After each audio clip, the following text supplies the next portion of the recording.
Alright, how I pull that out again? Hmm? Like,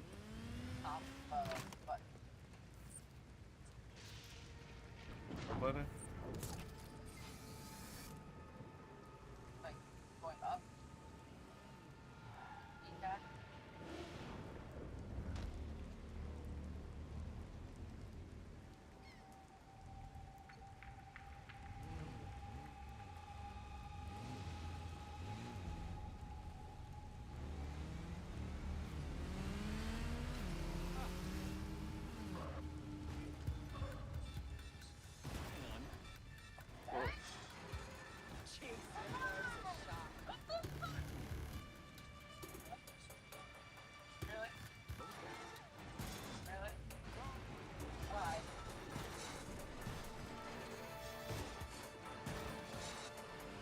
This is something.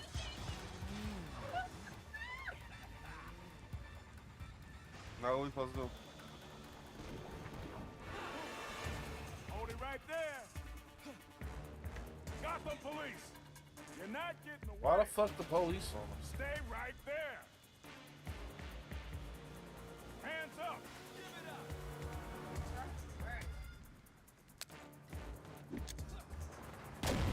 Damn. Wrong side, Robin.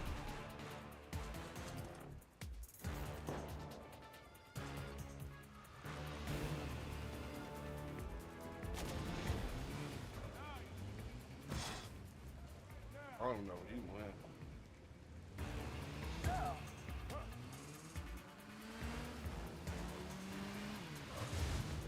I don't know what I'm doing.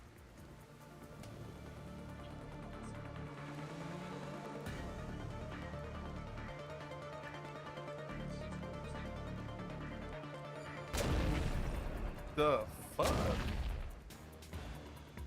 They coming all the way over here? The fuck? God damn, I'm trying to fix my stream. This nigga's just fucking. God damn.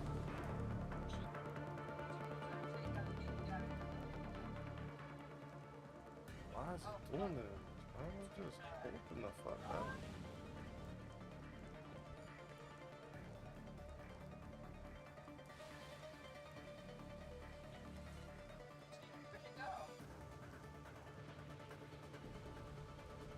I'm still on the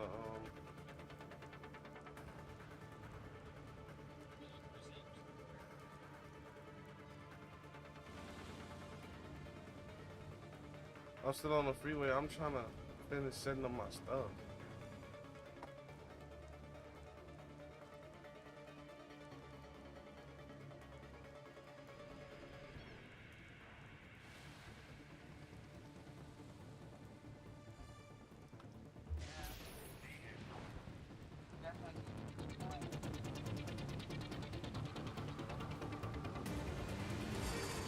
Damn, that nigga hit me off my body down there. Dumbass pig.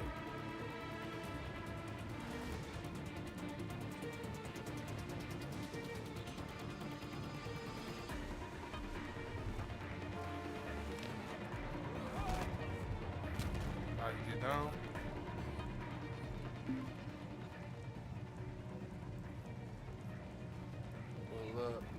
Pull up, nigga getting his ass. Nigga getting his ass beat.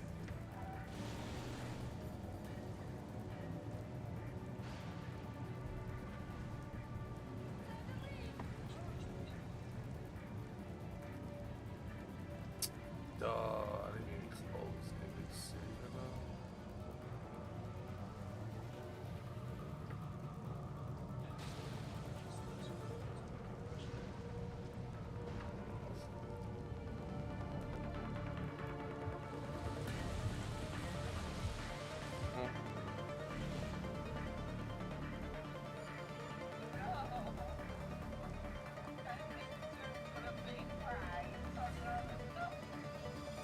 I know.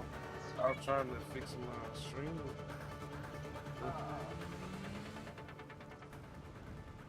Shit acting stupid. Alright, look at this. shit, man.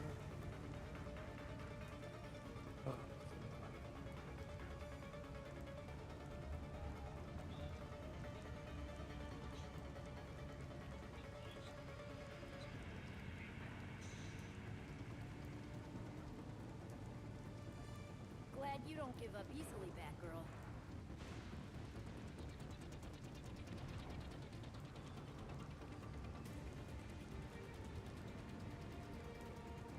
That's a pretty nice costume, Batgirl. Serious, bro? How could you stop?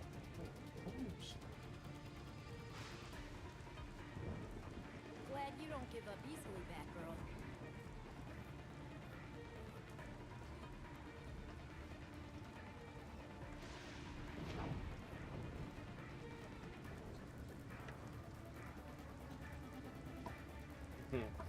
Oh, this shit gonna piss me off.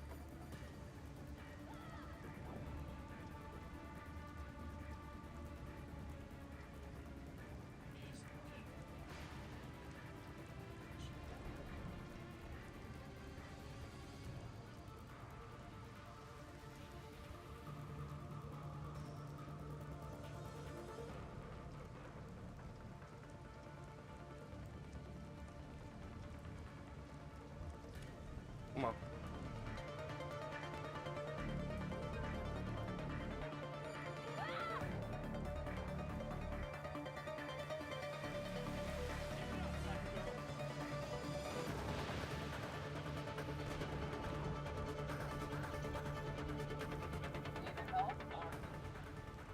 You said what?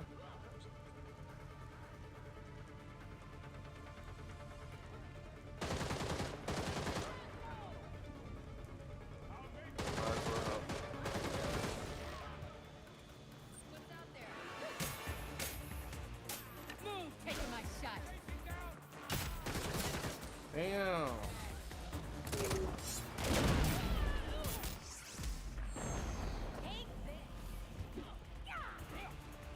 Damn. I'm ending this beat for good. You ready for this? She picked your ass up. Time to light them up. Oh. Hey, need a hand over here. I get this done. Beat her ass.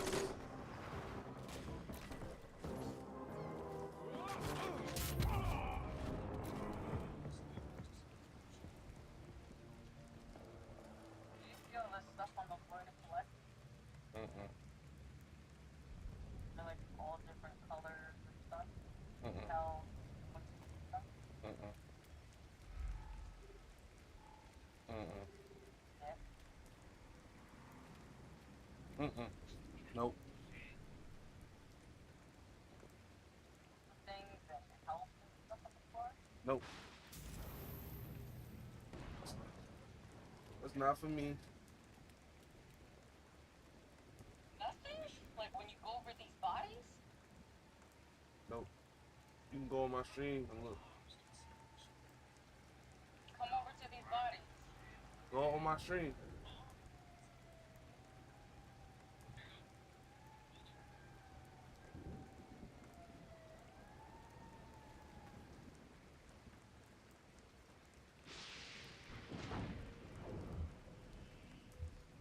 Go to my stream, you will see.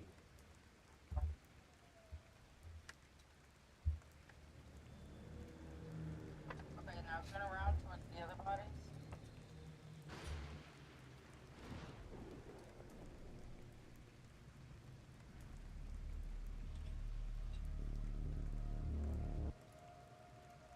Go towards the bodies.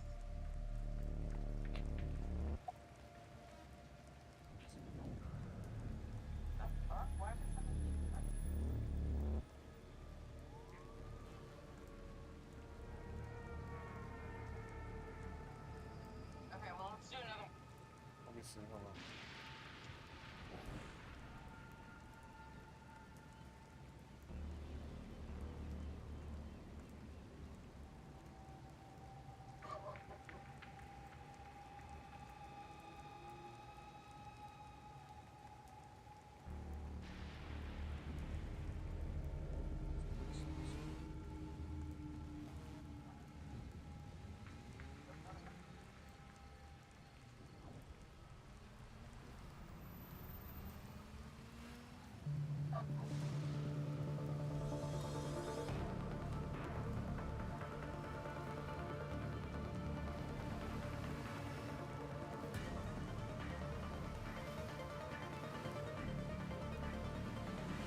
Was I supposed to respond? No? No. Oh. Unless you have a health thingy. Oh, so I gotta come all the way back to you? Yep.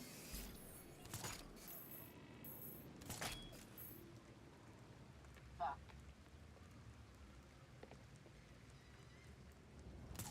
Yeah, I think you do. I don't know how to get there though. Okay.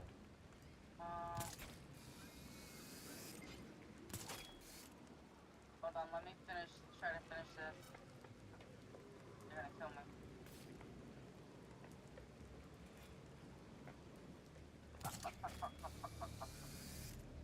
Not good.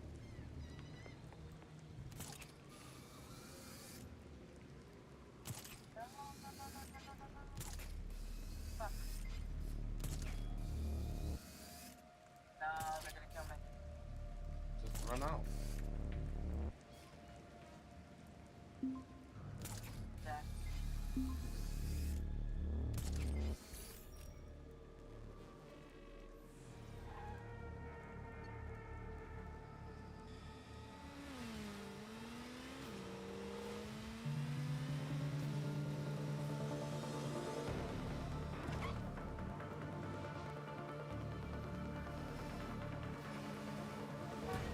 Fuck, fuck, fuck, fuck, fuck, fuck, fuck.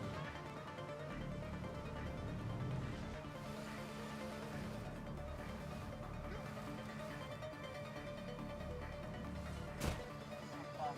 I'm on the way. Still left to kill her. Just wait 2 seconds. She'll go away then. Just run around her. Just don't let her hit you.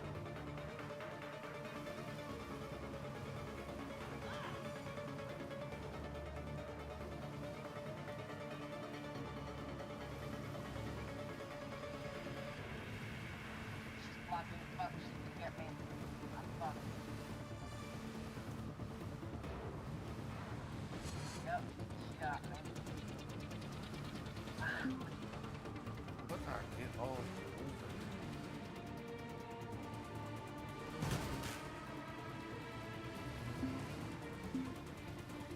Damn.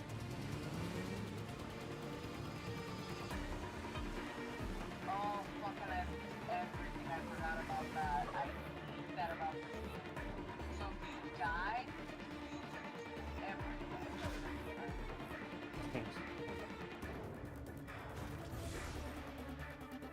She's so trash. I gotta get my bike and put me all the way back. So you gonna have to come to the same spot to do this mission again? Yeah, but I think it's gone now because you technically failed the mission. So you gotta restart it. So, Hope you know what you're in for, Robin. um,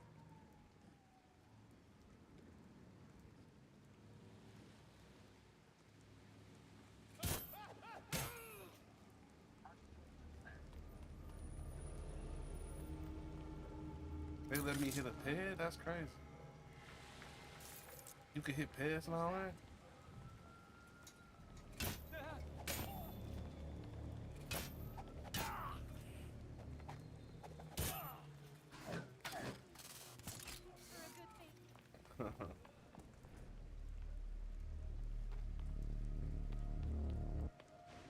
oh, fuck.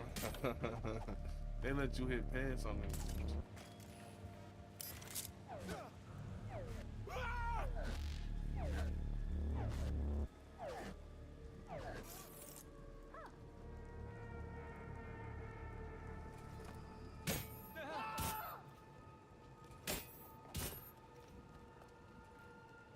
Why don't try to fight back?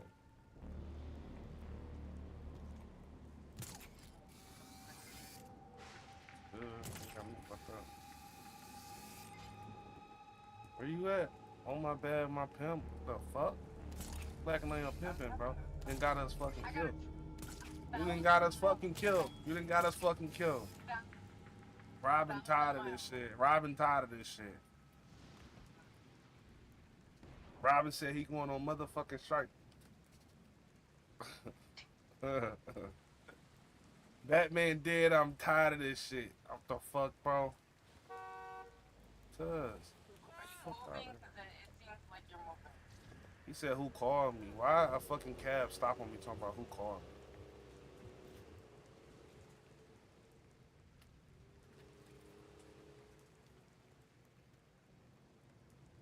Wow, I guess that's Robin. Yeah, I'm Robin, nigga. What's up?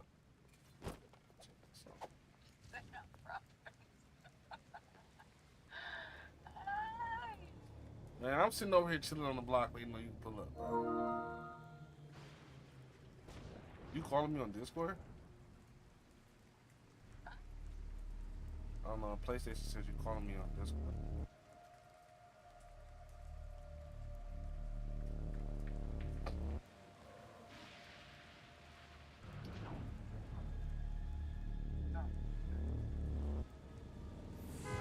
Like you have fucking a sugar high or something.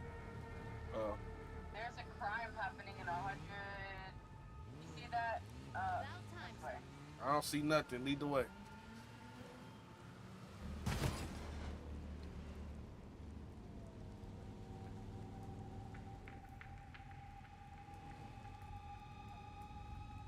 Come on, bro.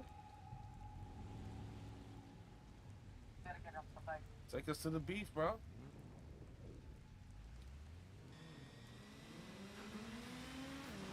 Oh, you think you sweet, huh? Show you sweet.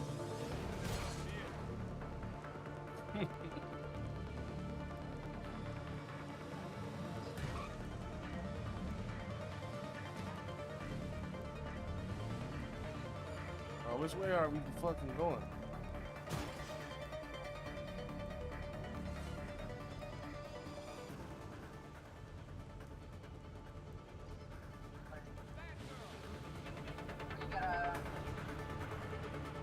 We gotta fly. Wow.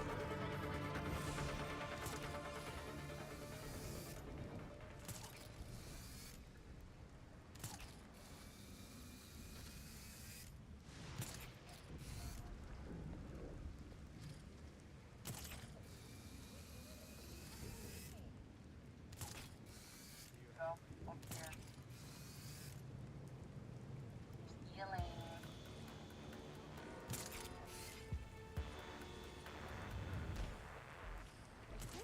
Here. What's that? Lighting him up. I've got line of sight. They got straps and shit. Stay out of my life. Oh.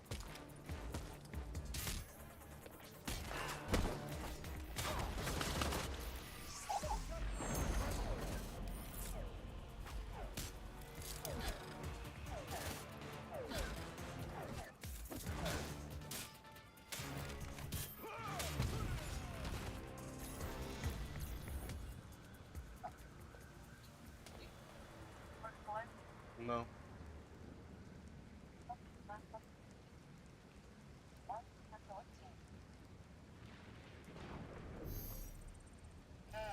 We might have to go to the I need to be playing on your game, not you playing on mine, because you're not getting what you're supposed to do. Like you invite me to yours. But why would that be? Because you should be picking up like XP points and little weird green things that help you level up. And you're not getting any of them, or health stuff. So you cheating? Like when you look at your little like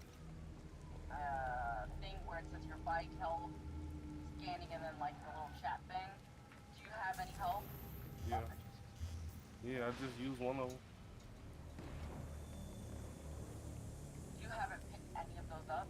Mm-mm. Like every fight you should be getting something. So, let's just automatically go to me. But I definitely had 7 health. know? Go to challenging, where you looked next to case files, next to your map.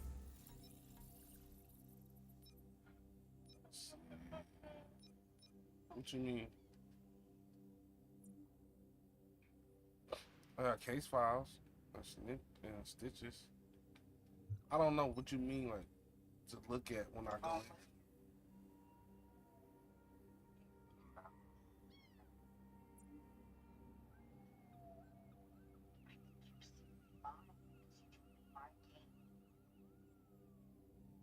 Well, it don't matter. Let's just beat it on yours. I don't really You're know. not getting the point. You're not No. gonna be able to level up. So I am. I have leveled up. I went from 6 to 8. Oh, okay, okay, okay.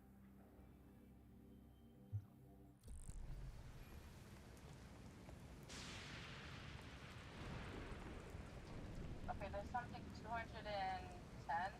Do you see that? If you stand, you press your down, the down. See where it says 210? Yeah. We'll take I saw. this down.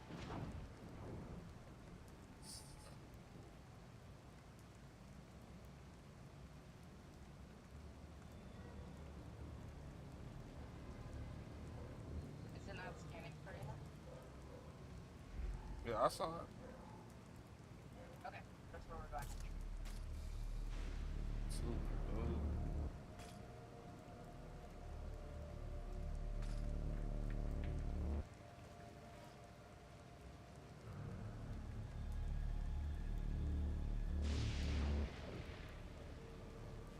I, oh, what the fuck?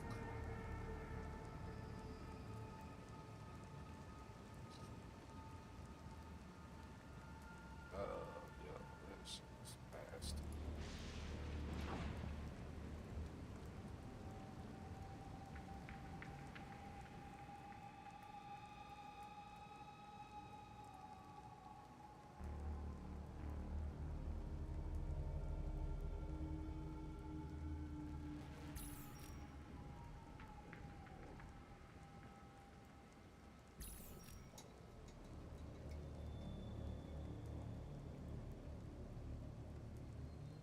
And forever to get here. Almost got beat up. That's all looking at ice cream. My bad. That's pretty. I'm about to get something, bro. I almost.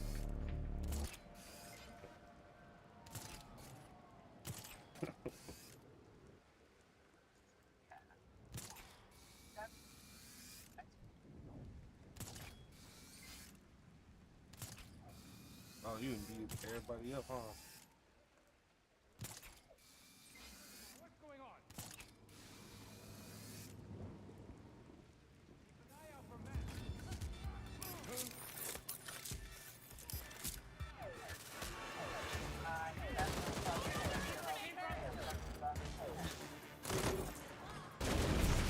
Damn. See, I leveled up again. Get this bitch up off me, bro. Oh.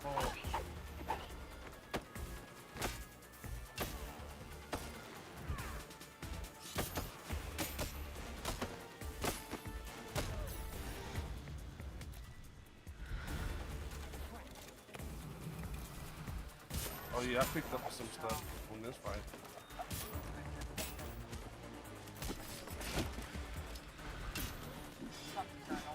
Oh, he did a combo on me. What the fuck is happening?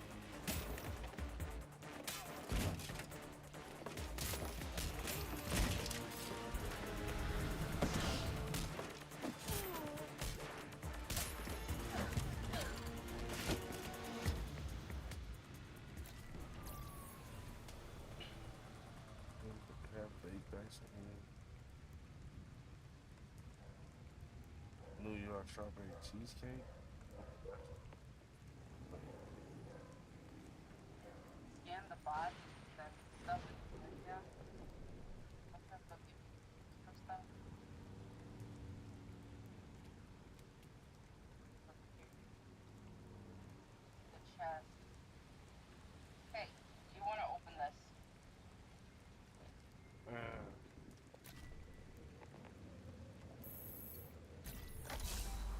I'm trying to see my spice.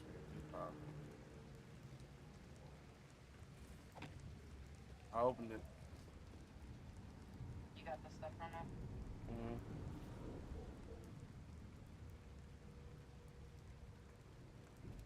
Mm-hmm. Ooh, cookie dough.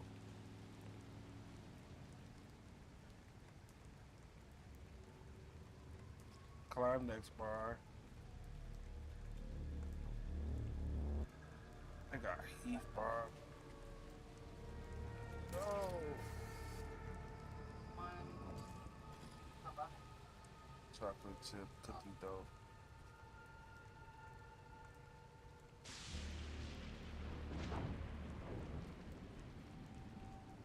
Strawberry cheesecake.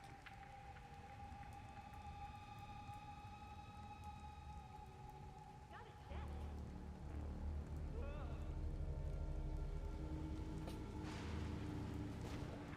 Stuck in shit? The fuck?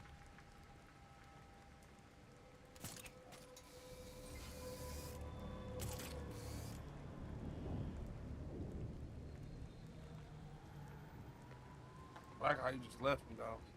It's cool.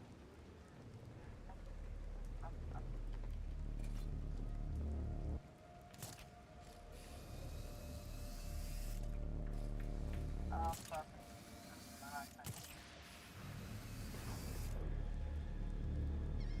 think I had it gone.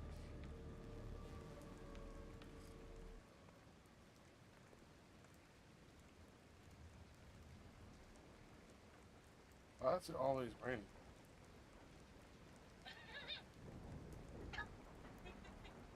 I'm surprised you like it. No, I'm not. It's sweet. I just noticed that it's always raining on it. They get it though. They get it.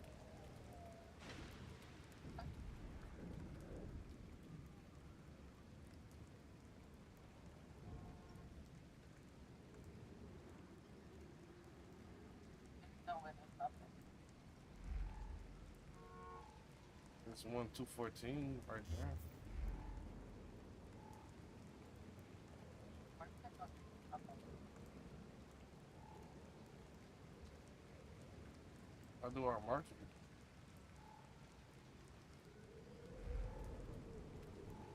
I do our market.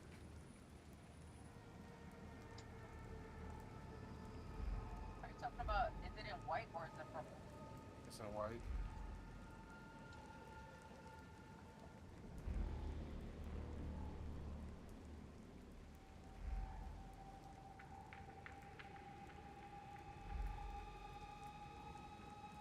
Oh shit, I didn't mean to do that. No! That shit bright as hell.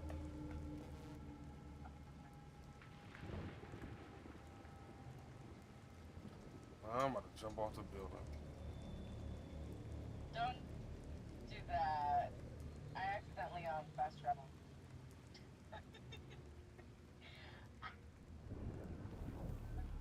Get back up there.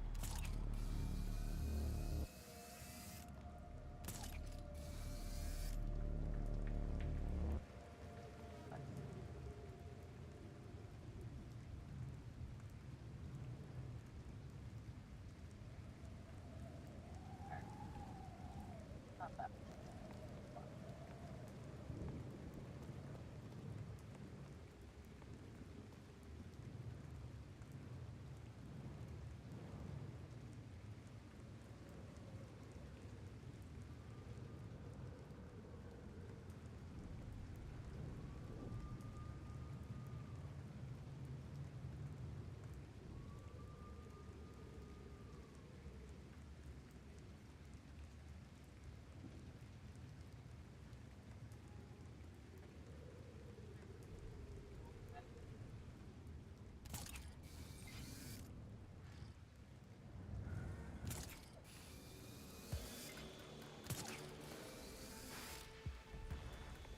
That's something that we can do. Oh no, that's purple. We don't get involved in that. Mm-hmm. Yeah, we don't get involved in that. What's that?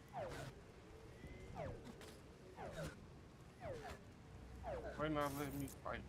I hit them. I should see them. Ah! Fuck the police. Help that nigga get away. Oh, that nigga shot me. Looks like he lost me.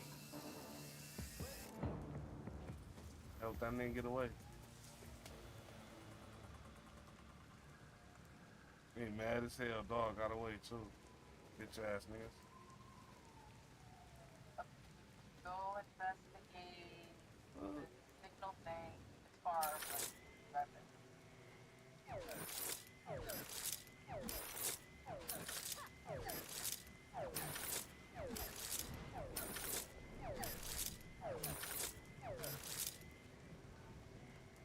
They might shoot you. Oh, what the fuck?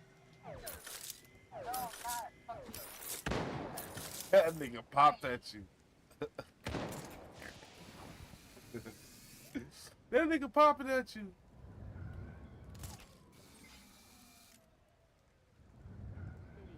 They've got lots of museums and great restaurants. The family will. That girl, you're my favorite hero! You heard her? Oh, she said, "That girl, you're my favorite hero."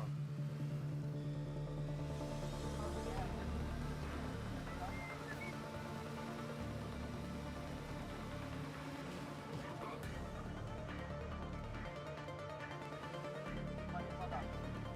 I can strike.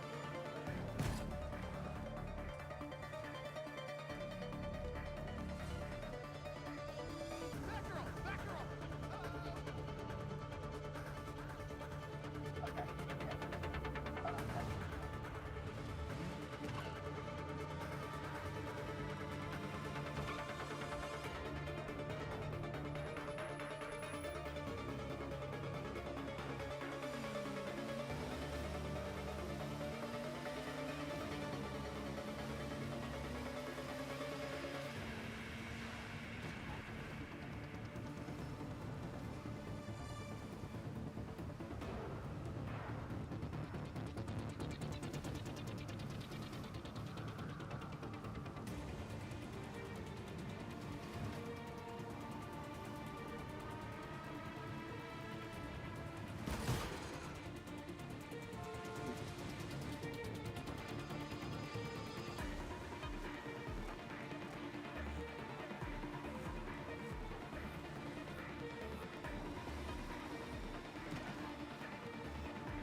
Fuck you said for. No.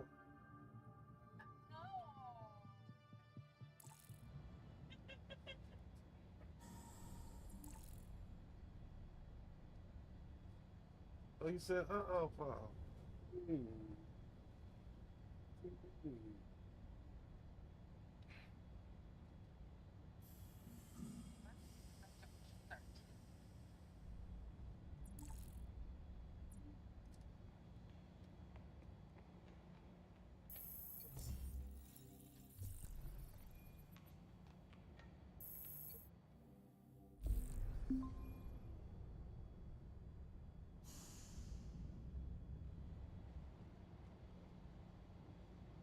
Is I'm Deadpool now? What the fuck is this nigga? I'm talking about Deadpool. Deadpool for sure, Marvel. What? Red Hood. They straight up said that I'm straight ass tweaking.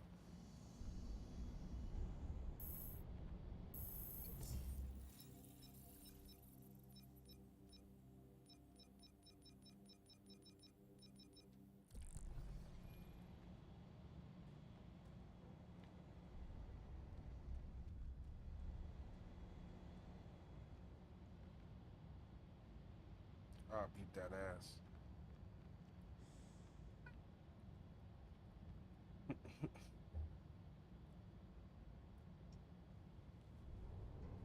What? You don't know what the fuck you doing? You gotta watch YouTube, bro. Huh? I don't know. Oh, wait. Yo, what you got YouTube for?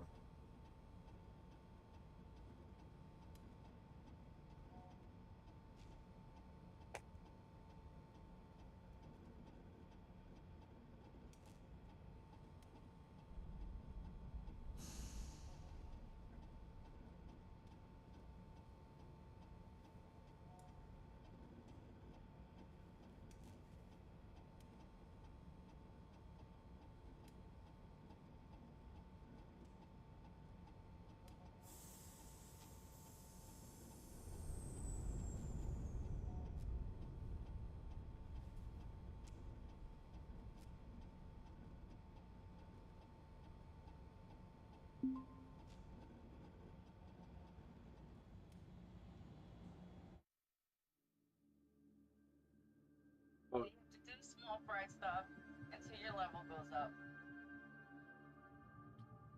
I feel like you lying. Go up to it, it'll tell you. Uh, Go to the things, select the floor. When you go to floor 1, it tells you the recommended level. think you capping. Think you capping. It's cool though. I'll do small fry. I ain't too.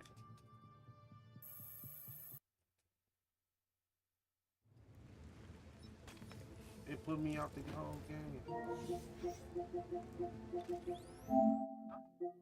How do you do that? What are the games I got?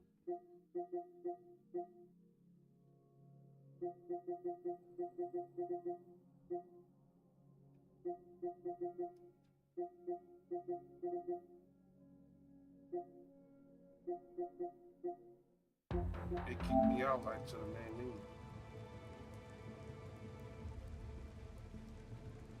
When you left out of that thing.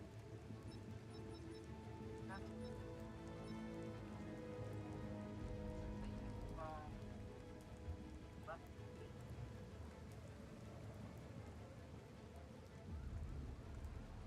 Man, like,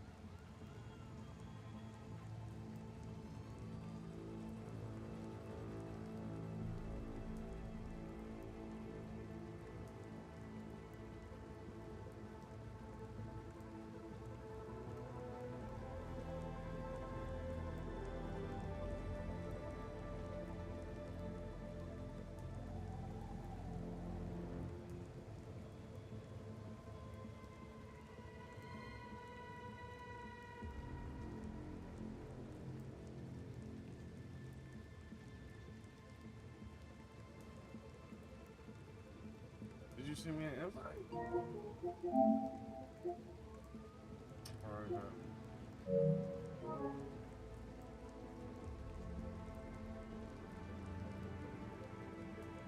they didn't send me one.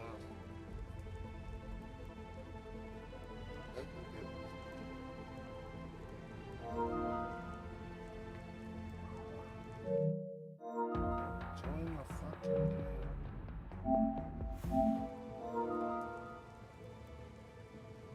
Choose your character. Oh yeah, I'm getting red.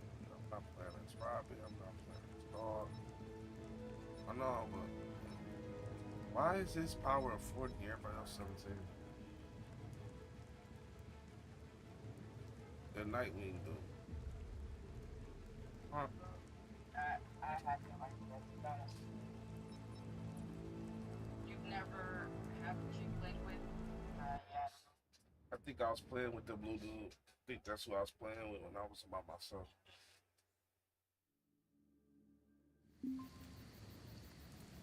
I bet. Where you at?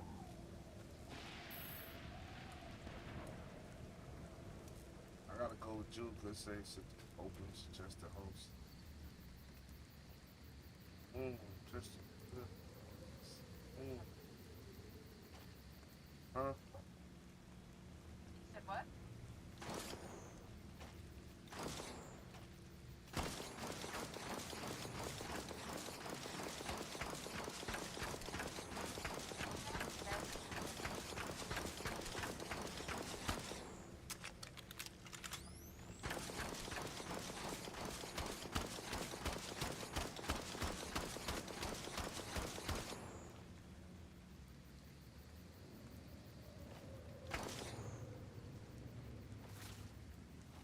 Oh, this one's Slide to okay, the left. officers are under attack. Slide to the right. Crisscross. Crisscross. Cha-cha, Under, this Wayne's attack. to the left. Officers under Take attack. it back, man. What'd you say, Evan? What'd you say?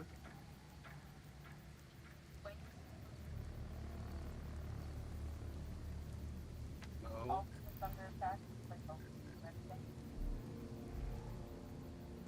I'm just following you. Just come on.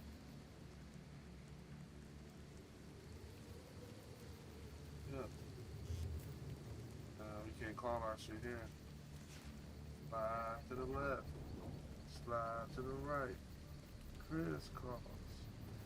Crisscross. Gotcha.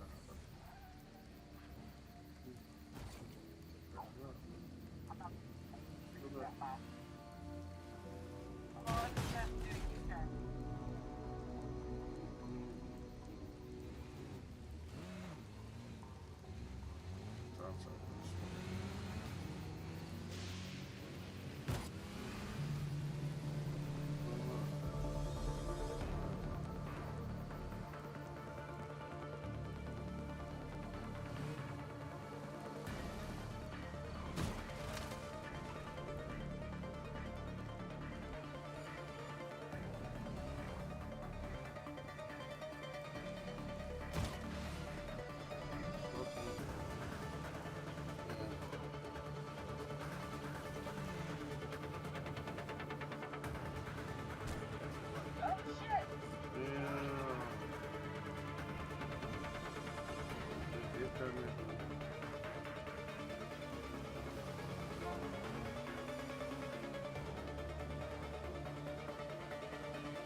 Superheroes, our bikes slow as hell.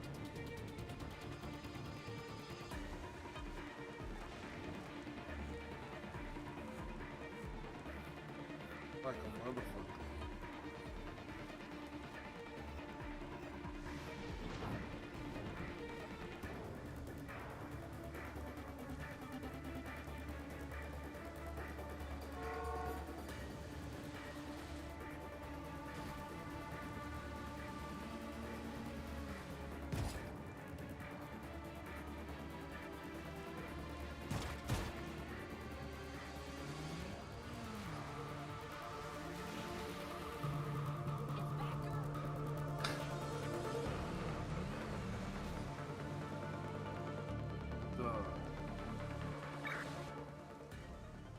This where you bringing us to the small fry ass shit now.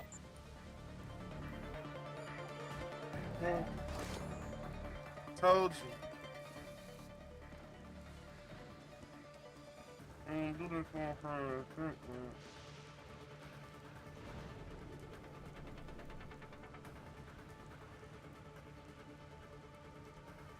Where you at?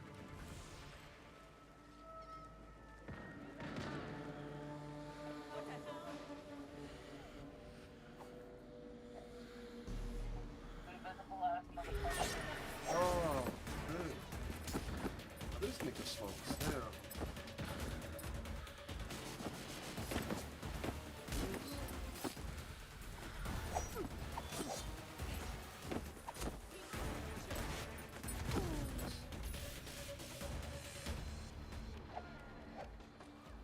Straps out, how about this? Nigga, I got straps too, nigga. I'm shooting the wrong cop. I'm shooting at you and shit.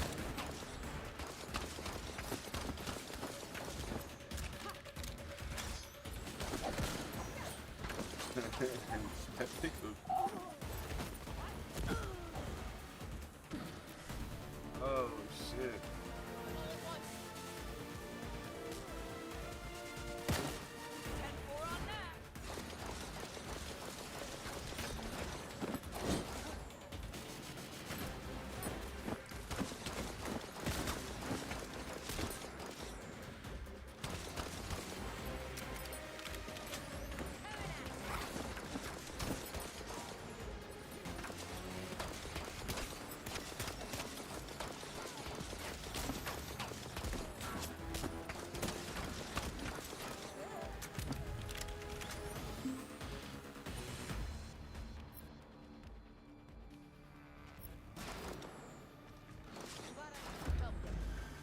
You may not think so, but we're the good guys.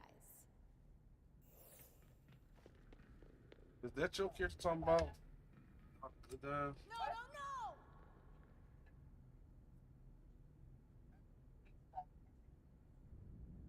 So what?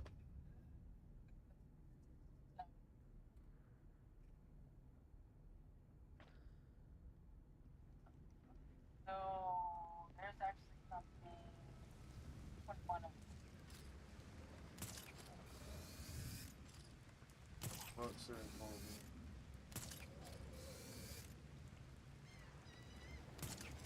See?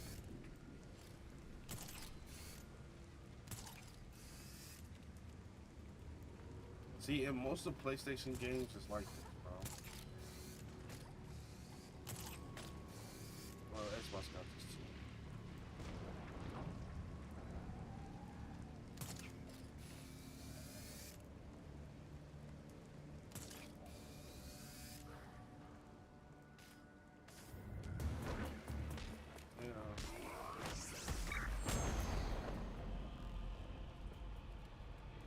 One thing is slow as hell. that. Mm-hmm. No, it wasn't like Oh, what the fuck? there's one 111. Yep.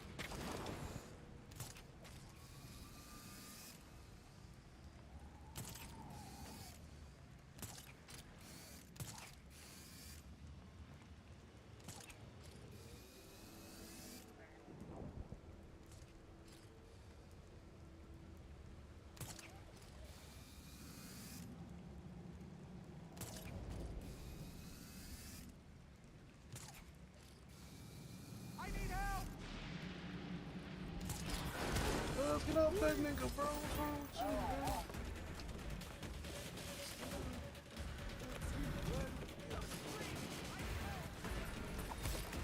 Oh, they jumping the fuck out of me.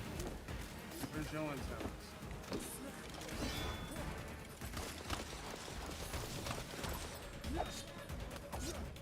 Damn. Ooh. Ninja. Real, bitch. Come on.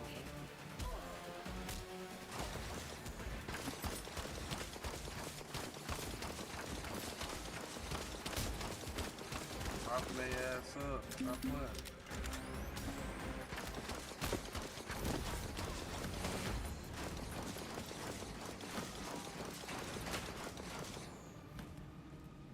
Body glitch.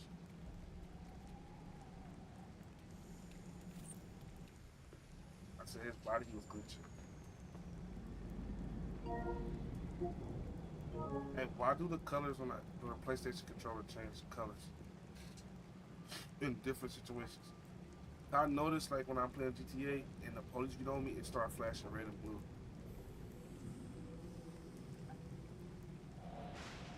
Like it's lit up red now, but then sometimes it be blue and sometimes it be like fucking green and shit. Like, what the fuck? Mine is orange right now. Mine red. That's because of my health. Oh, mine red.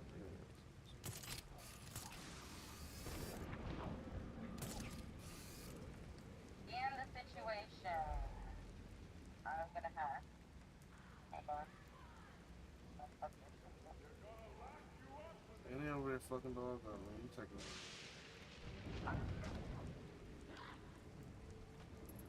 Is that the police terrorizing the nigga? Summer!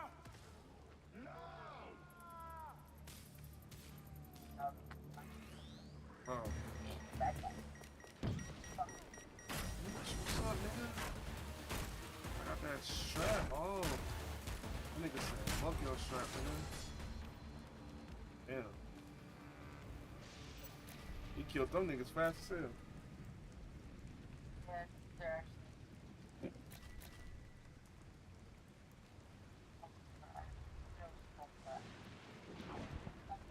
We should play Far Cry too. Said we should play Far Cry too.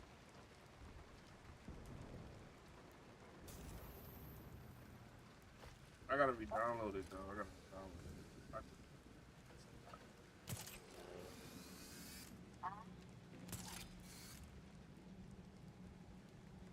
Still let me play it.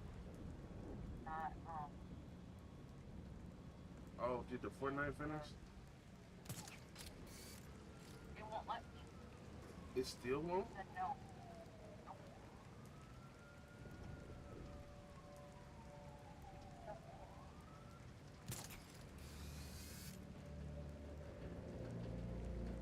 That's crazy. It might be just actual Xbox expansion card, but that one should work.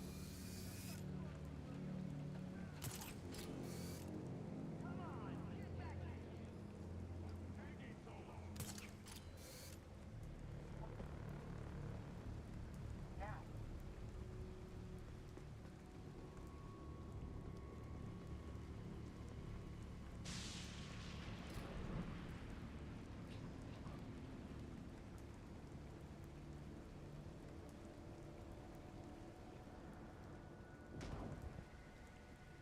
Did it give you an option to format it? Yeah, but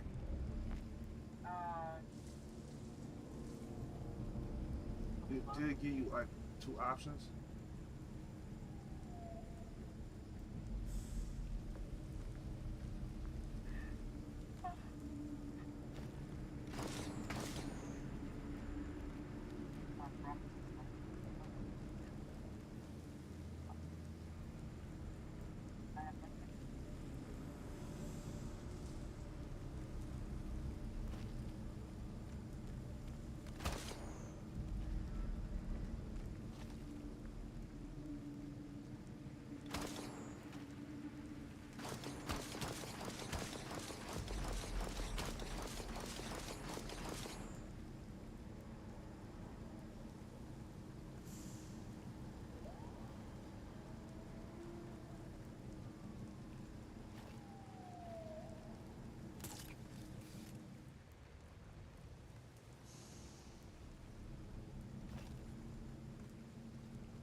Say what?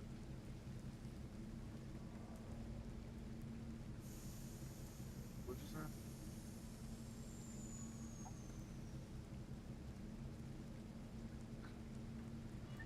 So, on and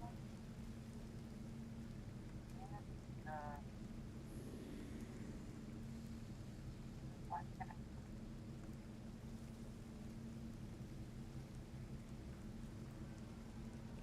You talking about Fortnite, right? You click it, what is it?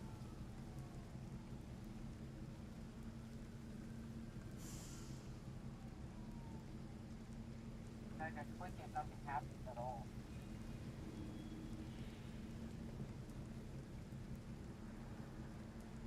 You don't tell you that it has to be moved.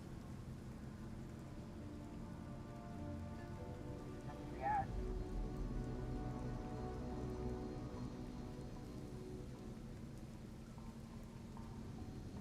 And when you first plugged it up, did it ask you to format it?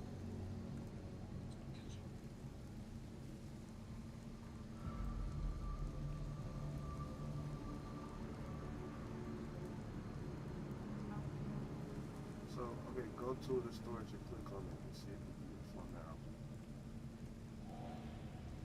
It's gonna be the one with the most storage.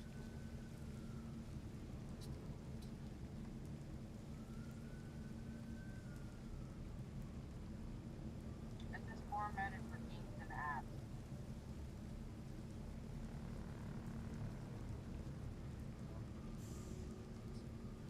And that's the Seagate one, right? And it don't give you no option to like format it.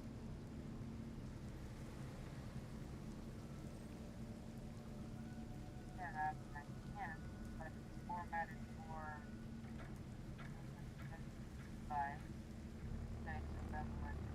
What do it say? Like what options do it give? This drive will stay attached to the top of the strap.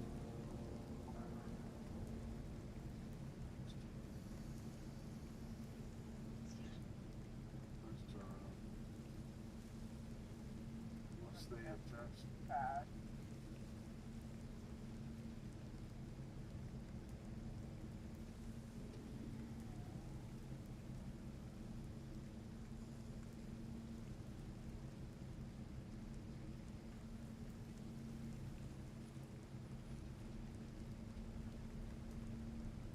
Good. Yeah. Nothing on. You said what?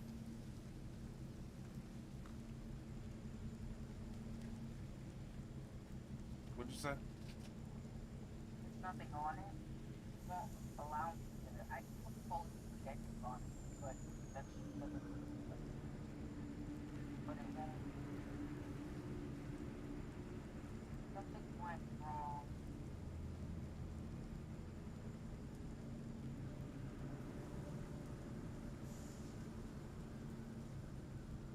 Was not. I wish I was there to fix it, or I could somehow screen share. But you don't gotta hook up to your computer. It says I have to install it.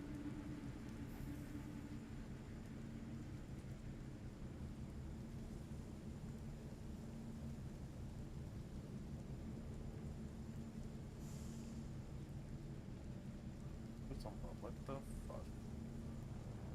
And then when I install it, it goes to that drive. But if I switch that drive, then it doesn't work. But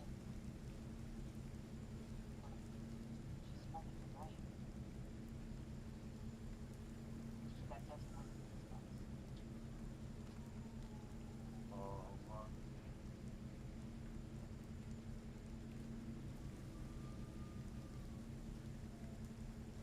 I say some shit that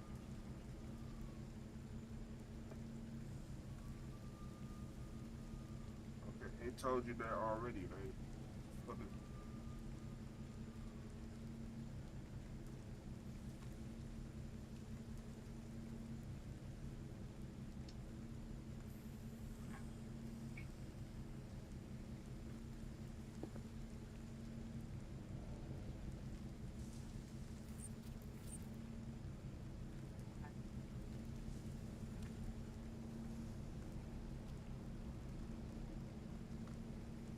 do want to play that. I I played that on here. I haven't.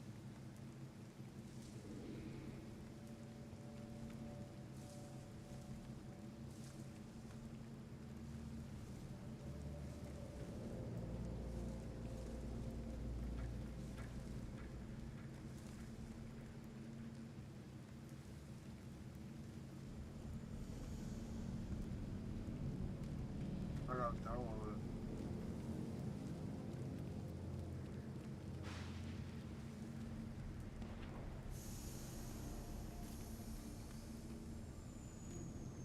Mm-hmm.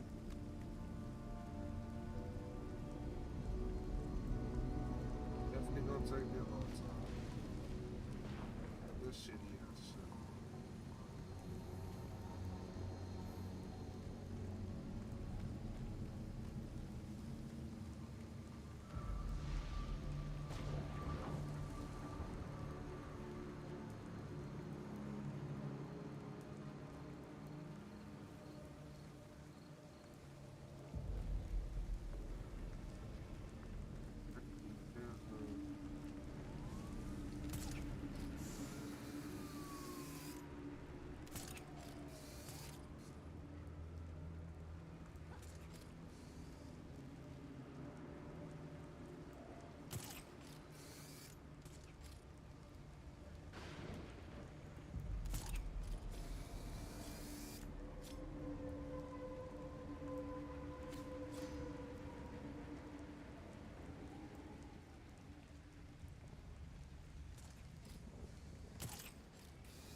Fuck.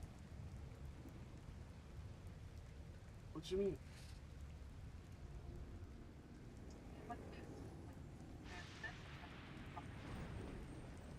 That's up to you. I'm not gonna be punished, bro.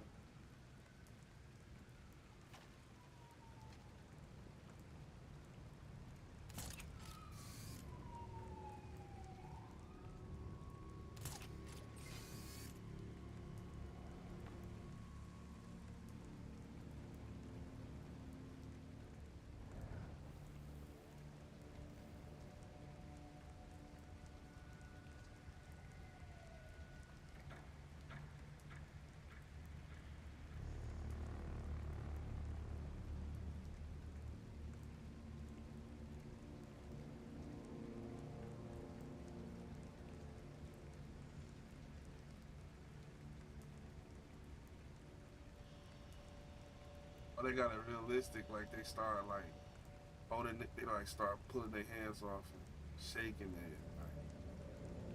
Like trying to keep like making it realistic. Like they just hang your hair without not getting tired.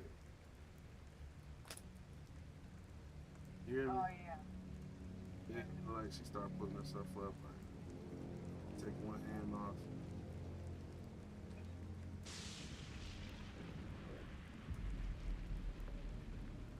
That's sweet.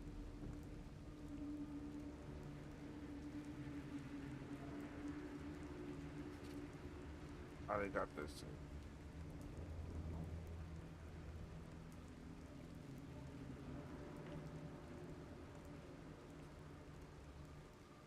What is the effective use?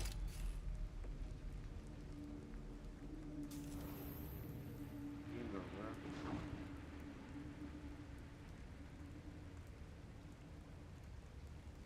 What you mean though? Where?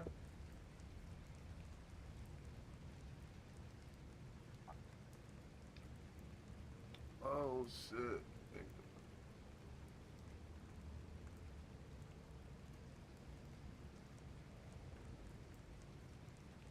Oh, you, don't- you don't even know what you're doing.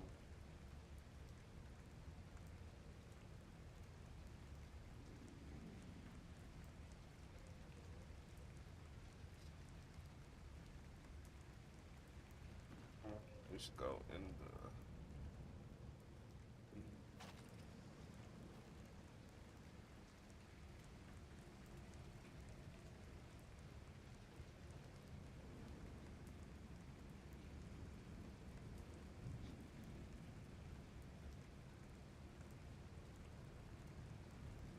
said what?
I'm having a barbecue. That would be great. But Start your shit up.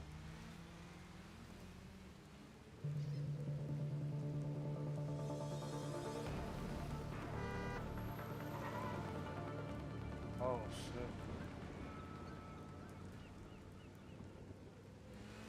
It stay raining, bro. That's what I'm talking about.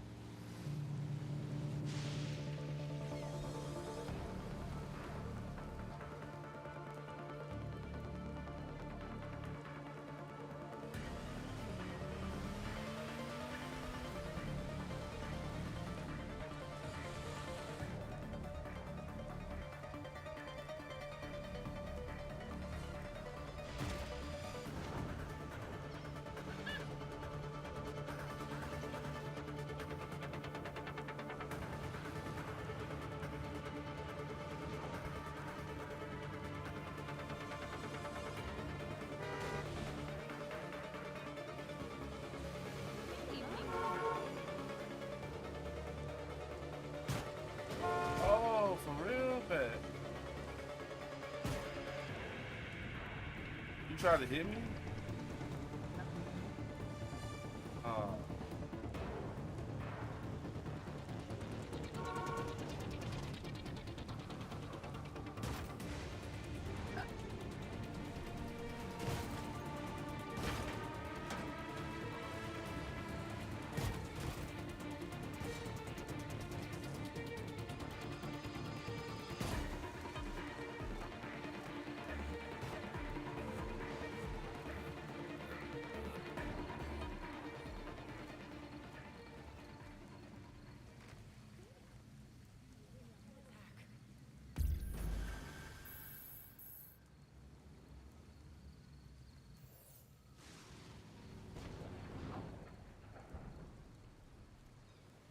Hey, you saved someone's life.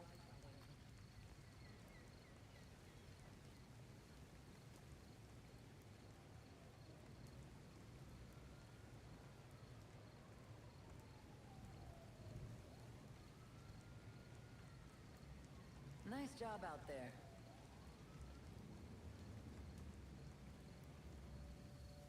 About to shoot her, dog. What do you mean? Calm down. Talking that dumbass. Lucky I can't pop it. She said someone shooting.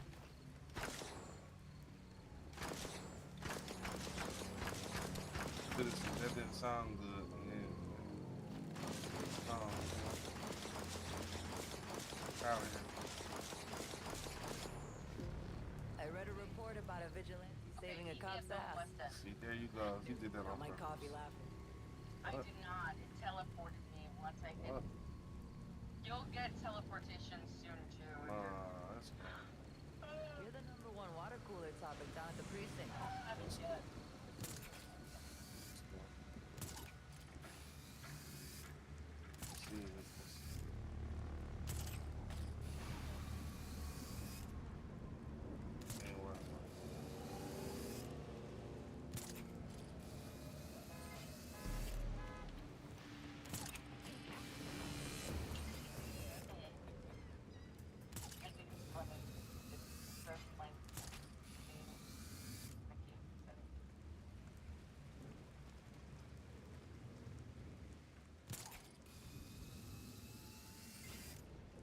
let's go.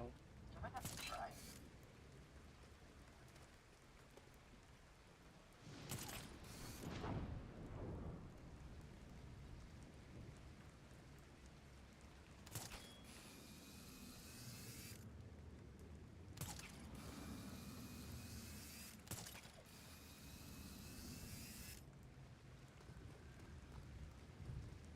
I'll come back.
I didn't know that. Fuck. I'm dead.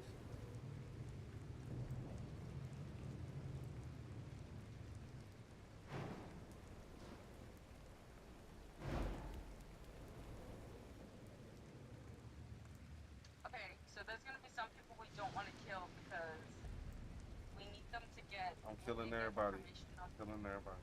on the mob. I'm We killing can't everybody. just kill them I'm all. killing everybody. We can't kill them. I'm We killing. can't, because then we won't. I'm We won't killing. get the I'm information killing that we everybody. need for the old lady. I'm killing everybody. That's how. I'm killing No, everybody. you can't just kill everybody. I'm killing everybody.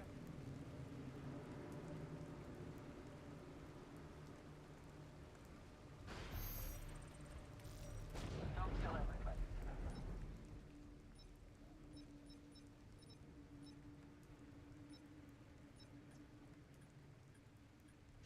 But this is the city that we're supposed to be in. It said West End.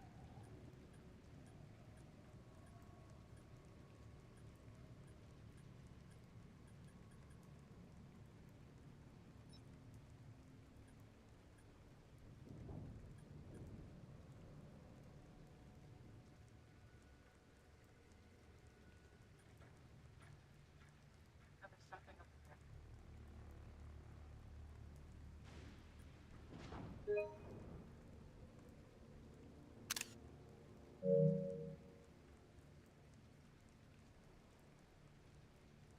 So remember, it's gonna give you a thing to.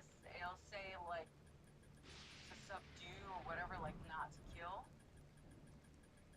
Want to do that in order to get information. I'm killing everybody. You see my dude? He getting down.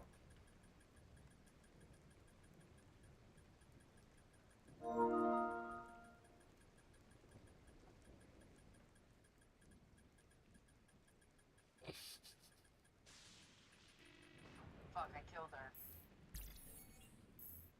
Oh, fuck. I fucked up twice.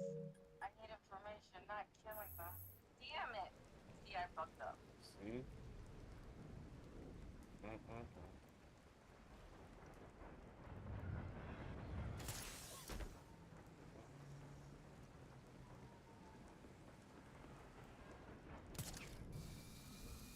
Not supposed to kill them.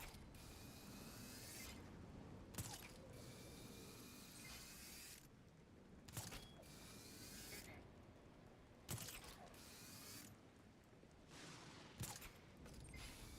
Oh.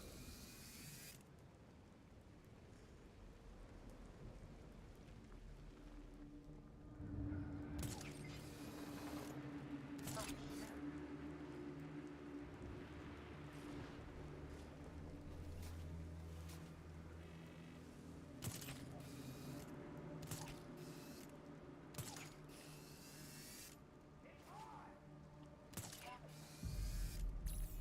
No, come back here, come back here.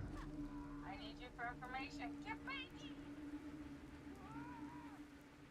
Don't run! What the fuck? Back here! Stop running! Where the fuck did he go?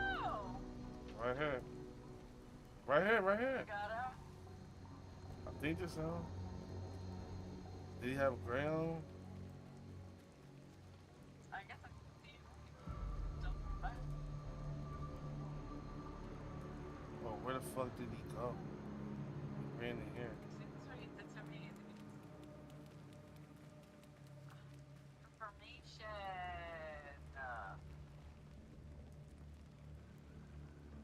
Y'all seen the nigga back here, Good bro? luck. Oh, my fucking Run. where the fuck did he? Oh, that nigga cooked y'all. I didn't know who he was chasing. I would have grabbed him. Just shot him. No, that girl. Oh shit, he knew it was me. Oh fuck, I'm out of here. You're not supposed to shock people with that. No, but.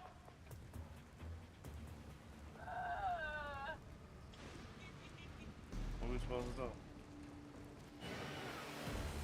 Oh, Oh, they shooting at me. That's weird. Damn.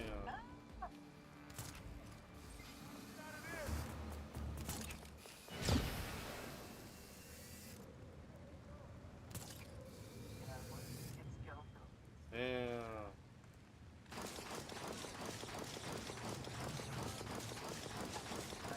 What the heck?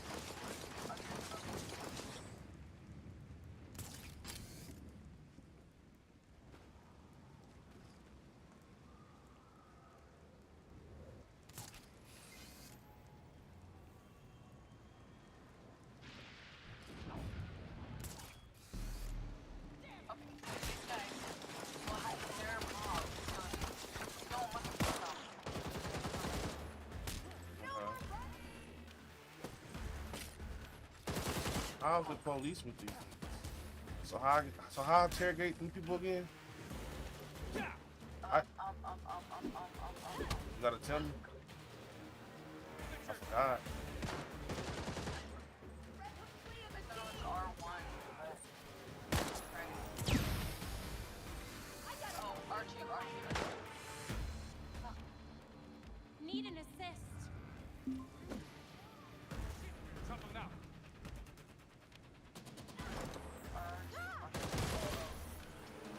You left them. There we go. Tell me where she is. Look, we're not crazy enough to trust the people who want Moreno dead. But the regulators, they've been bragging about their protection job. Thanks for the info. Seems like Moreno asked the mob for protection and they said no. She might have gone to the regulators.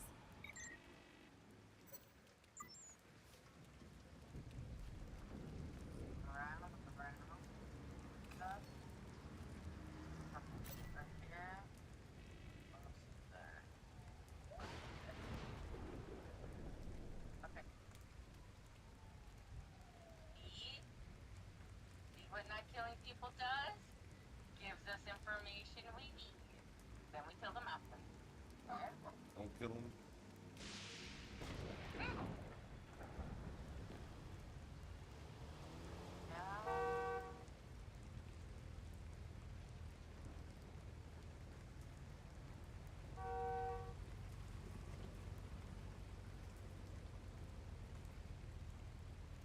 We need to do one more interrogation. Good.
Today.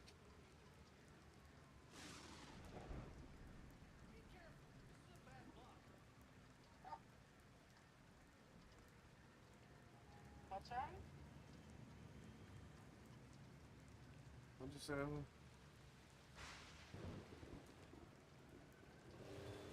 said you had a headache?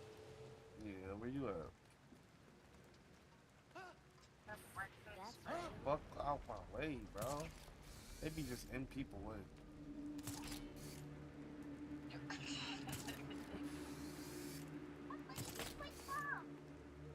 Hold on.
Wanna take a break?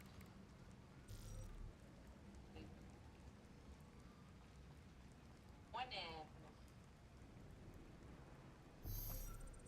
The fuck?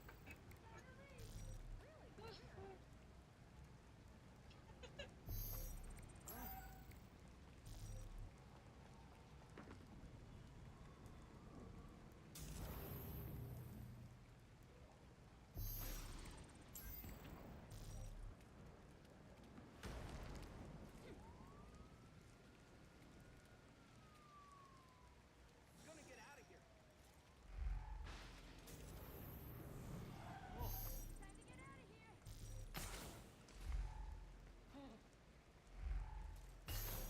You hear me?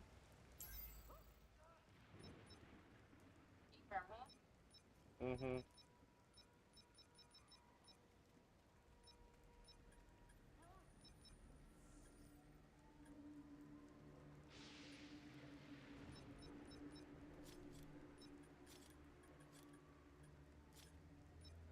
That's a pain. Where did that come from?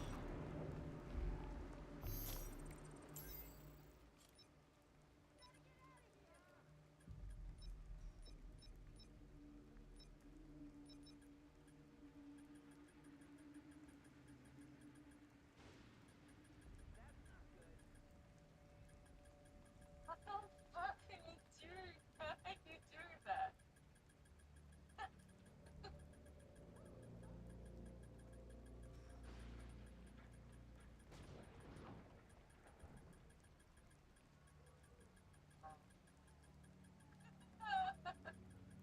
Oh, that one's pretty cool. What? That one's like black. With the cape on?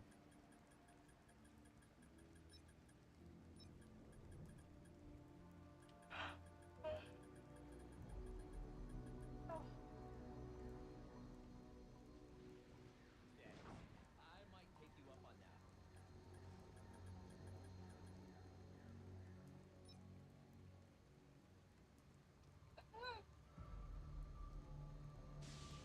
Take a picture.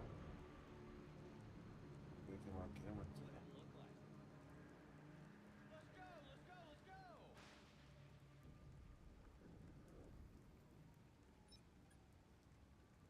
Oh, she never has guns. That's cool. She just has a gun in her. Are you serious?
What is that? So I have to get off because it's almost 4.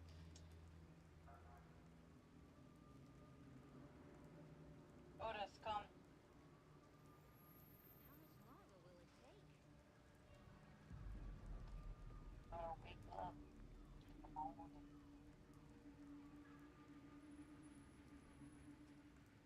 Oh shit.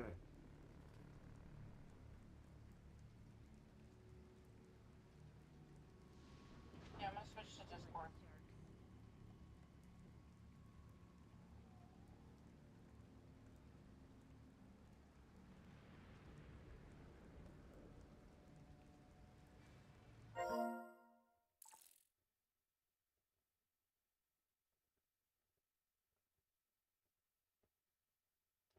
They shit me out, man. What?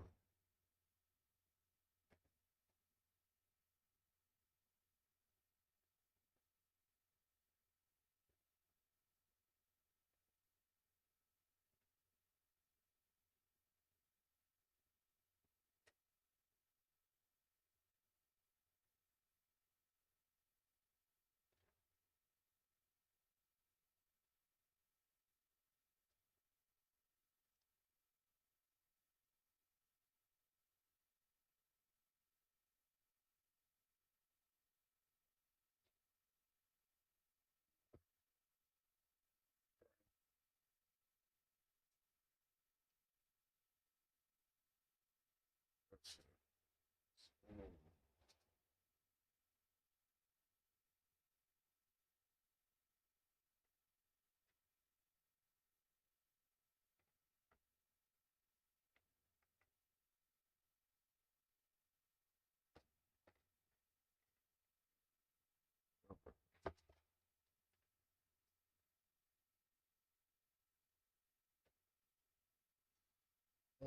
Mm.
Hello?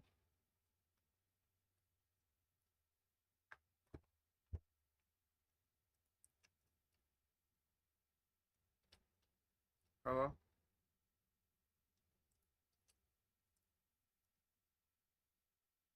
Hello? They're still making it.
It was the game.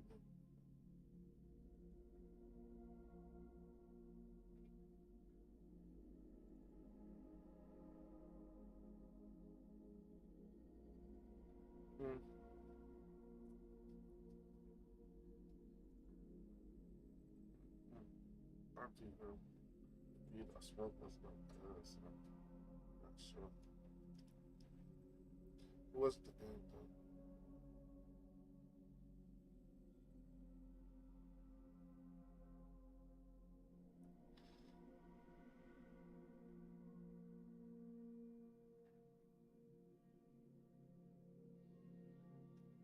Yeah.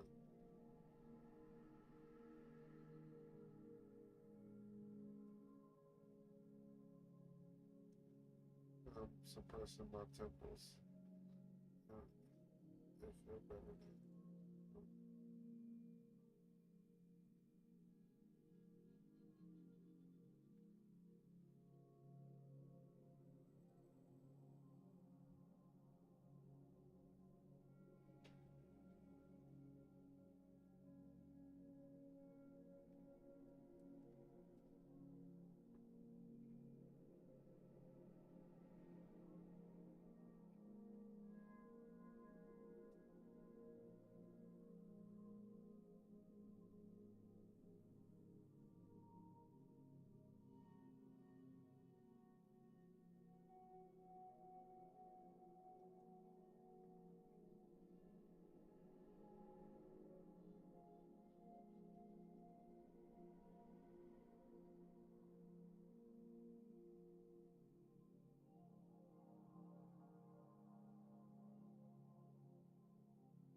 Or what it could be, it's the fucking sativa with it.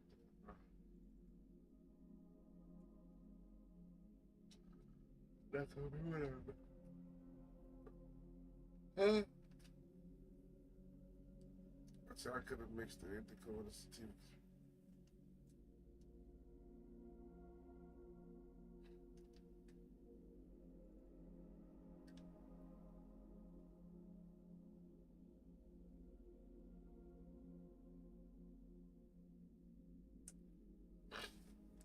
Yeah. It stopped.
about to get back on CBS because we was playing a game and I had to stop. She was leaving me and stuff. I was trying to pay attention because I really want to play that game. I was looking at ice cream.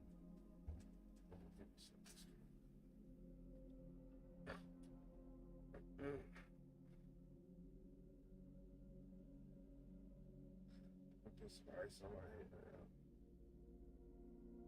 That's stuff.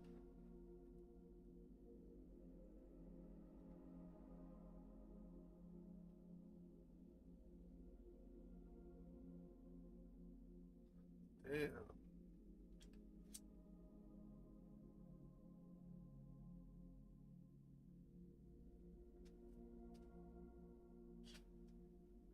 Probably play getting comfortable.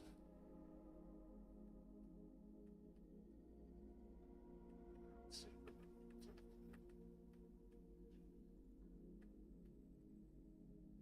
Strawberry shortcake, strawberry cheesecake. I'm gonna what?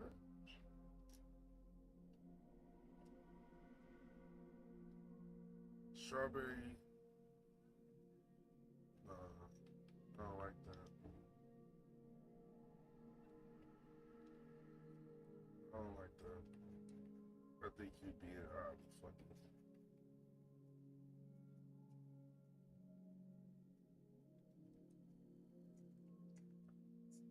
You know what we should do?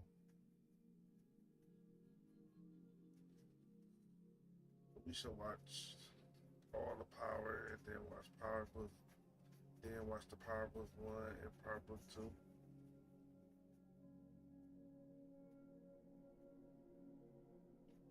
Stuff. Since you haven't watched it, I'm telling you, it's good.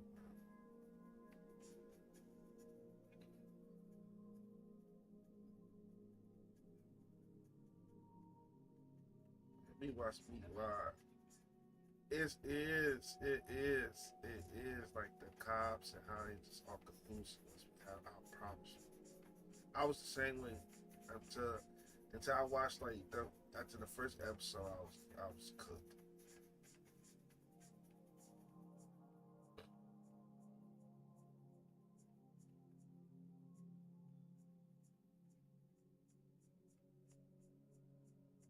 Cooked.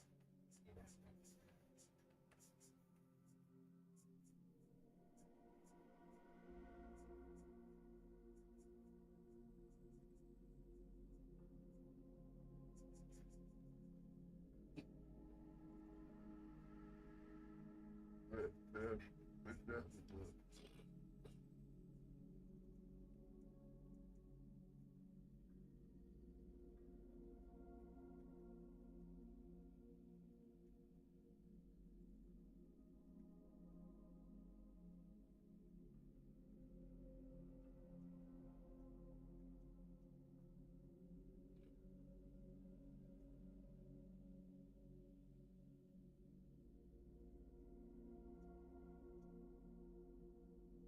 I gotta stay up anyways.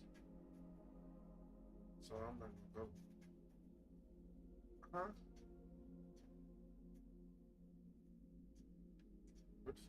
What you say?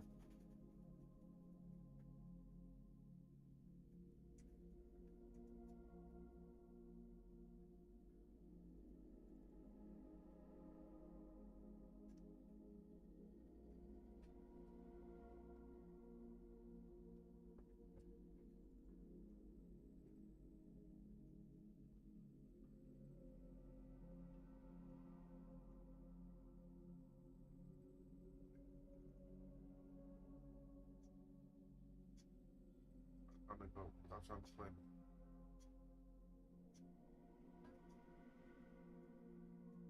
Stop trying to play me. Stop trying to play me.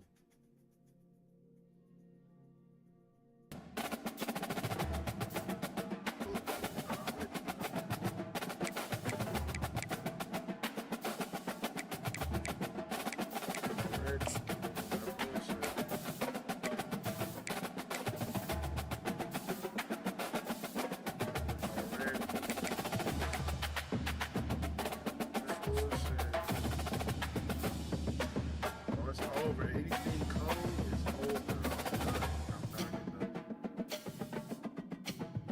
Now, if I need to just clean it up, I'm not as fucking I think the full of but if this fan in the window is banging, out of there.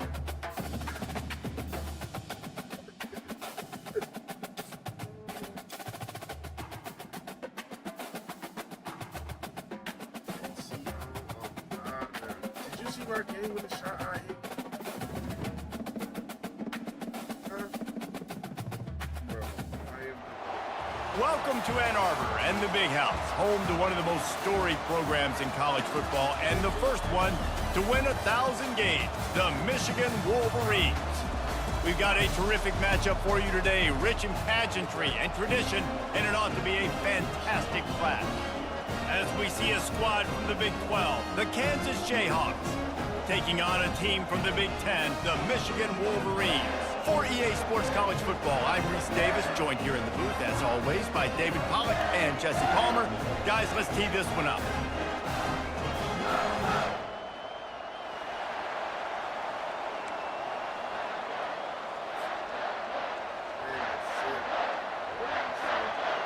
The Jayhawks will kick it away to start us off.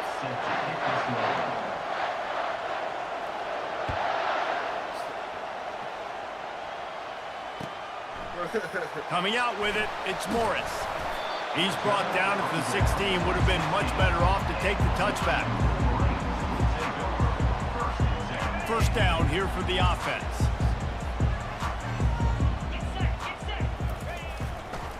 Here's the handoff. Ran to that daylight to pick up 6 to the 22. The Wolverines headed quickly to the line.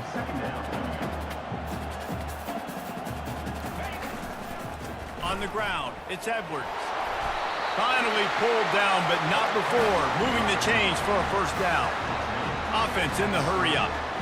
See that maze in blue, and you expect tough-minded, hard-nosed running attack.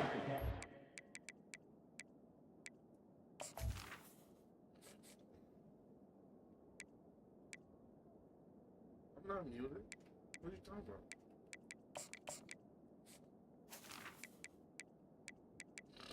I'll stop talking. I expect big, physical, huge linemen that don't like people, that are going to move them out of the way and do just this, what we did right here. Move the sticks, get first downs on the ground. That's who Michigan is. Picked up 2 yards on that last one. They need 8 on second down. Scanning the field, it's Orji, feeling some heat. And there was nowhere to go for this quarterback, and down he goes. Ball's at the 27. This offense facing a 3rd and long.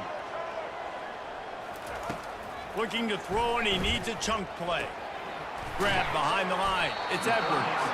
And Shore tackling there to keep him from getting to the first down marker. Well, look at this. Instead of trying to pin their opponent deep in their own territory, the offense stays on the field to go for it on 4th down. Fires to the wideout. And it's incomplete, and the defense stands tall and gets off the field. Aggressive. You want to be aggressive. You want to take chances, and you tell your team about it all week, and you come out and you get an opportunity in the first half to go for it on 4th down.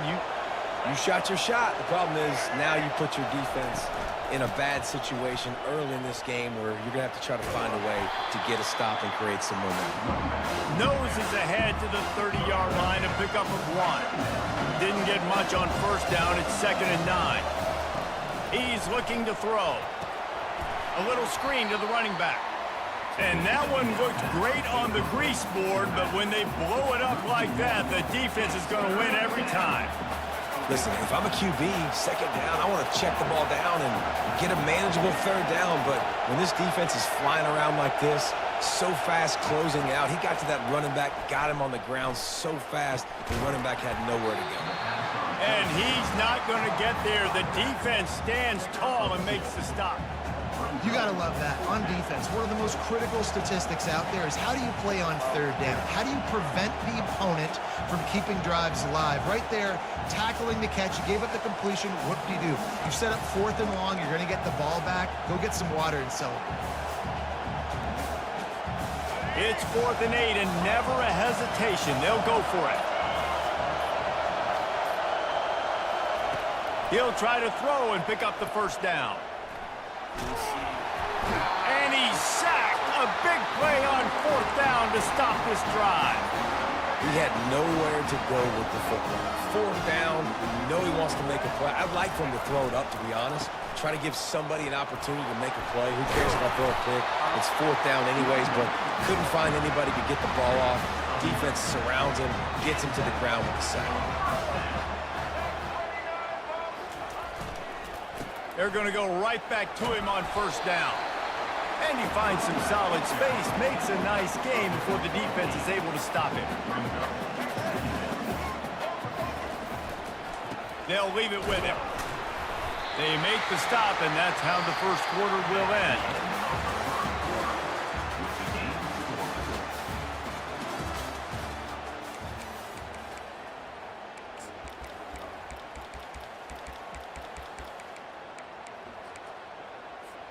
First down to start the drive after the break.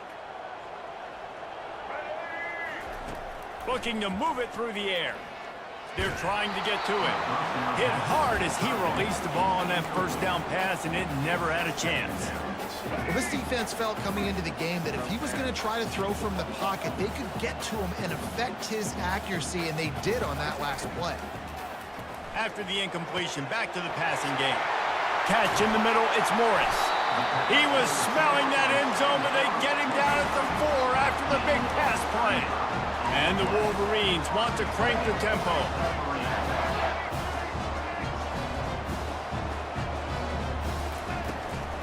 Keeping it on the ground on 1st and goal. He works his way all the way down to the 3, and the defense is reeling.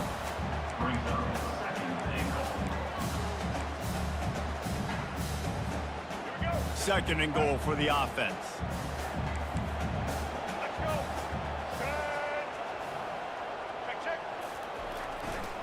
Running back looking for the end zone to the left. And he takes it to the house. Touchdown, Michigan! Precision blocking up front created the open lane, and the running back followed it beautifully. Yeah, it's pretty easy to follow an offensive line that makes those holes and just gives you a caravan all the way to the end zone. What an unbelievable job blocking up front. So the offense, more than happy with the result of the play, will decline the penalty. Almost ready to kick it away after scoring the touchdown. And he's going to try to return this one. Not nearly as much as he'd hoped when he brought it out of the end zone. He'll be stopped at the 15.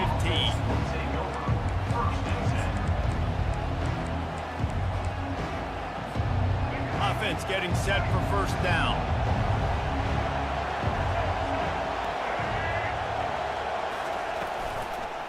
Leaves it with the back. Nice move to stay on his feet. Coming out, attacking from deep in their own end, and they're out at the 26 with a 1st down. Here's this offense with a fresh set of downs. We've reached the 2-minute warning, and we have ourselves a ball game, and they have a chance to take the lead here before the half. Now on 1st and 10 from the 26. They'll go with a direct snap. Good, solid run on that one as he gets it up to the 33-yard line. I know that's not a huge game, but those run plays add up. They make you tackle the back every single play. Physically, you have to get some guy on the ground. It takes its toll throughout a 4th quarter game. And here's a fumble way behind the line.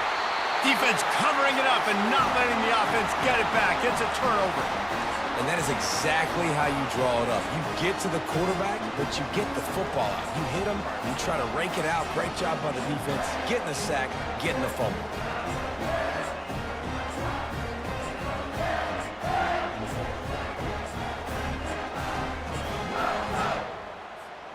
And here comes the Michigan offense back on the field.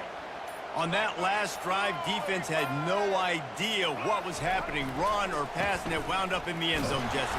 Yeah, you saw the experience in this offense that last drive, too, on that touchdown. Everybody on the same page. These guys have repped these plays over and over in practice and in games, and it's working, Dave. Yeah, so I got to find a way to disrupt it. I got to find a way to maybe be more aggressive, maybe blitz, mess up this rhythm they got going.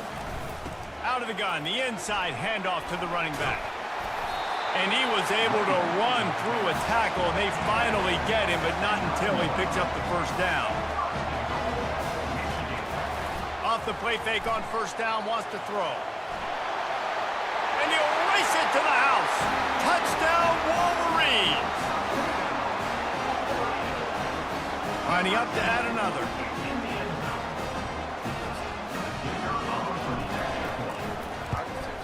And the extra point pushes the lead to 14.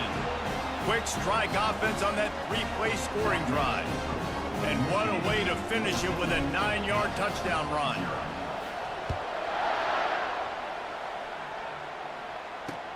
He'll bring it back from inside his 5. He was looking for more running room, but none to be found as he stopped at the 23.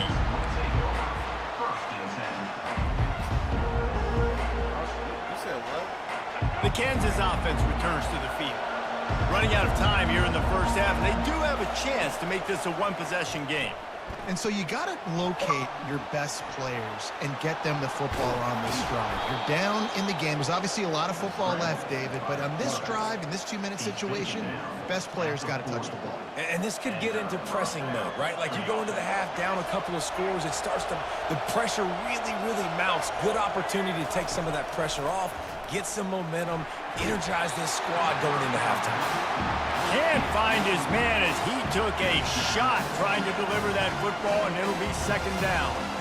And that defender was just smothering the quarterback on that screen attempt. You know, the QB's taught to hold on to it to the last possible second. He had no shot trying to negotiate that defender.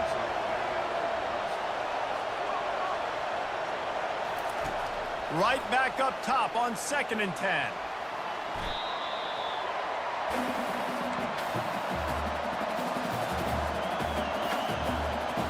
I'm not positive, but that first down marker might be in the next county. On 3rd and long, doesn't need to take the check down. And that's incomplete. A defender all over him. Knocked the ball to the ground. 4th down coming up. This is a point where you just got to be able to focus. And the critical down and distances in this game, like that 3rd down right there. When it's a good throw, you got to make the catch. You got to be able to make that play. Pocket starts to collapse. And they got him. A sack denies the try to convert on 4th down. And I don't know how to explain.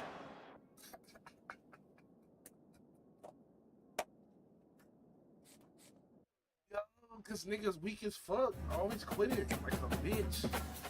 Get on the fucking game, bro. You gonna see me a friend with us. See one of you know, bitch ass.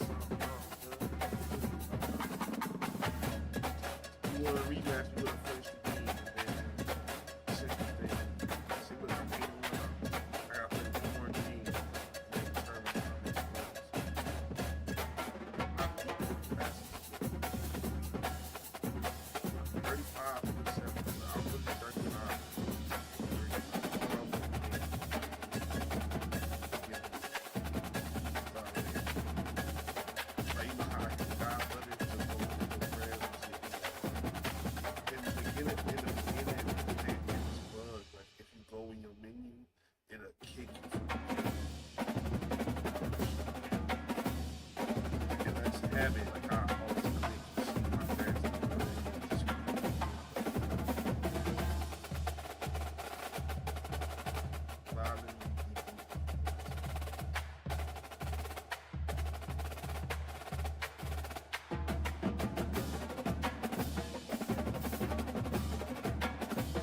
Yeah, you know what's crazy? You know what's crazy? You see that loss I got right there?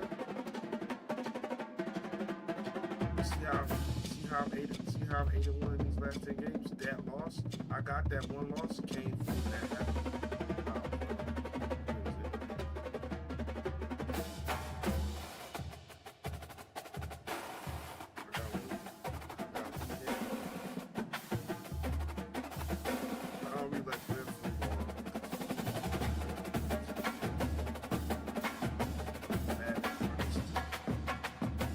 This is the thing, right? Why I'm so good at it.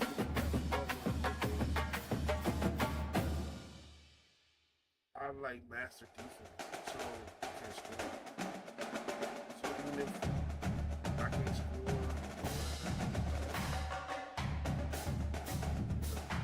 like I win.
Is Amazon gonna tell you when it's on the truck?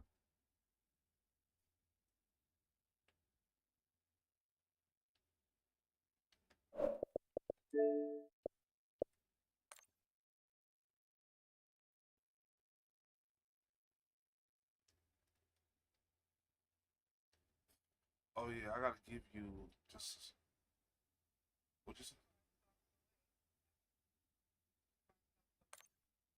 Oh, the Amazon lady. Okay, don't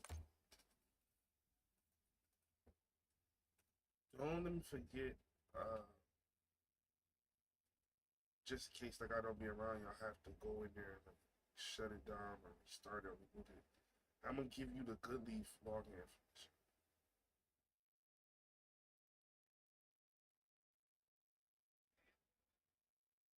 I'm just give you my email and password. No, like just like I'm gonna show you like just like if I'm not around, right? I said I'm gone or something. In the server, like you already started it, but it's still tweaking. Sometimes the VPS have to get like actually booted and stuff. So I'm gonna show you like just all of it.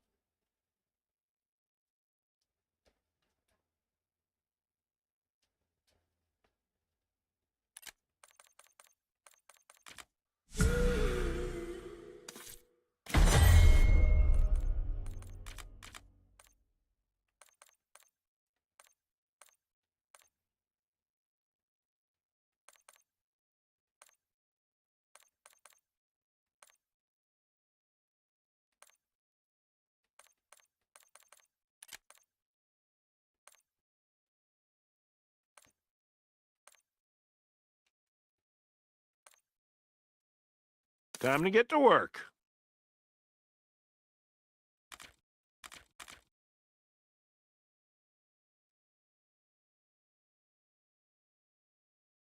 Well, offended why?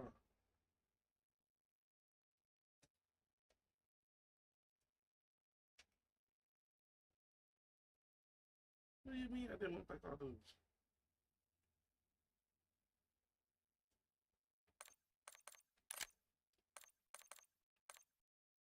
Oh, high trip, this, that, weird shit. Shit, it's like crazy shit. Like you can jump high, like it's like no gravity. It's all colorful and shit. It's crazy shit.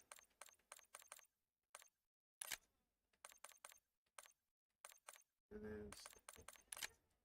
I'm gonna show you real quick how it is.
On my stream.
We're headed to the war zone. Get geared up and stand by. Broke their armor. Dropping into the I am AO. not made for this. I do ceramic, changing mags. Broke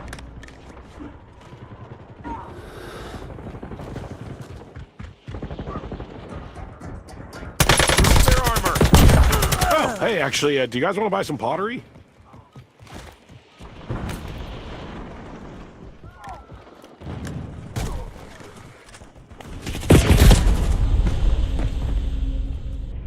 All stations, this is Shadow 01. Deployment to the war zone has been authorized.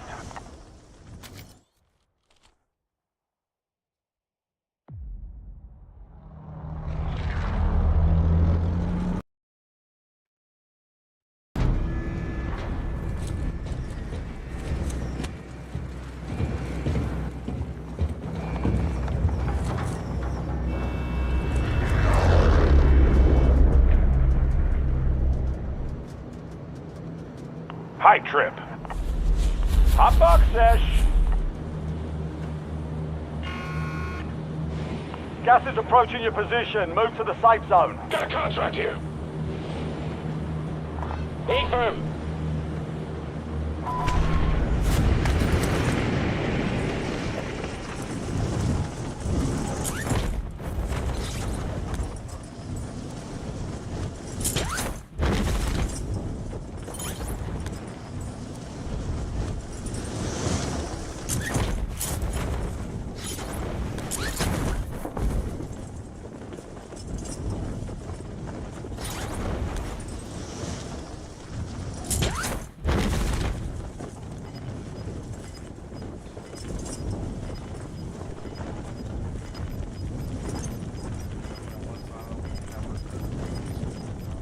Your squad's in the safe zone. Gas is closing in.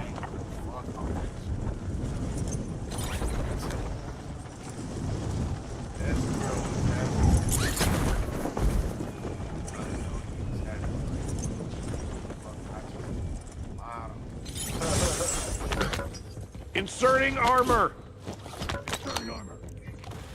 Hey, oh. Wrapping re-up. Check your map. I've marked a point containing enemy intel nearby. Capture it for information on the next gas spread. Got some loot here. Hyper aware. Trailblazing.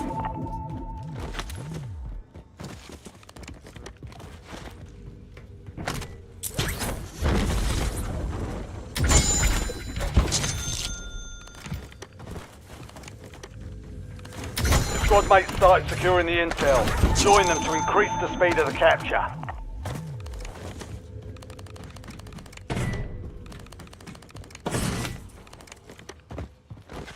Got armor here.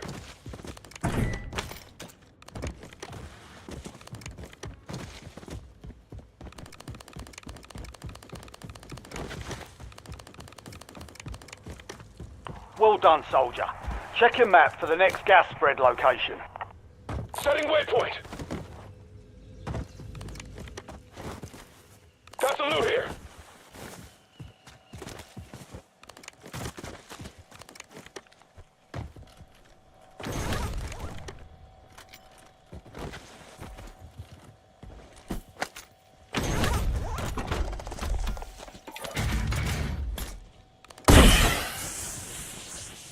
You've got a loadout drop inbound. UAV standing by. Operator establishing score streak.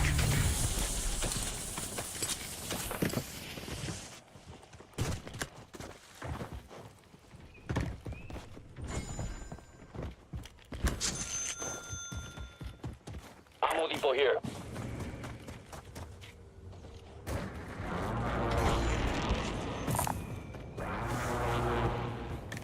Priority tasking request received. We're a dot. Yeah, follow me.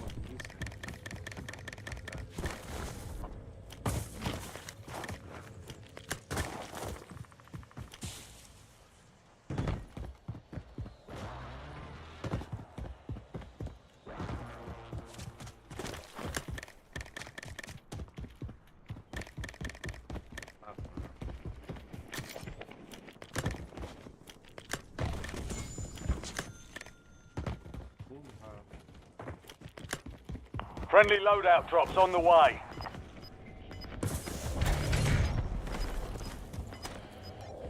You think too fast. Gas is closing in. Get to the new safe zone.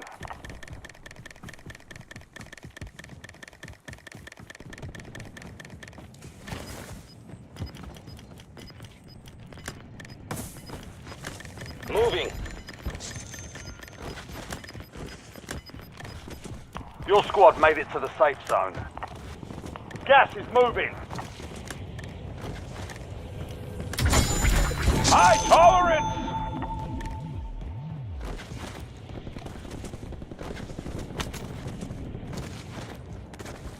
Moving here.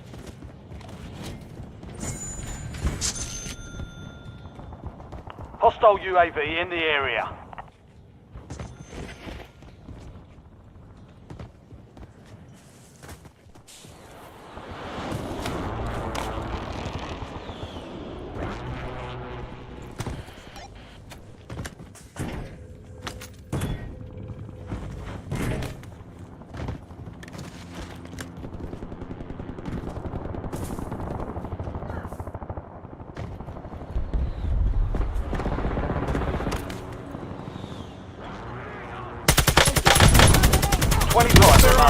Solid work so far. Inserting armor. Hostile airstrike incoming. Changing mags.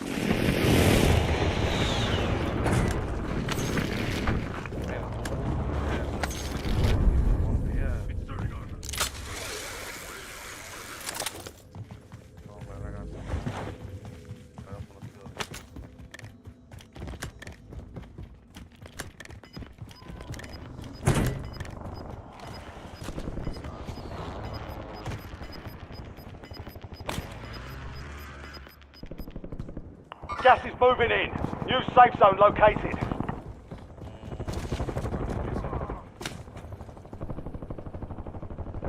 Fire sale active.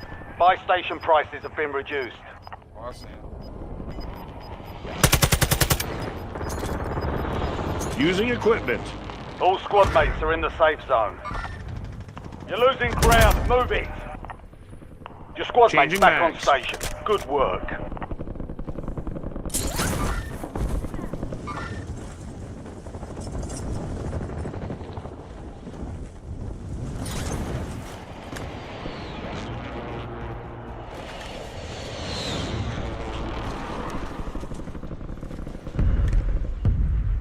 Enemy UAV overhead.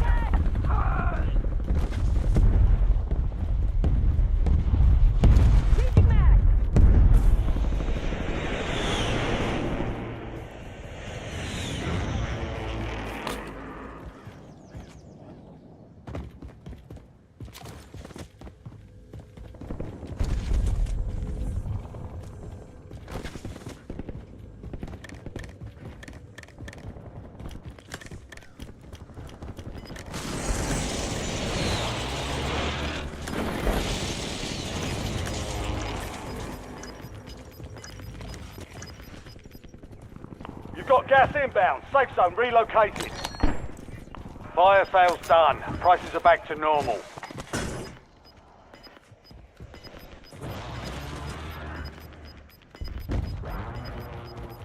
Your squad's in the safe zone.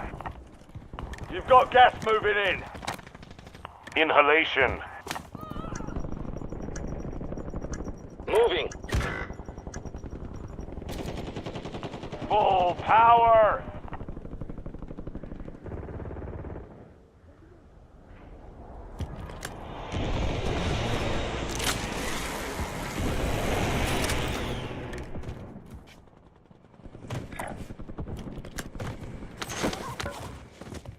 Your squad mate is redeploying. Well done.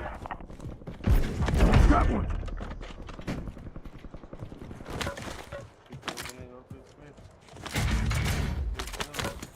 Change the max.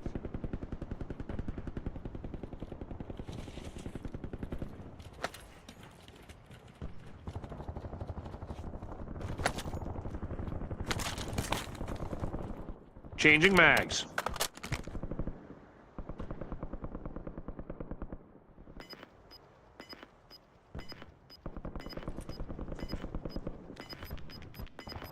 Marking target location. Resurgence window is ending. Watch your six. Gas is closing in. Relocating safe zone. Bounty targets are up. Get after them. Loadout drop headed your way. Flying at the bar. All squad mates are in the safe zone. Gas is inbound. Moving here.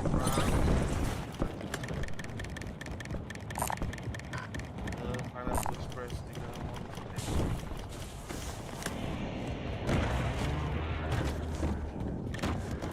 Enemy field upgrade. Not good. Requesting recon above! Up here, nigga. Where niggas at, nigga?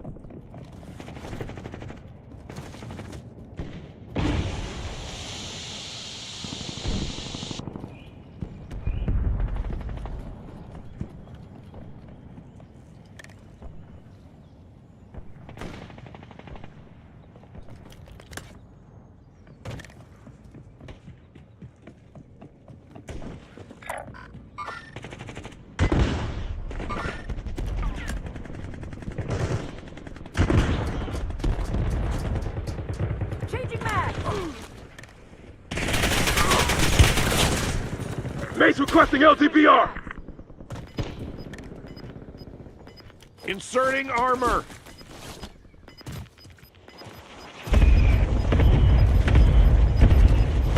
Resurgence is closed. No more second chances.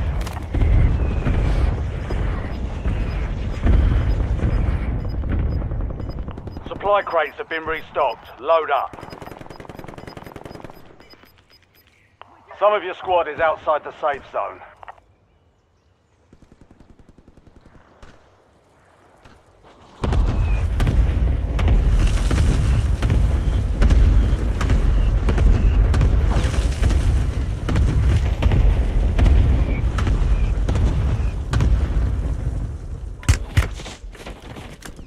Inserting armor.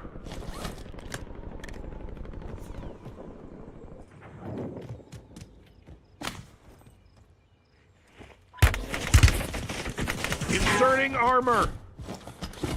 Requesting recon above!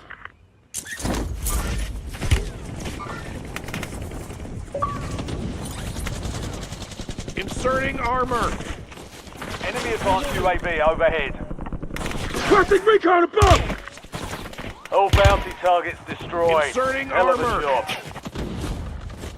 Taking offensive fire! Changing mag. LDVR ready for launch.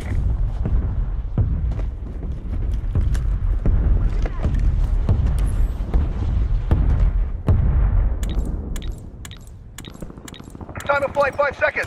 Out.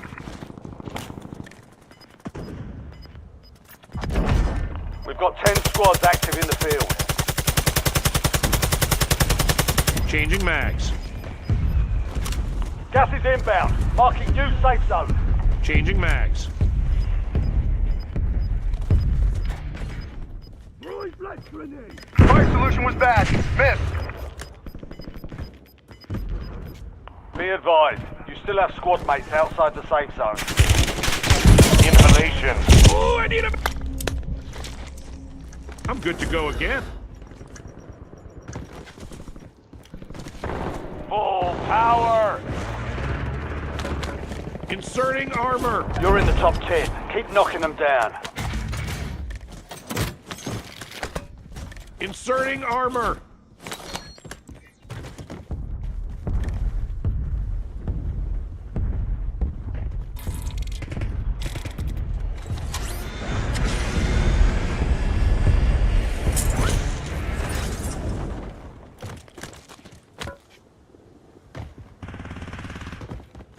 I'm good. Threats in the area. Enemy UAV is online. Changing mags. I'm taking fire! Switching mags.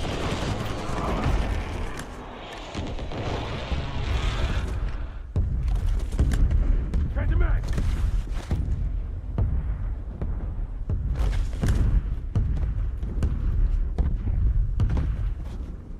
Requesting recon above! Requesting recon above! Requesting recon above!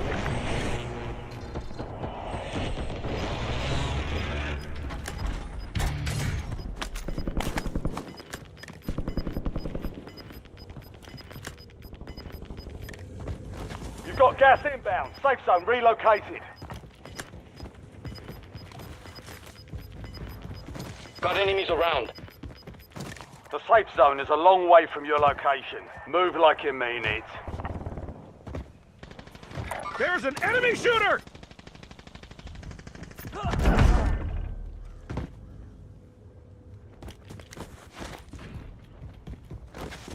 Still here? Changing mags.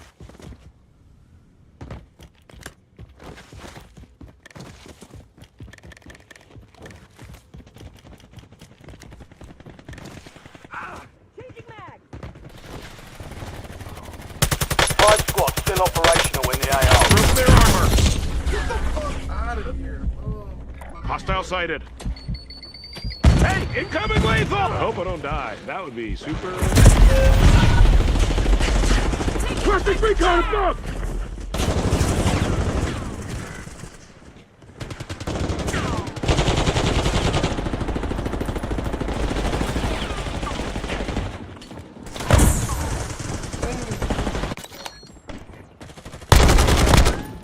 Change the mags! Only 4 left.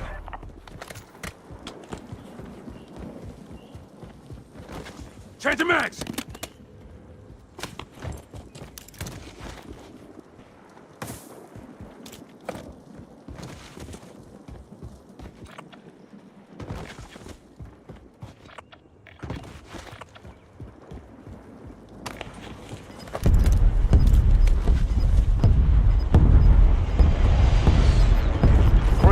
Left in the war zone. Stay alert.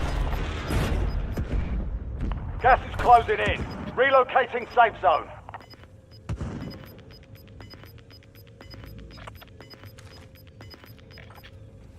Gas is moving. I can help you out. Standing by to redeploy.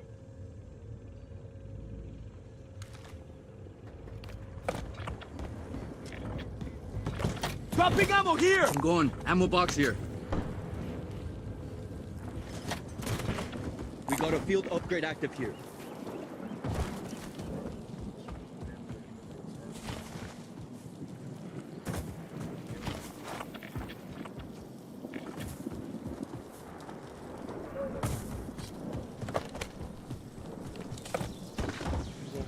I can help you out. Get me back in the AO.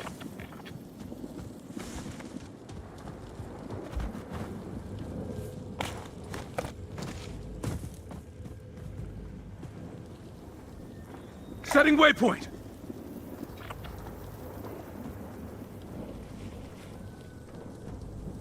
Affirmative.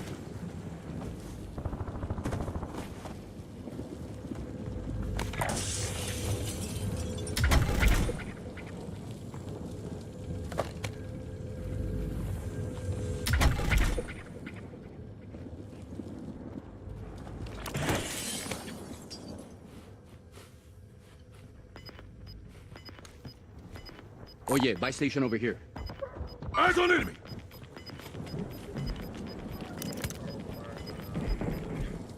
Time's almost up. Finish the mission.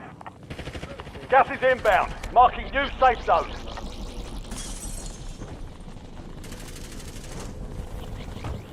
Only 2 left.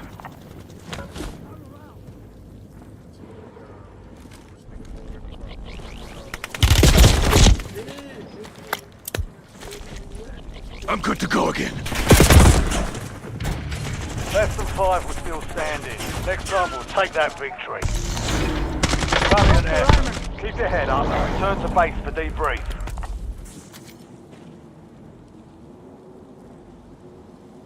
How many stops has she got?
Hmm.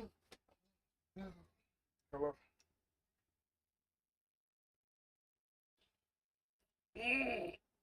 Hello.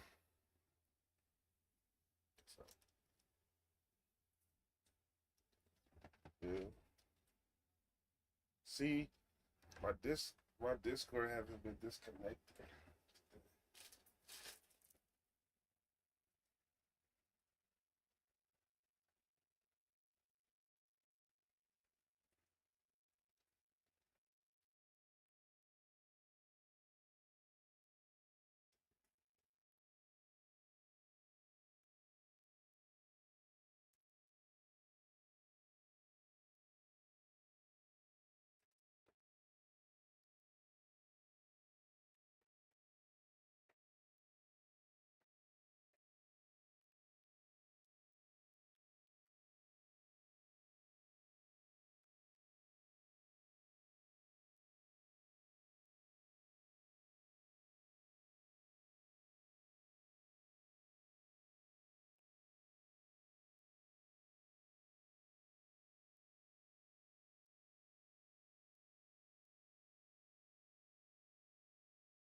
Sleep on me. Sleep on me.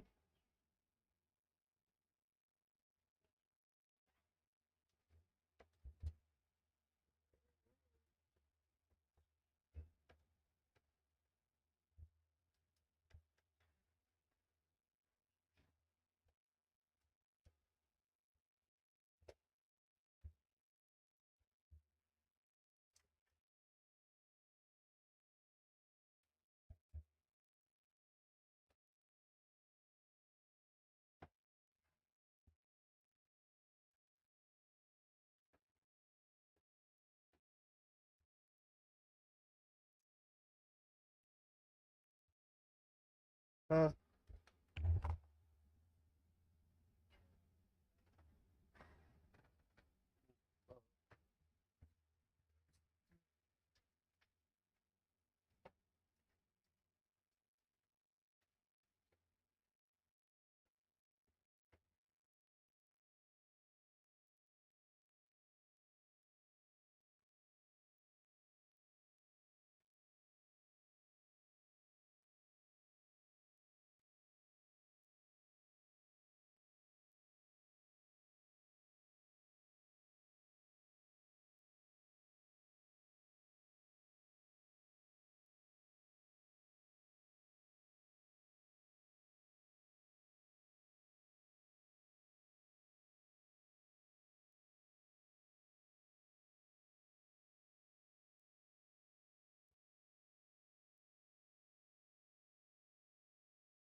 Yeah, because the joke's on you. That's why it's a bad joke. The fuck?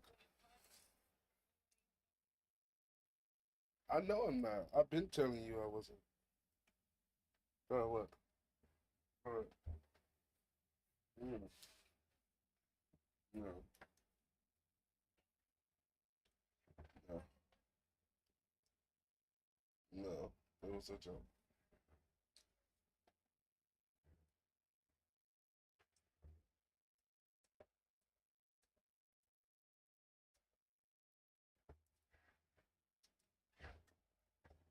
Yeah.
Strawberry shortcake.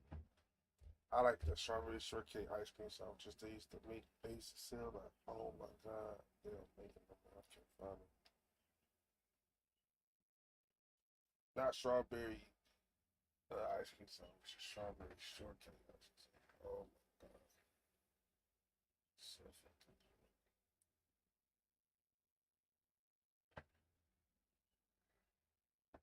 good. That's not really that one.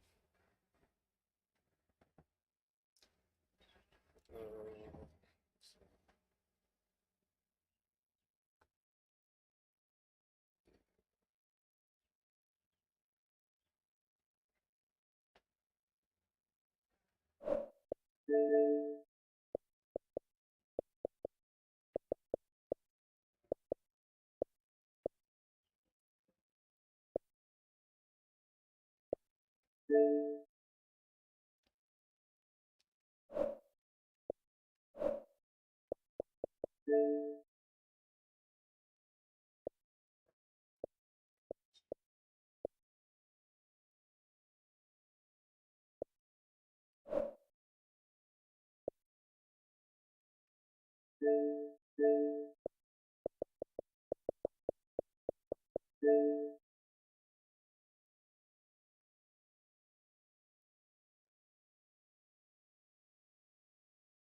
put it on the stream.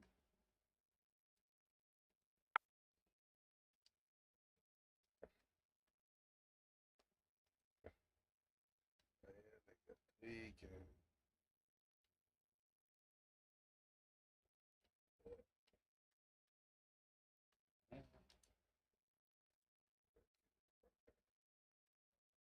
They better get with the program. What do you mean?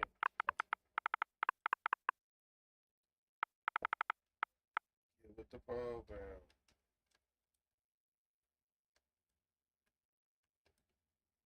Buttons on the screen.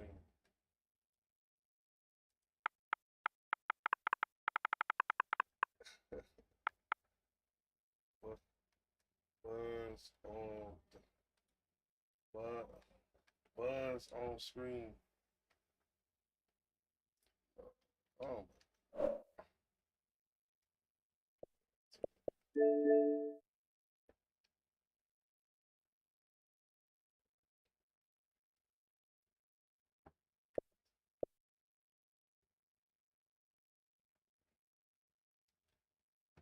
buttons on screen. Man. What you doing?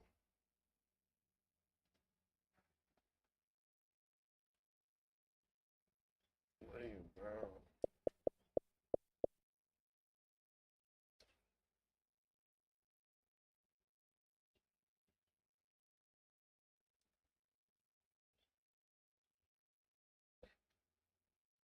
Do you got uh do you got stars?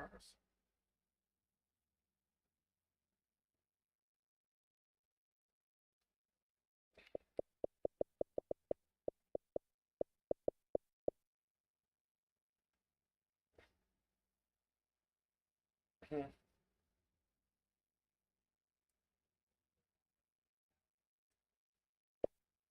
Yeah, but I know it's a site I can watch this shit on. Just think of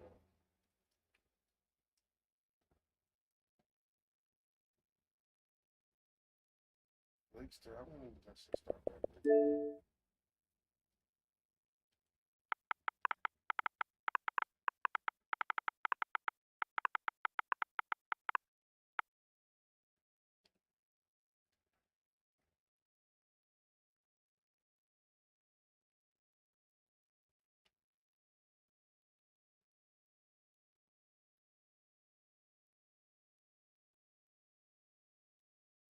But still, what the fuck? Still, that's not working.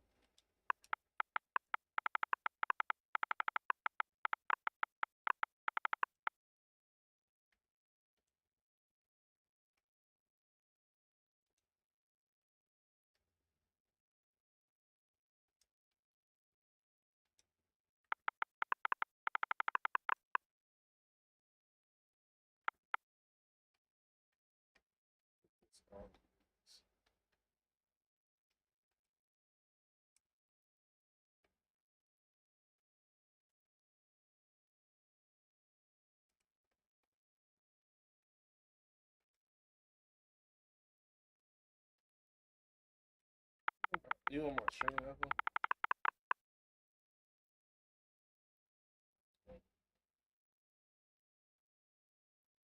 Wait.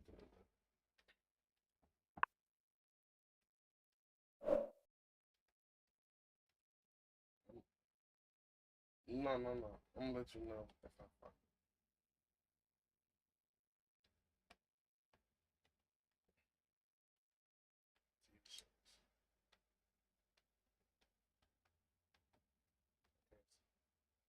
Can't search.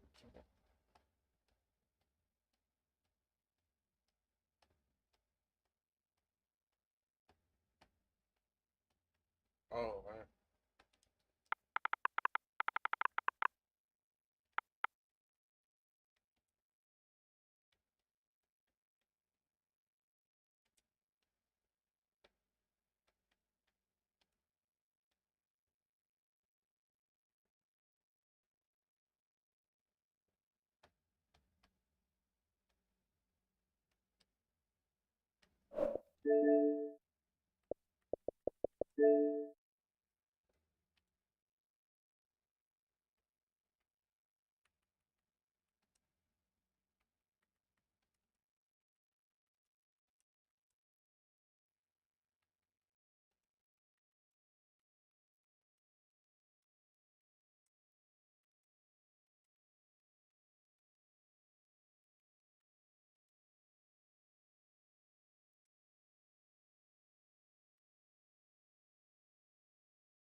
I just happen to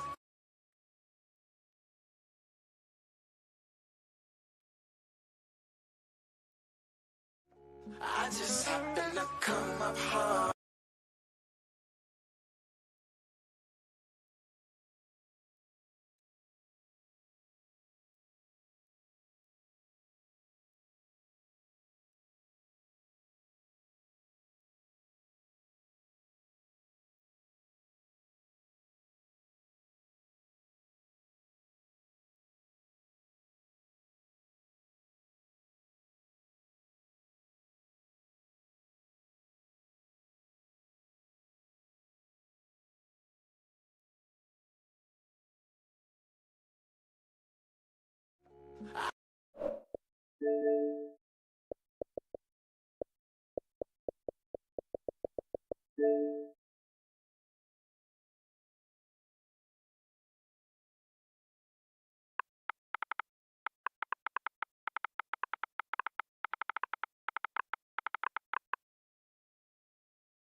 DTE is working hard right now to reduce outages by 30% and cut restoration times in half by 2029. We're installing new technologies like these for a smarter, stronger grid. We will make your power more reliable.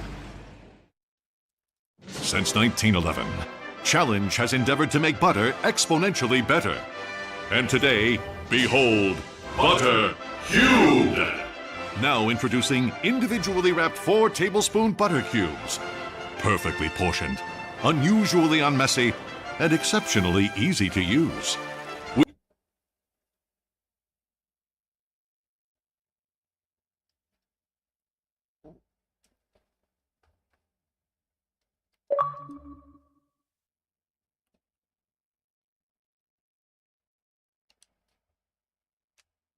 Take the credit defensively. They are sound. They're smart. Steve Kerr will get out there and switch defenses. I saw stuff I've never seen in the series against Houston, against our guys. He ran 3-2 zone. He ran 1-3-1 in the NBA. That's something you never see, to take away the elbows. And he doesn't mind switching stuff. He'll go play big. He'll go small. And right now, one thing he's doing, he's daring Rudy Gobert. He's saying, I'm going to put Jimmy Butler, I'm going to put Draymond. We're not putting a guy above 6'8" on you. And he's really challenging Gobert to score the ball inside the paint. Now, against Şengün and Steven Adams, he went big. You saw a lot of Quentin Post. You didn't see Quentin Post tonight. You saw Kevon Looney and Draymond. You saw both those guys in the lineup. I'm going to make this very clear. They're not going to win this series without Steph Curry. He's going to have to get back, depending how bad that hamstring is. And I've never seen Steph go down. And it's funny, man. We were talking about this the other day with Steph. If you watch him play, I don't know. He must run 3 to 4 to 5 miles every possession he's running. So finally, that hamstring, went out. Yeah, but at the end of the day, Chad, I don't see a reality where Anthony Edwards struggles that bad offensively. They got to find ways to get him going. And ultimately, in game one, it was a lot of rust. The positive, when you play 7-game series, you're fresh, you're ready, the juices are going. But I saw rust from Minnesota. Ocho, what'd you think about what you saw? Because like he said, I don't think Ant-Man hit a jump shot all night long. Everything that he got was going to the basket, or it was from the free throw line. He was terrible from the three-point line. What was he from the three-point line? Oh, he did make one. He was 1 of 5 from the three. He was 4 of 5 from the free throw line, 9 of 22 from the floor overall. He did have 14 rebounds, but the thing that they didn't allow him to do, they made him incredibly inefficient, and they didn't look at his assist total. 2. Remember when he played the Lakers? 11 assists, 9 assists. So not only is he getting his points, he's allowing everybody else to get involved. Tonight, Golden State did a great job of limiting him, making it hard for him to get anything. He couldn't get anything from the jump shot, the three-point line. He got some driving baskets in the second half, but it wasn't nearly enough. So the Timberwolves, you like Ant-Man. What is it that you didn't see that you want to see in order for them to win this series moving forward?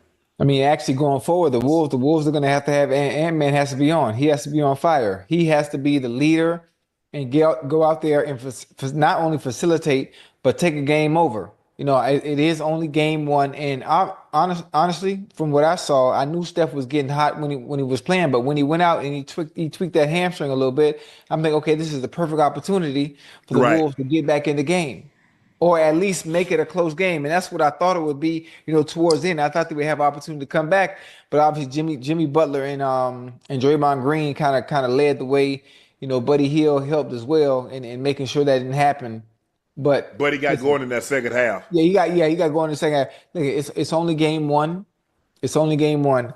So I'm expecting, Anthony Edwards and the rest of that crew collectively to have a better game, especially Ant-Man I think everybody's going to feed off his energy and how he plays, so everything starts with him. I mean, you think about it. Minnesota scored 11 points in the second quarter. Warriors almost outscored them in the second quarter. The Warriors scored 26 points in the second quarter. They had 31 points at the half. Minnesota did. I don't know if I've ever seen a team be this poor in an entire quarter, 12-minute quarter. Ryan, I don't know. When's the last time you see somebody score just 11 points in a quarter in today's game? Now, maybe when the game was physical, hell, I mean, I remember games being 73-68, 70-65. But in today's game, when it's up and down, I don't know if I've seen this anemic of a quarter from a team.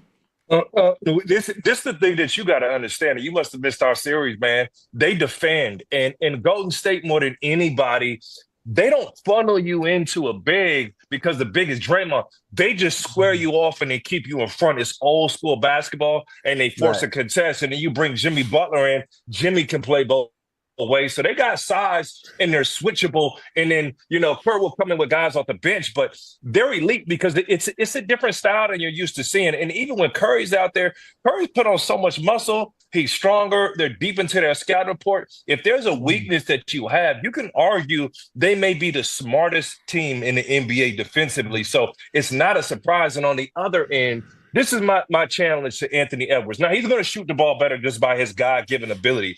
When he learns how to truly play the game and manipulate defenses, he is going to be he's going to be unstoppable. And what do I mean by that? Luka Doncic can't jump over a phone book, but he can manipulate defense. You know what I'm saying? Like yes. Luka Doncic is going to find a bad matchup. He's going to pull you into a pick and roll, use the angle, and get it. Ant-Man playing on all heart right now. It's all heart. But when he learns how to run the pick and roll, find the poor matchup, see how they're playing him, you can't guard him. So he's made strides, and the game is going to come so much more easier to him. But again, that was rust, and like Chad said, it's almost impossible. We're going to expect him to go into the next game and play that bad, and you're going to have to see. Here's the problem, Chad. I don't know how both of y'all feel about this. Now you're going to have to ask Jimmy Butler to do a lot more than he's been doing. Jimmy Butler's been playing heavy minutes, but he's been saving himself. Mm-hmm. He had 11 rebounds tonight. He had 8 assists tonight, as you mentioned. Because first of all, Draymond is a point, whatever you call him. He's a point center, point forward, whatever you want to call him. Because he initiates a lot of their offense. That's not what Curry does. Curry spends his time being in perpetual motion, running from side to side, coming off picks, coming off spin downs, and things of that nature. He's not really initiating their offense. That role goes to Jimmy Butler and Draymond Green. So now with Curry being out, you're probably going to ask Jimmy to do a little bit more of the scoring. He can't be as much as a facilitator because he had Curry taking a lot of that scoring role. Now, if Curry's going to be out, you're going to ask him to do more. He's more than capable of doing that because we saw him for a number of years in Miami do some of everything. Go get you 50. If you need 15, 16 rebounds, go get you that. You need double-digit assists, he can get you that. And so I agree with you, Ryan. I think he's going to have to be more of everything. He's going to have to be that guy, what we saw LeBron be for a lot of those years. Maybe lead the team in points, rebounds, assists, hell, maybe steal, block shots, because he has that ability. Right. It's going to be very interesting to see how the Wolves respond to this because they had it fairly easy. For the most part, look, the Lakers would always choke it off, and they would get some confidence going, and the next thing you know, Ant-Man get hot, everybody catch fire shooting a three. They was 5 of 29 tonight. Now, they made the 5th most threes, but they weren't a great three-point shooting team against the Lakers. They just got hot in spells, and that was good enough to carry them over. Ant-Man did what he did, but you got Jaden Daniels averaging 22, 23 points a game, and you see tonight he had 12. You had Julius Randle giving you 22 and 6 and 5. He had 18 tonight. So everybody played below their average against the Lakers. And I don't know if this effort tonight, they're going to have to find something because I like what you said, Ryan. The Warriors are a team. They don't beat themselves. They make you beat them.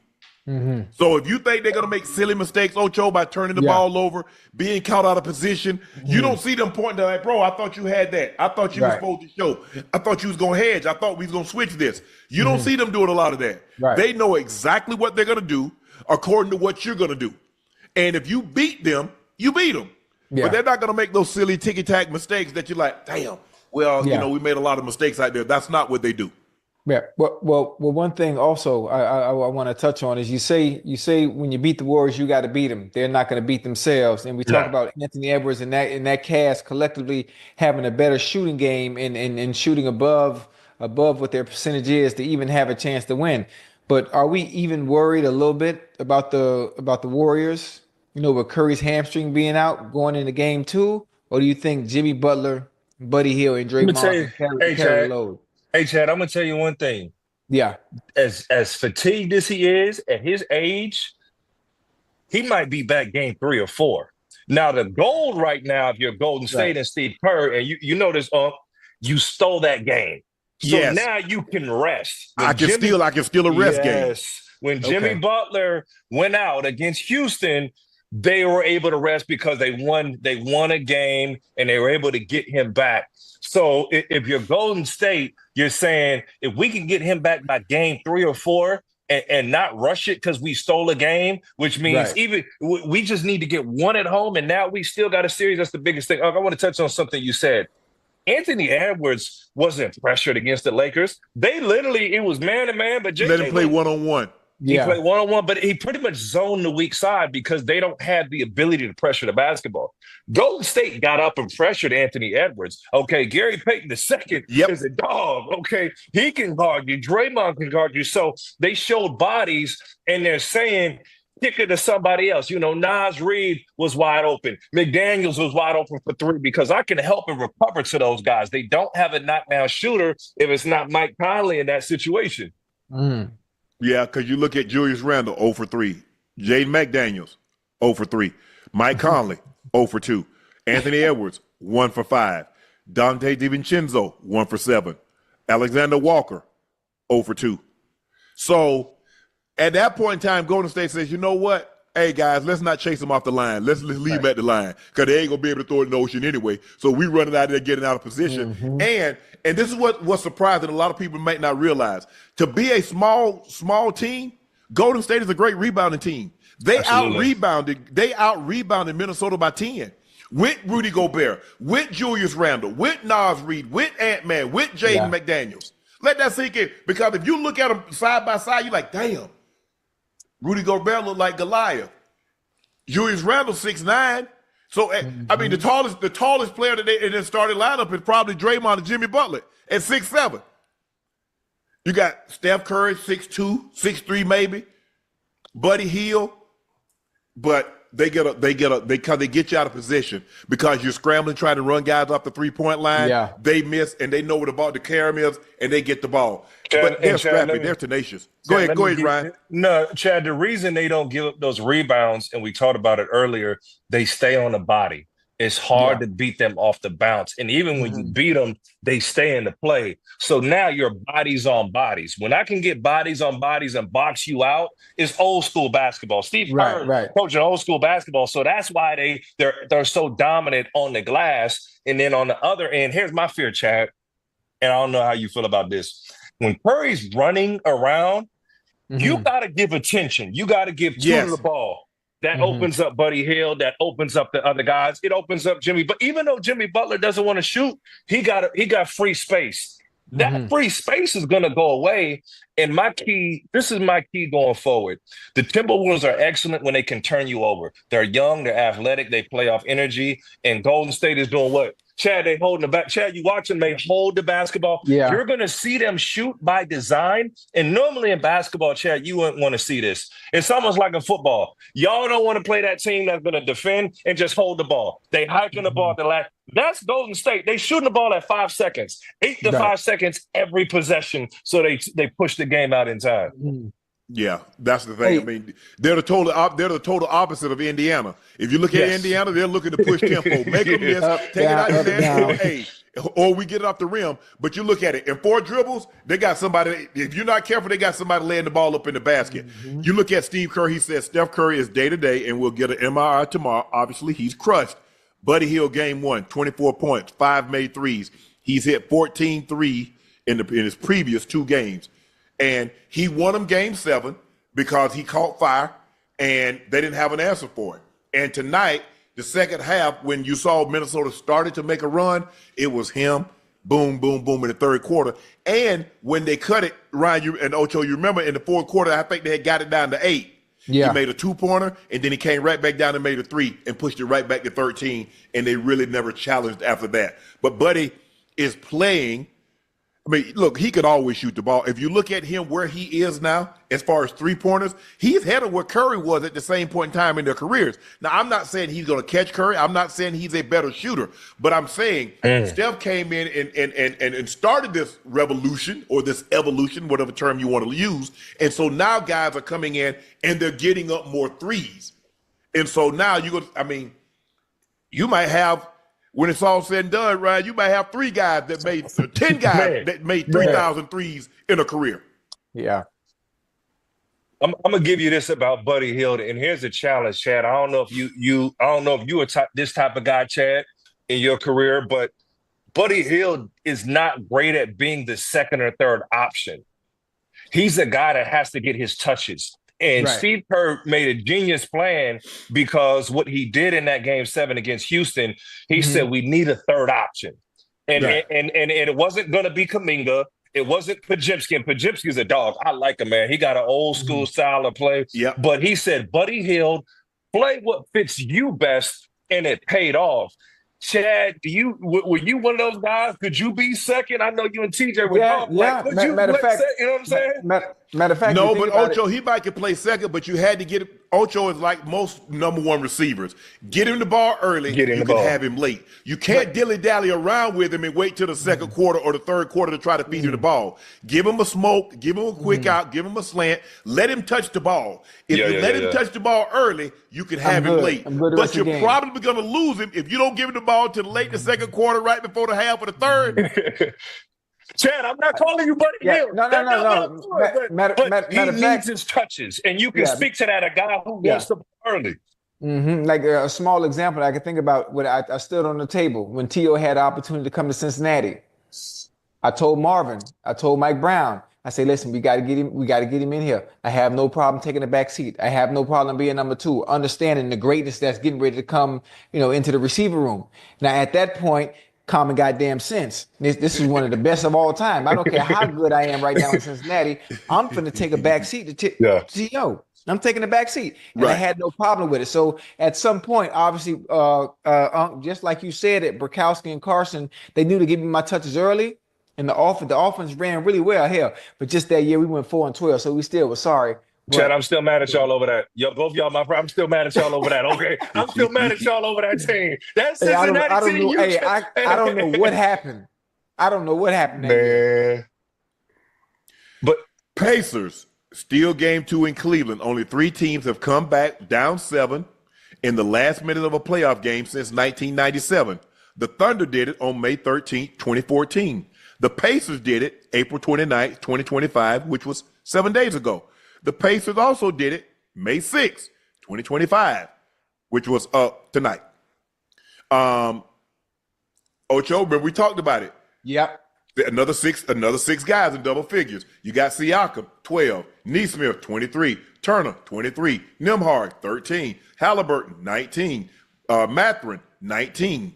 You see? You don't know. You just know it's a committee.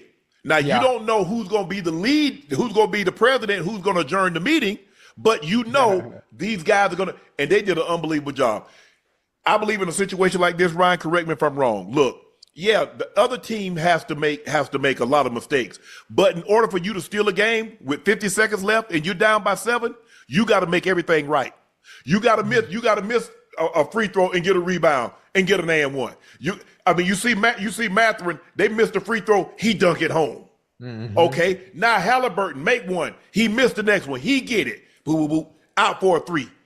Everything that could have gone wrong for the Cavs struggled all night getting the ball in. There were a couple of times they could have got some violations, and then I don't know what happened. He just threw the ball right to Nembhard. Nembhard said, thank you very much, but they're in trouble. I think this series is over, and it's going to be the most epic collapse because a team that won this many games to possibly get swept. I can see them getting swept, Ryan. I don't know if you see that. You got some glasses on? Put them glasses on so you can see if you can see what I see. Because I damn sure see them getting swept. Hey, Chad, I Yeah. called this before I seen it. And this is what's crazy. The Indiana Pacers are the most underrated team in the NBA right now. Yeah. They're a team. Chad, last year they went to the Eastern Conference Finals, and everybody said it was for injuries.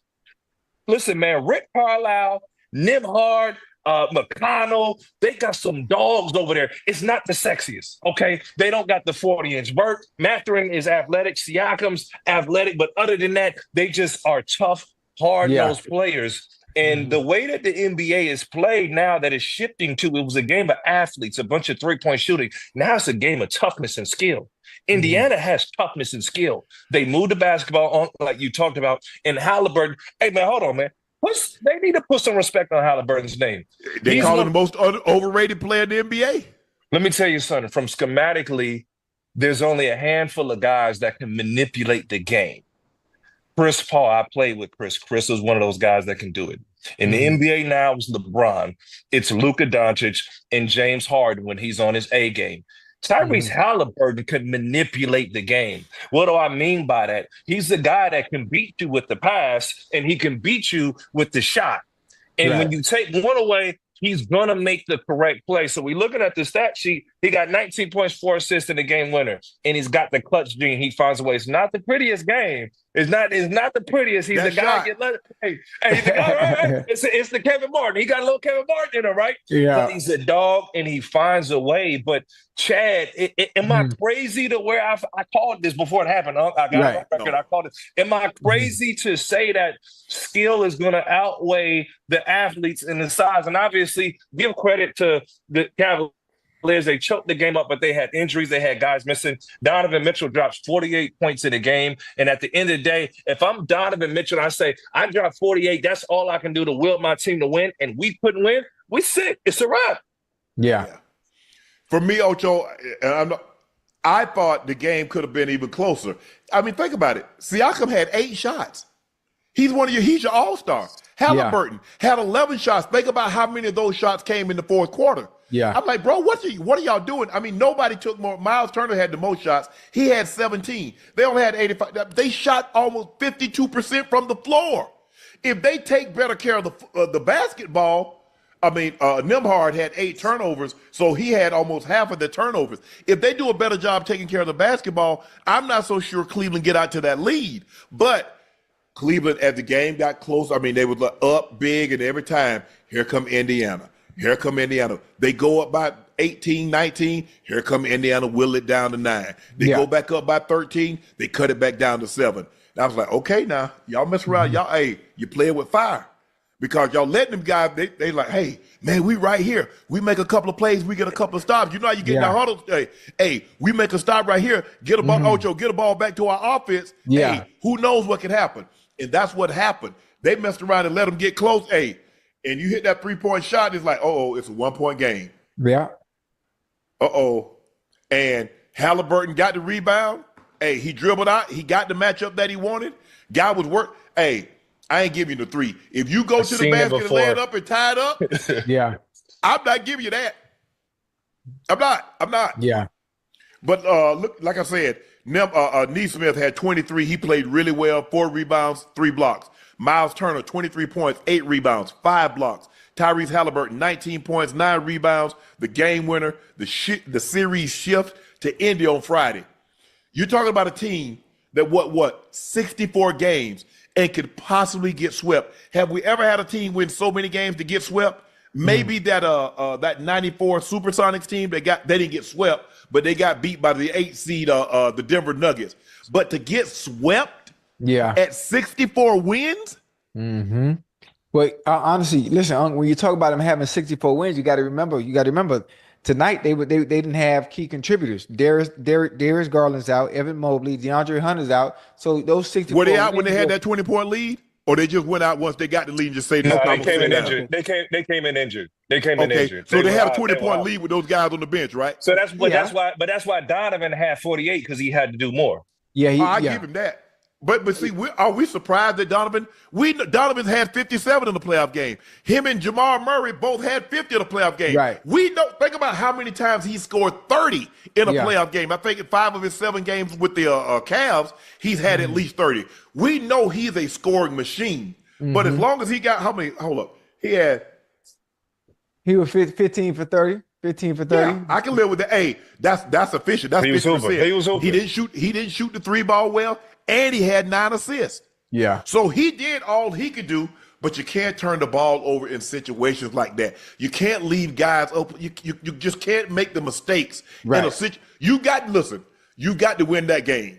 You can't play. I don't believe they can play any better, Ryan. With the guys that they have missing, they can't play any better than what they played tonight, and they don't have anything to show for that performance that Donovan gave you. 100%. And this was Indiana's mindset. Let me speak to something that you two can't speak to, okay? Y'all was first options, Hall of Fame. I was a role player, okay? So let me speak to the role players.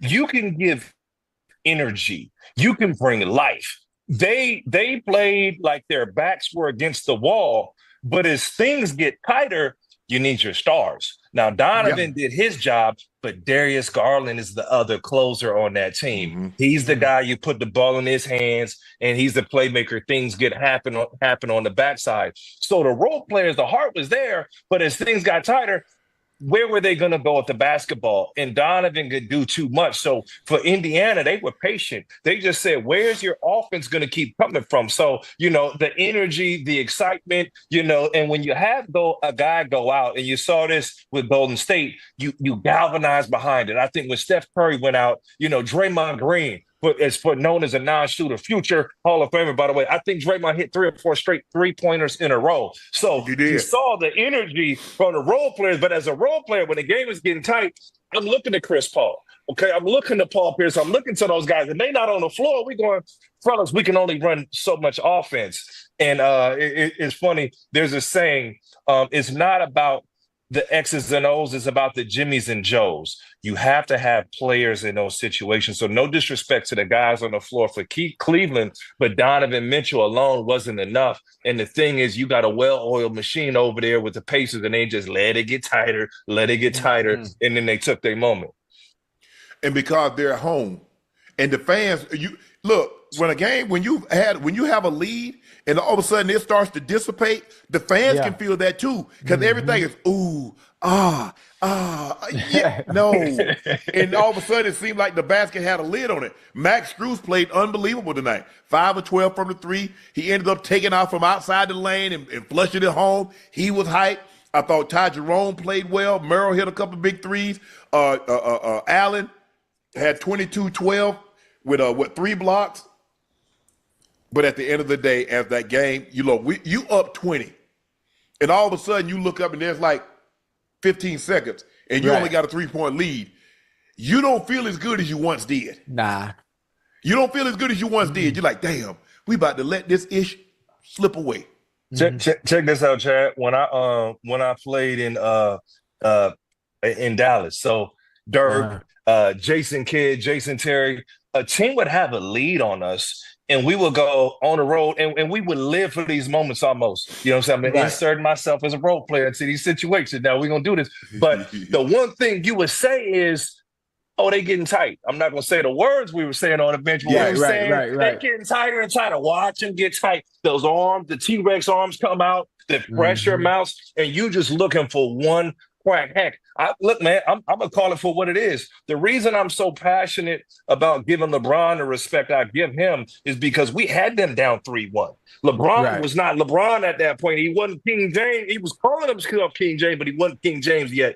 And what he did coming into Boston with our team and our guys, and we kept waiting for that moment for LeBron to shrink. We had Wade figured out, with all due respect to Dwayne Wade. We had great Avery was doing an excellent job. We had him figured out, and LeBron took over in that game, and he willed his team to victory on the championships, and the rest is history from there. But Chad, have you been in a situation where you're saying, give us the ball back, it's game. Give us the ball back, it's game. Defense make a play. If anything, especially a situation like that where it's a pressure situation and it gets tight, Unc would be better suited to say that because he's been in bigger games. He's been in bigger games You know, when Elway flipped Oh over yeah, the deal? because we had one of the best pressure packed quarterbacks in NFL history. Absolutely. And that's what he was known for. So we knew if the defense could get a stop, it didn't matter. If we're down 14 with 5 minutes to go and they had the ball, we got to stop. We're going to go down and score quickly. Defense get us one more stop. Get us off the field. We get that ball back. Oh, we're going to get a touchdown to beat you. We're gonna find a way to beat you because I've been in that moment too many times. And they know it. See, here's the thing is that when you have somebody and they know it, they know what you know. God, man, they got. Did you hear when Atlanta? Even when Atlanta had that 23-point lead, I think it was Sanu was on the sideline. He's like, "Hey man, that's Brady over there." They know what's over there. You are 23-8, and you still worried about the man. Yeah, because let me ask both of y'all this: what's it gonna take for Tyrese Halliburton to get that respect? Because he just did it to Giannis. He didn't come out the East, but he got what's it going to take for Halliburton? And this was a league-wide fan. They chanted overrated the game. He addressed it in the press and said, overrate that. What's it going to take for him, in your mind, Chad, to get that respect? And is there anybody that you knew that was getting that overrated tag and what they do to get over it? You know, that's crazy. I think it might actually be where he's playing.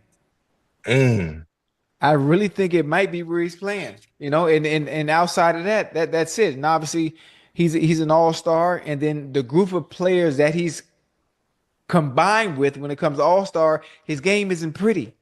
It isn't pretty like everyone else's. He ain't Steph. He ain't Luka. You know, he don't play above the rim like Ja. So you know what I'm saying? So he's not going to be what all the guys that I mentioned. James Harden, like you said, James can go give you 50. Steph can give you 50. Luka, you seen Luka give you a 60-20 triple-double. Ja can play elevate above the rim. So you look at the guys that plays the position. I don't know how many guys you're taking. I mean, you might take him over Ja, but are you taking him over Steph? No, you're not taking him over Luka. Are you taking him over Shea? Oh, I gotta hear that. You said you taking him over Ja. Halliburton and Ja. You said you taking Halliburton. No, but that's what I'm saying. I'm saying of the guys that I mentioned, you're not taking him over Shea. You're not taking him over Luka. You're not taking him over Steph. So I'm not. The only reason I would say you probably take him over Ja is because of Ja's injury history. Because I can't count on Ja. If you take injury history out, and you look at the team, because he injured half the time. Similar teams, though. Did you say that he got Pascal Siakam? Memphis. JJ, he got Triple J. Triple J. They're pretty similar. Yeah. So I know you can't take out injury history, right? If we take away the flashy play, Chad, Ja has the flashy plays. No disrespect. I'm not trying to shoot disrespect no way. Yes. But are you taking Halliburton? Are you taking Halliburton over Ja? Absolutely not. See, that's listen, the thing. I like Halliburton. I think one of the reasons why he got that underrated label is simply, for one, with the team he plays on, and two, even though he's efficient and he gets the job done at a high level, and just something about his game, it's not pretty. You know, it's not as pretty. It's not as aesthetically as pleasing as everybody else's. When you watch a Ja, when you watch a James Harden or a Steph Curry or Luka, because all the guys, point guards. Ocho, what you're saying is all the guys that we mentioned can go get you 50. 100%. I mean, Shea can go get you 50. You don't think Halliburton Luka can get you 50? Huh? You don't think Halliburton can get you 50, 40? No. Have he ever? What's the most points Halliburton scored in the game? He get you 40. I think he get you 40. He get you 40. He get you 40, y'all. You heard me? Hey, he'll get you a quiet 40, and it's gonna be ugly too. But here's the thing. But think about Shea. Look out Shea. How many times did Shea had the most 20, 30, 40, 50-point games? We've seen Luka. We've seen Luka drop 70 plus. So we know he can go get 50. We've seen Steph do it. We've seen Steph do it in the game 7. We've seen Steph do it at 30, at 36, 37 years of age. Yeah. The most points he's had, how many times have he scored 40 in the game? He got 3 40-point games. Shea had, 10 of those this year? Here's the thing too, Chad. And I don't know if you know a quarterback like this or a wide receiver. he plays the right way. So here's Chad, here's the reality. When he has the ball, this is not a sexy play for a star point guard. Kick the ball ahead of the floor. Kick the ball ahead of the floor. Jason Kidd was similar to that. He's a different build, but you can say you might not get the assist, but it's the right play. Halliburton's going to make the right play, and he just showed you tonight he's clutch. So, and I feel like, I'm going to insert LeBron in this, be honest. LeBron don't get a lot of the praise from the people. Obviously, he may not be a cup of tea. He's not what we grew up seeing as the GOAT, but LeBron will make the correct play. Always. Halliburton's a guy who will always make the correct play. Obviously, he sat the bench for Team USA. Obviously, during the regular season, they look pedestrian. They couldn't guard the seat we sitting in. The Indiana Pacers look abysmal in moment, okay? But they're in the Eastern Conference. But he's going to make the right play. Chad, are we faulting him for making the right play? Is there anybody that you can think of, even on the NFL side, that makes the correct play and they don't get the respect because they make the right play? We like ball hogs. You know we like somebody ball hogging the ball. And the thing is, with Halliburton, he doesn't turn the ball over. How many times have we seen him have 15 assists and no turnovers? How many times have we seen him have double-digit assists in one or two or fewer turnovers? So as much as he handles the ball, he's very efficient at not turning it over. My point is, I would like to see him be more aggressive. Sometimes. Strengthen the collagen you have and build the collagen you don't with Neutrogena Collagen Bank Facial Moisturizer with SPF, even on the go. They're the psycho dressed up like Brendo trying to kill us.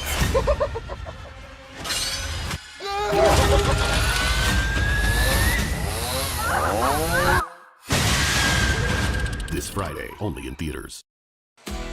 You might know Harbor Freight for affordability. What you might not know is performance and durability go right along with it. You see, we test, and then we test again. World-class engineering and rigorous testing to ensure our tools perform at the highest level and stand the test of time without testing your wallet. Now, it's time for you to put us to the test. Whatever you do it for less at Harbor Freight. Ooh, new diet? Yep. Wait. What? I'm your heart valve. That won't help with heart valve disease. Try asking your doctor to screen you for it. Undetected, it can be deadly. Deadly? I'm going now. Wake up, speak up. Bro, you had 11 shots. And for the longest time, you had 6. And I'm like, bro, come on now. Bro, you've got to give them more. And then you see in that fourth quarter, he gave them more. He gave them an opportunity. Guys made play. Matburn made some, and Neesmith made some big threes. That putback dunk that Matburn had on that missed free throw. But I look, I ain't got no problem with Halliburton. But I understand we like Flash. We like Magic Johnson. Ain't nobody can think about it. How many people they got right now? John Stockton, he got more assists. His record is never going to be broken. Ain't nobody probably don't got John Stockton top 5 in point guard. Because everybody, they like, okay, I got Magic, I got Steph Curry, I got Isaiah Thomas. They got so many guys in front of him because he wasn't flashing. All he did was pick and roll your ass to death. He was fundamentally sound. Yes, but I like Hallie's game. And you look, okay, you say, well, he sat the bench. Okay, I mean, you go, who is he gonna play in front of? He got a gold medal though. Yeah. Hey, you know, also, you say about Halliburton really not being aggressive, only having 11 shots. You got to think everybody else in double figures too. So he ain't really got to do much because everybody else collectively is also being efficient and scoring and contributing. Honestly, I don't even know how the hell they won that game. If you told me the score was, I think at one point I can't forget. It was 119. It was 119. It was 119 to 112. All right. No, I mean, what's the biggest deficit they were down? Oh, they were down. I think they was down by like 20. 20. Yeah. I'm gonna be honest with you. I thought the game was over. I thought the game was over at that point. There's no way they're coming back. You know, even with the injuries, with Hunter and Garland being out. Now, Chad, how about this? They just did that to Milwaukee, Chad. They had a crazy game like that against when they ended Milwaukee. And Hallie laid it up at the end. Right, it's a crazy Chad. They kind of did the same. Now, 20 points, you're right though, Chad, but they did similar with Milwaukee. Yeah. You're right. They You're right. did. Listen, I understand the game of basketball. It's a game of runs most of the time, especially when you make substitutes and things change once your second level, your second tier guys come in the game. But 20 points, I'm thinking you're supposed to find a way to keep that lead. It used to be like that, especially Ocho. after you already gave up one game. They already stole one game from you. It You got used to to find be a way to like keep it, that. and then they come back and you allow the one person that you don't want shooting Facts. the ball. Facts. The ball bounced on. But you know what, Ryan, and you can attest to this. It used to be like that when you got these big leads. For the most part, the game was over. But with that 3-point shot, and there's so many guys that can shoot it now, you're really never out of a ball game, Ocho. We see teams be down 25, 26 points in the first half and lose. Or a team that's down 20 points in the third quarter and lose a ball game because that 3-point shot is an equalizer. So if I hit a couple of those and you have a couple of bad possessions, a 20-point lead, I make 3 threes and 2 layups. Guess what? You back in the game. That's 9 plus 4, that's 13. I've cut the lead in 3 minutes down to 7. Hey, listen, we just saw a team. We didn't get to it yet. We just saw a team that lives by the 3, die by it too, by not being able to hit it. Yep. I'm gonna give you guys the goal real quick for one, and I don't know how you feel about this. This decade's San Antonio Spurs is the Golden State Warriors. Steve Kerr will adapt to who he plays with. He wins with who's on the floor. And y'all just talked about not choking away a lead. They got the lead on the road. Steph Curry's in the back, icing up. Yeah. They held the ball. Watch Golden State. Because y'all say, how did they hold them to 16 points? And it said they hold the ball and they shoot with 8 to 5 seconds on the clock. Now, I'm going to give you some credit, Chad, for something you gave earlier. I'm going to give you some credit when I'm going to give you some credit. You said he needs to score. Halliburton needs to score. I think you said it too. He needs to score to get that type of credit. I'm going to give you a guy who scored the ball and turned his career around, but became a different player. Mike Malone challenged Nikola Jokic to score. He was a right play type of guy. And when he was challenged to go give Rudy Gobert a 50 ball, a 40 ball, or whatever it may be, that changed Nikola Jokic. But Jokic was similar to Halliburton in the sense that he was just going to make the right play, make the right play. So he could be a guy, and I hear you. Y'all right in saying that for you to get that attention, for you to speak of you with the Ja and the Steph and the Tatums and everybody, you're going to have to go give us that consistent 40 ball, that 50 ball when that game is on the line. So you're right, because Jokic, I'm telling you, man, when he got aggressive, and that was always my thing with him, I didn't feel like he could score enough, because when we game plan for Jokic, you come out and say you can't give him both. Either you make him a passer, we blitz him, get the ball out his hands, or you make him a scorer. Make him a scorer. You can't let him be 30, 20, and 15. Because so he got 30 points and he dished out 15 assists. You know about 5 to 7 of those are gonna be 3-pointers. 100%. So now you're at his mercy. Aaron Gordon hit a game-winning 3 against the Thunder. There's been a lot of discussion about this today. Ryan, do you think the Thunder's strategy of filing up 3 with Jokic on the bench? That's what I didn't get. Nikola Jokic, game 1, 42 points. He had 26 in the second half, 22 rebounds, 6 assists, 2 blocks. He became only the 4th player in NBA history to have – he's the 4th player because Wilt did it twice. 40, 20, and 5. Wilt did it twice. Shaq did it. Giannis did it. Now Nikola Jokic has done it. Do you like the strategy? I get the premise, but why would you foul in the backcourt?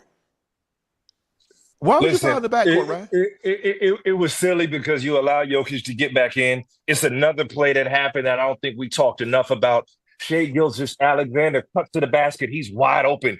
He dunks the ball. Yeah, you can get those 2. Dribble the clock. Take some more time off. They're not talking about that enough with Shai. Chet Holmgren misses 2 free throws. Here's the reality. We just saw this with Golden State. The teams that got pressed, the teams that played game 7s, they came in sharp. When you get battle tested, you came in sharp. OKC, they had a cakewalk. They walked. Memphis just shut it down, especially when Ja went down. They weren't challenged. So you're going to expect Oklahoma City is going to play better. Dagnall definitely made some mistakes. And it's tough because I don't want to talk about it. My Rockets didn't have the experience. And you're looking at OKC, and it was an experience loss. And you can check. I don't want to say anything bad because Mark has been unbelievable this series about him this season. But you do have to challenge them and say, man, yeah, you could have played that different. And we're going to see everything we need to know about them boys in game 2. Yeah, you look at, I mean, the thing is, and they had 2 big guys, and Yoke went to work on them. Both of them had at least 5 fouls. And look, you can't stop him. You just hope you hope you can make him inefficient. Who the second big guy? Isaiah Hardenstein and Chet. Chet's a guard, bro. We're not gonna call Chet a big. We're gonna call him a guard. Listen, I love Chet. I'm a skinny boy too. Okay, I'm a skinny boy. Chet's a guard, bro. He tall, but he a guard. He not big. No, he ain't trying to bang. Yoke banging. He's too small to be down there in the block or in the paint anyway. No, he need to go to some fast food restaurant and get him a couple of burgers and some fries and a shake. You look at Jokic, he's second in points, first in rebounds, first in assists, first in steals. What's up? He's look. I mean, what do you say? And I said this before. I believe Shea should win the MVP. But if you say you get one player in the NBA, I'm taking Nikola Jokic. I'm taking him over Giannis. I'm taking him over Luka. I'm taking him over Shea. I'm taking him over anybody because there's nothing that he can't do. If you need a score, he can go give you. He averages 30. You need somebody to rebound. He was third in rebounding. You need somebody to facilitate or assist. He's second and third of assists. What can he do that all these other guys can do? Nothing. And he's efficient. Go look at his shooting. Go look at his shooting percentage. He can shoot the 3. He got the mid range. I don't know if I've ever seen a big guy I've never seen a guy, forget big, medium, small, with that kind of touch around the basket. I mean, the way with either hand. I mean, I mean, what do we say? What are we watching? What are we saying here? You're nice. I mean, people try to discredit him. Well, he don't play no defense. I don't care, because I guarantee you, the guy that he playing, I guarantee he ain't putting up those numbers. So unless he putting up those numbers and canceling it out, Yeah. Don't talk to me about no defense. Right. Chad, I'm gonna give you both sides to this. I'm gonna give you both sides. Let's play devil's advocate for a moment, okay? If he gets another championship, which is very realistic, if he gets another championship, as thick as the NBA is, he's gonna be knocking on that GOAT conversation. And we just want to say, Chad, GOAT at what position? At center? At center? The greatest of all time. You can argue with his numbers and his impact on the game. He may be the greatest center that we've ever seen play the game. Chad, because you don't like the way you talk about Halliburton. You don't like the way he does it. You're not used to a guy who can't jump over a phone book. You're not used to that guy. But if you look at his impact, you look at his numbers, you can argue he's the greatest center that we've ever seen right now. Now, his story is yet to be told. And in this generation, the way he manipulates the game, forgive me, I talked about Luka and LeBron, and he impacts the game like they do. He's the point, Chad. He's the point guard. He is in every way the point guard. The influence on his game. Now, I talk cap when they say he had to play with an all-star because he turns Jamal Murray into an all-star at the end of the day. And I want to challenge, because if he gets a championship, he's knocking on the door. And if he gets another person who gets bold enough to say, I want to go to Denver and play with him, it's a different conversation. Now, here's the devil's advocate side of it. He's doing that in this era. If he did that in my era and before, we played with 2 bigs. We had 4 power forwards on the floor, on your roster. We have 3 to 4 centers on roster. You didn't have the same type of spacing. We would have been physical with him. He would have been back cutting in to help. They wouldn't have had the 3-point shooting or the pace, which helps him out. Guys can lean on him. I don't think he would have been that effective. I don't think it was a game of power and not necessarily finesse. Now, he's the closest thing we have to Arvydas Sabonis, but I can argue and understand both ways. But from a numbers standpoint, or when we argue for Michael Jordan, you argue that Michael dominated his era. The closest thing is Joel Embiid. He give Rudy Gobert. Rudy Gobert was a 3-4 time defensive. He drops 50 balls on Rudy Gobert. Not 40, not 30. He told Rudy. Rudy said, "I got it." They put in the pick, and Rudy said, "I got it." He said, "Brother, I got 47. What you got?" you talk about you got me, and I don't. Ocho, that's like the DB say, "Hey, I don't want no help. I got it, bro. I got 10 for $1.75 and 2 tubs. What you talking about? You got me. You better get some help over here." Here's the thing, and this is very, very likely. It's not out of the realm of possibility, Ocho. He gets 2 more regular season MVPs. So now he get 2 more. That makes it 5. As Ryan says, he gets another finals MVP. 5 regular season, 2 finals with the numbers that he's putting up. Now, he just became the first center to average a triple-double. Let that sink in now. Yeah, we're going to have to Hold on, y'all. Slow down a little bit now. Let's think about this a little bit now, Ryan and talk to me. Talk to me, Chad. Let's say he does get another ring. Let's say he does win another 2 MVPs. Are we sure we're talking about him being the best big man and center of all time? Even with the centers that we've had, even the greatest now, the Kareem, the Wilt, the Shaqs, it's so hard to compare eras. It's so hard to compare eras, but you have to say, okay, Kareem dominated the 70s. Moses Malone dominated the 80s. Right. I don't know who was the big. I mean, Shaq for Olajuwon or Robinson in the 90s. Right. But Wilt dominated. Wilt dominated the 60s here in Russell's. And so it's hard. But it's hard for us to put the GOAT, say, a center is the GOAT for the simple fact is he needs a guard to get him the ball. So that's why we don't give Kareem the credit. Kareem is the only guy that don't get credit for what he's done. 100%. He got 6. 100%. He got 100%. 6 regular season MVPs. He had the most unstoppable shot. You can talk about Kobe's fade away. You can have Dirk one leg step back, he and KD. You can talk about Kobe midi. But the most unstoppable shot in basketball history was one Kareem Abdul-Jabbar, the sky hook. Now, he won 6 MVPs. Now, think about what was amazing. Back then, the players voted on the MVP. The players determined who was the MVP. Damn. Yeah, you didn't know that, did you? Right? Dang. Yeah, see, the players voted for the MVP. So you really got it. When you had a respect of your peers, you really got it. Ain't no accident. And he won it. Think about it. Magic's rookie year, Kareem was MVP. So how is that possible? The MVP, and you win the finals, you win the championship. Magic's rookie year, Magic is finals MVP. Kareem is regular season MVP. But here's the thing. Had Kareem not got hurt, Kareem would have been the finals MVP. Kareem was averaging 33 and 12. Go look it up. He was giving work to Caldwell Jones and Darryl Dawkins, and they had no answer for Kareem. But Kareem ended up. Go look it up. See, I'm old enough to remember that. Okay. See, people try to run game when you try to put the wool over your eye, but you can't fool on because I'm old enough to remember it. Okay. Hey, I had to watch the game the next day because back then the game was tape delayed, Ocho. You couldn't watch it live. Right. So the game come on one day. Right now. You watch it. You preaching now. Yeah. You watch it like that. How's that for you? Already know who won the game, but I'm gonna watch it anyway. Maybe something happened that they didn't tell me about. And forgive everyone as we had this conversation. Shout out to because we know them, there's us. We're doing this for the simple fact of sports debate. Okay, so let's fancy me. I think Kareem was athletic enough to guard him, but he'd have put Kareem in pick and roll, and he sure as hell can guard Kareem. There's no question. But he'd have moved, he'd have got assists, he'd have, and Kareem was an athlete. When we look at Giannis, if you said Kareem, bring the ball up the floor, go through the make play, he could have done that. He was that skilled.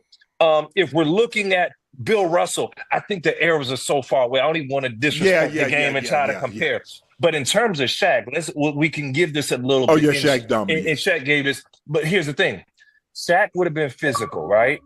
But Shaq wouldn't have guarded him. Robert Horry would have guarded Jokic, and Jokic would have I love Big Shot, right? Hold on, H-Town legend. Rob would have had to hold his ground, but Rob would have had to chase him, and he'd have got his numbers, and Shaq maybe would have had to slide over late.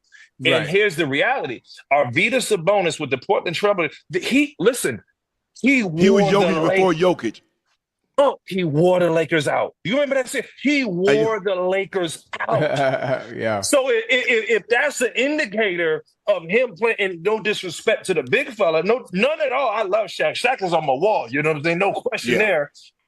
He would have wore that team out. Now, he couldn't guard Shaq, but you look at the numbers, you look at the impact, and you look at what he did. Now, Shaq is the most dominant. We don't take that away. But as far as the impact, what he would have had, he's a younger Arvydas. Now, Arvydas was more athletic. He was a couple inches taller, but my Arvydas God. was 7'3". People don't realize how tall he was. He was 7'3". But by the time he got to the Lakers, he had spent much of his time with the unified team. And so by the time he got to the Lakers, his knees were bad. He wasn't that Arvydas. Could he pass the ball? Yeah.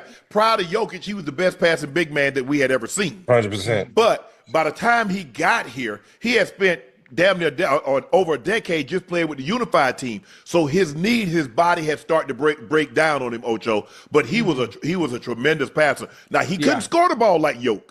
He could not score the ball like Jokic, but he could pass the ball like Jokic. He'd have the ball out here, and the next thing you know, the guy coming, and he would dump it down to him. He was a phenomenal player. But the thing that separates Jokic is that from any other big center is that he could do it from 3 levels. Most of the guys, Olajuwon had the mid-range. He had played back to the basket. He could play around the rim. Shaq was around the rim. Okay, Kareem could throw the sky hook. But we've never seen a guy that could shoot the 3. He had the mid-range, and he could put the ball on the floor and finish at the rim. Now, not above the rim, at the rim. We've never seen a big that could do that. And I don't know if we'll ever see one that can do that, that is skilled as he is right now. Chad, I want to give you this. And when you see Jokic, you see him in person. He's about 6'11", 7 feet, but he's wide. Whoa. He's 7 what? About 6'11", 7 feet. He's huge. And his shoulders are wide. So when he spins off you, when he makes a move, he's huge. He's huge, bro. And his arms are long, so he can't jump high. But when he's putting the ball above his head, when he's making a move, he's effective. And if you watch him, he's a lot stronger. He plays a finesse game, but he's so much stronger than he gets credit for. That's a strong boy right there. So when he's hitting the guards, he's not overpowering them. He's an unbelievable coordination, and he's just backing you under the rim. And he's looking out, and he's watching you. The wildest thing he'll do, he'll watch the help. You get a great player who can pass, he'll sit there and he'll watch the help. And as soon as you come, he's throwing that backdoor lob to Aaron Gordon. He's making those type of plays. So I think even from a physical standpoint, he's just uniquely built with his coordination and size. And then you think how much he plays. So no, he's not a great defender. He's a wall-up defender. He's played more at the level in pick and rolls this year under Mike Malone that I've seen him play, and he will do it in spurts, but it's not something you want to rely upon. Wait, hold on. I didn't know he was that goddamn tall, because if you look at his footwork, when he's in the even when he's out in goddamn space and he put the ball on the floor, I'm like, what the hell? I'm thinking he about 6'5", 6'7". No, he's tall. He's 6'11". He at least 6'11". But you see his package though? To be that big, you see his footwork, to be that big, moving like that? What? Soccer. He loves soccer. You look at guys, you look at Luka. Loves soccer. Okay. Look at Olajuwon. Olajuwon grew up playing soccer. That's why he had the footwork that he had. That's why he doing all this, the up and under drop step. Right. He's phenomenal. Shaq. Go ahead. I got one for you, Ryan. Now I know Joker is that boy. I have a question. Yeah, now, y'all chat. Don't jump on me. I'm asking a question. if Boogie Cousins hadn't got hurt, how close would Boogie Cousins have been to like Joker? It's funny you say that. I played with Boogie. And they have a very similar skill set because they have the wide shoulders. Yes. Now Boogie wasn't the passer like him, but as far as Boogie would feel a double team, spin off baseline, had Euro step. Boogie could play the 3. He could run the wing if he wanted to, bro. See, okay. Everything. Absolutely. Yeah. 100%. You Chad. got people don't realize how Other than the Boogie. passing. Yeah. Hey, Boogie was Yeah. good, boy. Like, like that, He dog. was Boogie.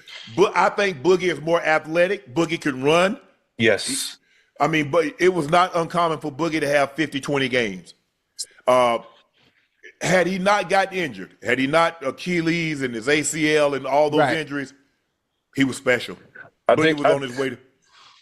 Okay, I'll give you this. I think the tough thing with DeMarcus, and I played with Boogie, that's one of my favorite teammates ever. You know, it's Chad.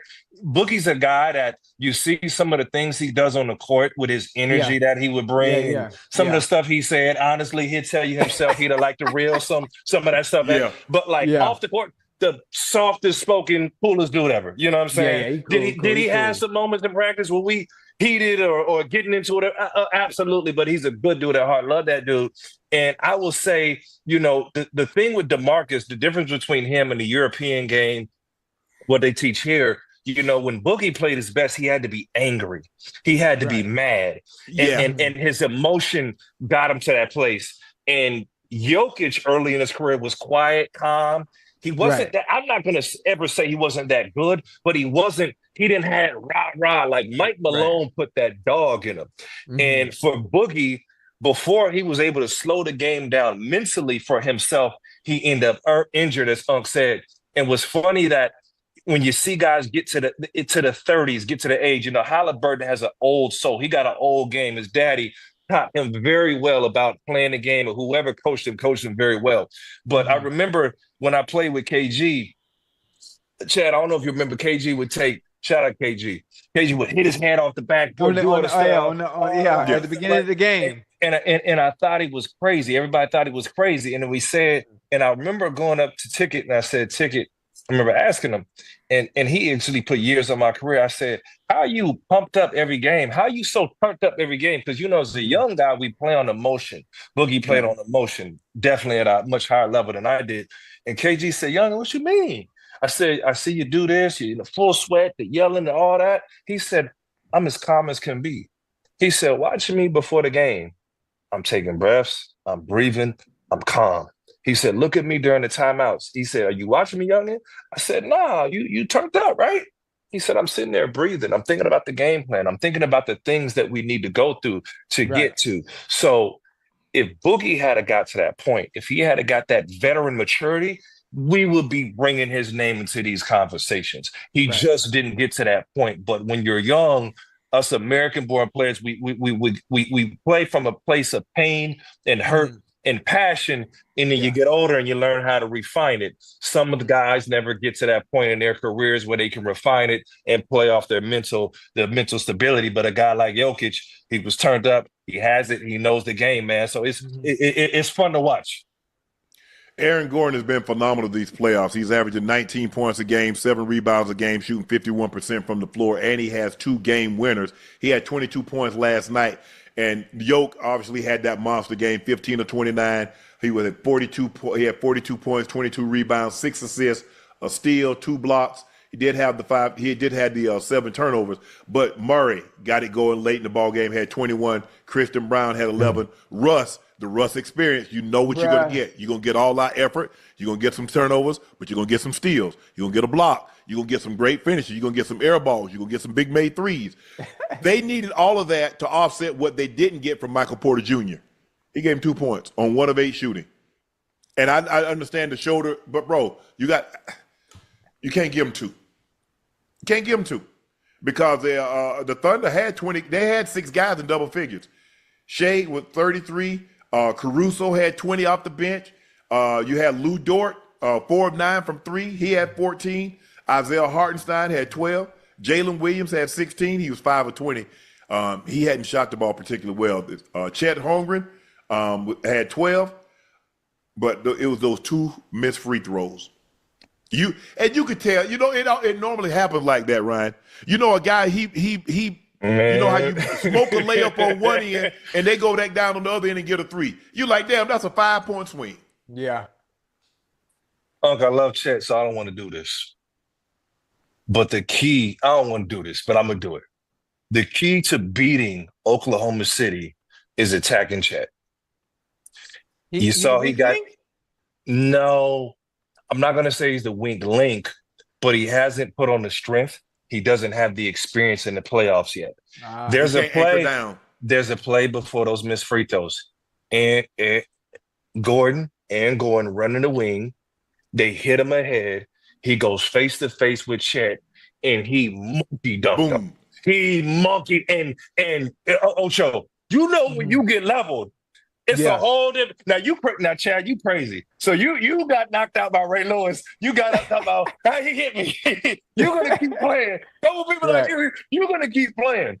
But when you get done and that Chet was messed up since. So for him, you can be skinny. I was skinny, but I don't want to call him soft. I think that's disrespectful to a professional athlete. You got to know how to hold your ground. He got in that. If Gordon's going up for a dunk, you take that joker out the air. You take that joker. He might get an and one, but he ain't dunking it. Okay, so he's gonna have to make those plays. But when you beat Oklahoma City and why the Houston Rockets had success against them, they were physical and they attacked Chet. If he was guard big Steve-O underneath.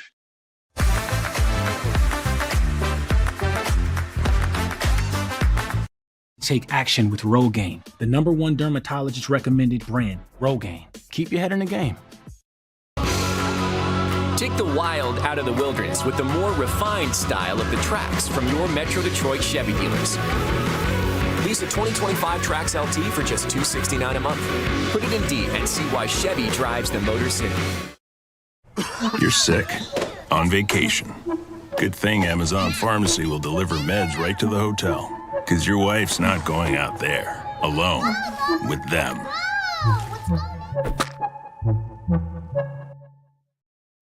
Join Planet Fitness today and save. Just $1 down, $15 a month. Offer ends May 16th. Steve-O hit the boards, walked him underneath, got a rebound. If he guarded Şengün was right through his chest.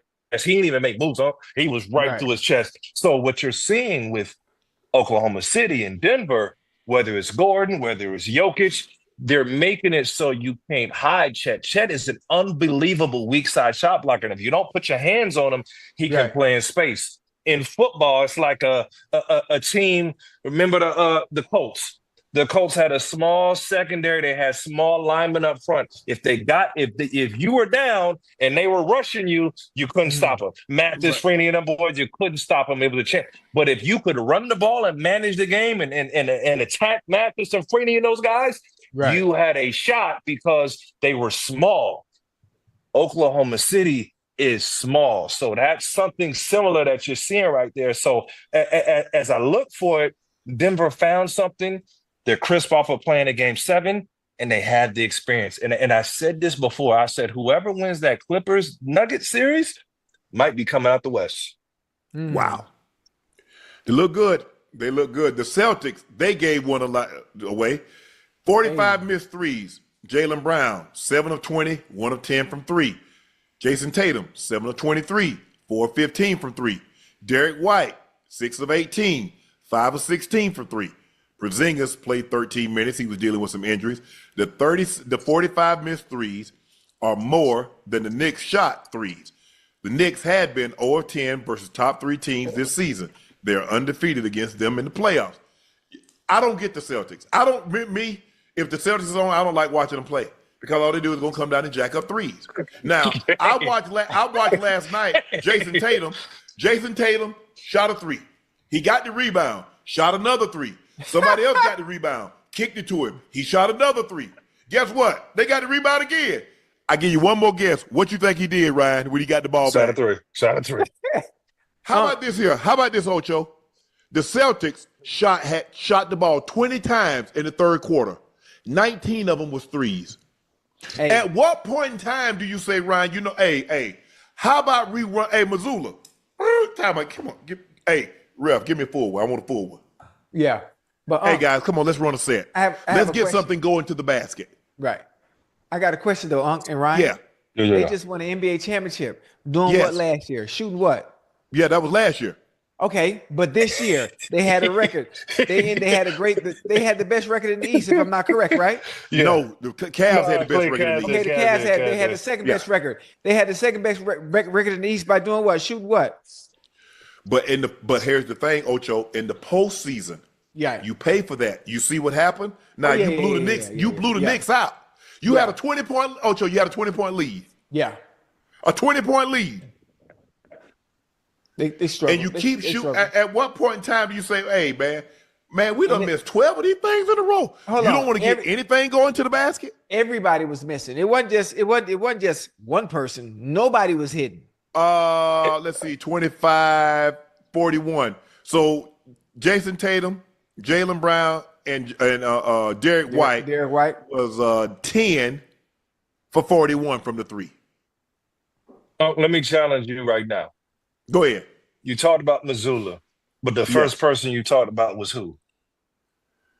Tatum, right? Tatum. Your best player has the green light to take the basketball, get on the elbow, call his own number, and go one-on-one and go make a play. Now, granted, Mikal Bridges is a dog. Okay, OG is a dog. New York has two you guys. Can't be the face of the NBA if you can't beat Mikal Bridges. And Mikal ain't no. You can't be the face of the NBA. Mikal a dog, though. I don't care if you're Alibi. One of the toughest dogs in the Turkish region. I don't care if he's a dogo. Whatever dog. What dog you want? You want a South African Barbel? Whatever dog you want. You cannot be the face of the NBA if you're telling me that. Because you tell me what face of the NBA couldn't go get it regardless of who was guarding it. But here's the thing. You're right. For JT, go get the ball and go make a play. Give Mikal Bridges his love. And you're right when you're saying that you got to go make a play. He's got to go get his shot off in that moment. Now, in terms of the series, I don't know where you guys stand on this. Ocho, I don't know if you're jumping on the Knicks. I don't know if you. Listen, hey, Ryan, I don't have no horse in the race. And coming out the East, I'm a Heat fan. Okay, Chad. Well, put your hat on because I want to read this to you. And this jumped out to me the most when you talk about the Knicks. And I'm happy when the Knicks are good, it's good for basketball. Mikal Bridges, 51 minutes. OG, 46 minutes. Brunson, 44 minutes. Josh Hart, 45 minutes. You can't win like that against the Celtics because the Celtics, 44, 45, 44 for Jason Tatum, Derek White, and Jaylen Brown. They're going to take a rest. They're going to get breaks. Right. They've been conditioned to have their breaks during the season, hence why their record wasn't like that. They were the second in the East. Were they talented enough to be the first? Come on, fellas.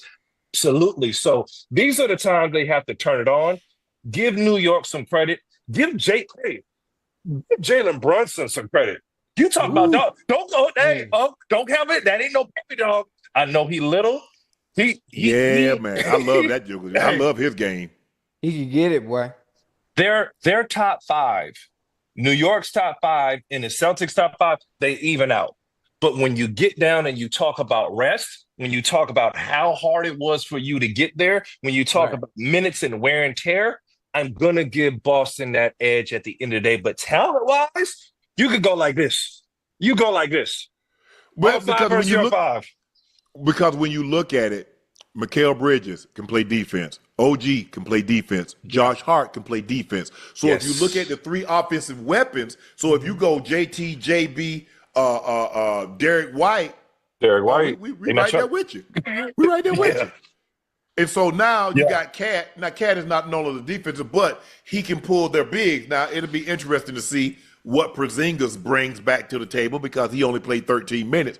And they're a different team when Porzingis is healthy and when he's on the floor doing what he's doing because he can shoot the three, he can run the floor, he can protect the rim. So now they don't really play him, and they do some, him and Al Horford, but Al gonna give you great production on the defensive end. He can hit big threes. I thought Holiday did a great job yesterday. And you see, just about every time down the floor, Holiday would take him, then Derek White would take him, then JB would get a little of him. So they tried to wear him down. They tried to wear him down. Go ahead, Ryan. What you think about this? And Chad, tell me if I'm wrong with this. I've always felt like the key to the Celtics was Jrue Holiday. And I feel like in those moments, obviously I'm calling those two guys out. Jrue Holiday's, and my apologies, he's good enough to have gone and got the ball. And I feel like when he's on, he changes their team. He's the guy you can't match up with. Because when you go through the scouting report, you're thinking about pressing Tatum off the 3-point line, helping on the weak side, not letting Jaylen Brown bully you to his right hand. Those are the common sense plays. But Drew Holiday is the guy who can put you in jail. He's a big guard, Chad. He can take you underneath, and you can't help. You know, when Golden State was good, Chad, you was like, you one-on-one, I got Curry, I can't leave. Yeah. You one-on-one, I got Klay Thompson, I can't leave.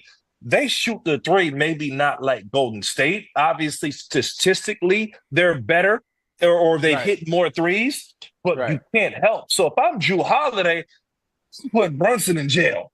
Ain't no way Brunson guards me. As a matter of fact, ain't no way. I love Josh Hart. Ain't no way Josh Hart guards me. Put him in jail.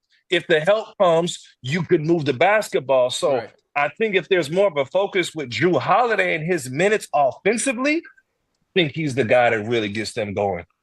I think the key last night for the Knicks was OG, because he's 10 or 20. OG got better. 6'11". He got better. He got better. He played unbelievable. Like, you look, you better have a big lead in clutch time if you're gonna beat the Knicks, because that little left-handed joker, Brunson, he gonna get his points now. Well, he gonna hit a three. He gonna get to his midi, or you gonna foul him. He gonna go to the free throw line. But you better have a substantial lead. Yeah. But and I hate saying clutch, because it wouldn't be clutch time if the game is more than 5 points in the last 5 minutes. But boy, every shot. Hell, I thought he wanted the regulation, because the ball did everything but go in the hoop when he went to the basket. And he went over Al's outstretched arm. Mm-hmm. But I do think the Celtics. I think the Celtics make right tomorrow, and win that game. Wait! Whoa! They was up 20, Ocho. They was up 20, Ocho. They not gonna go down 0-2. So you still think, Unc, you got the Celtics to win the series? Yes, I do. Ryan, you got the Celtics to win the series? Yeah. For what I said, it's too many minutes for New York.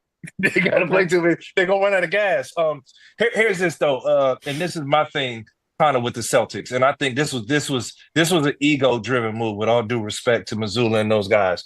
So Chad, when you first got in the league and you saw one-on-one, and you had one-on-one, what did you expect every single time?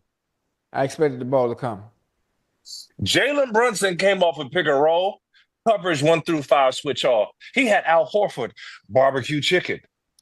He had Derek White. Stop doing it. Stop barbecue chicken. What? Chad, at what point did they realize, don't leave Ocho alone? You Chad Johnson there. You Ocho came later. Don't leave Chad Johnson alone. Right. Don't leave him alone. Don't leave him alone.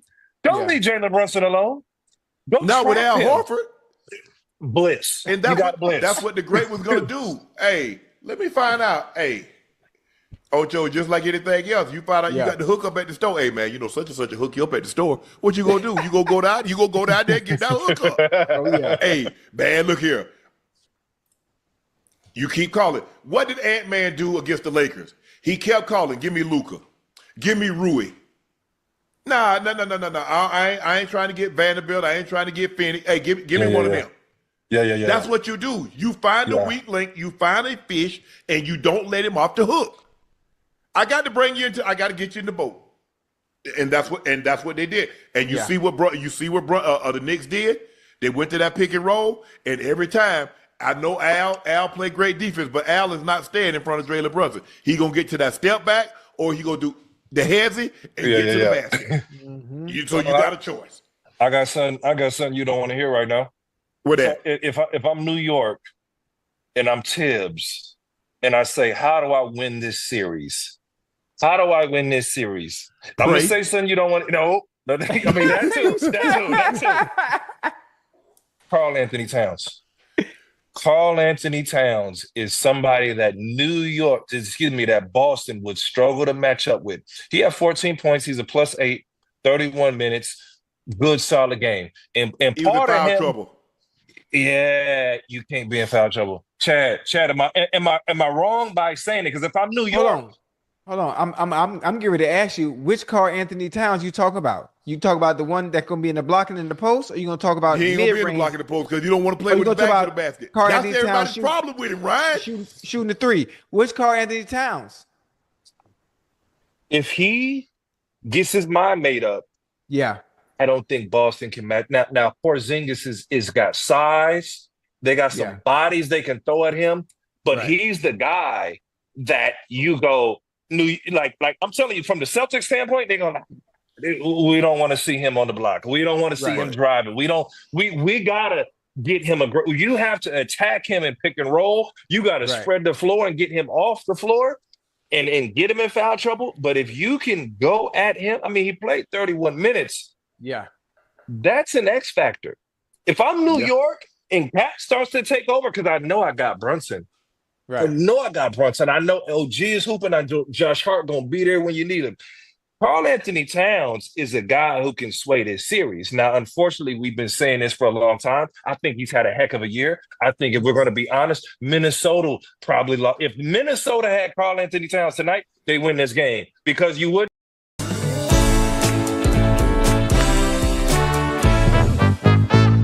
Philips Norelco One Blade presents So Gentle.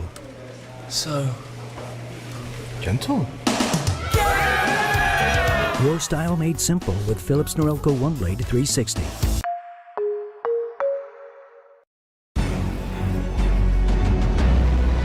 Decide to lead as an Army officer.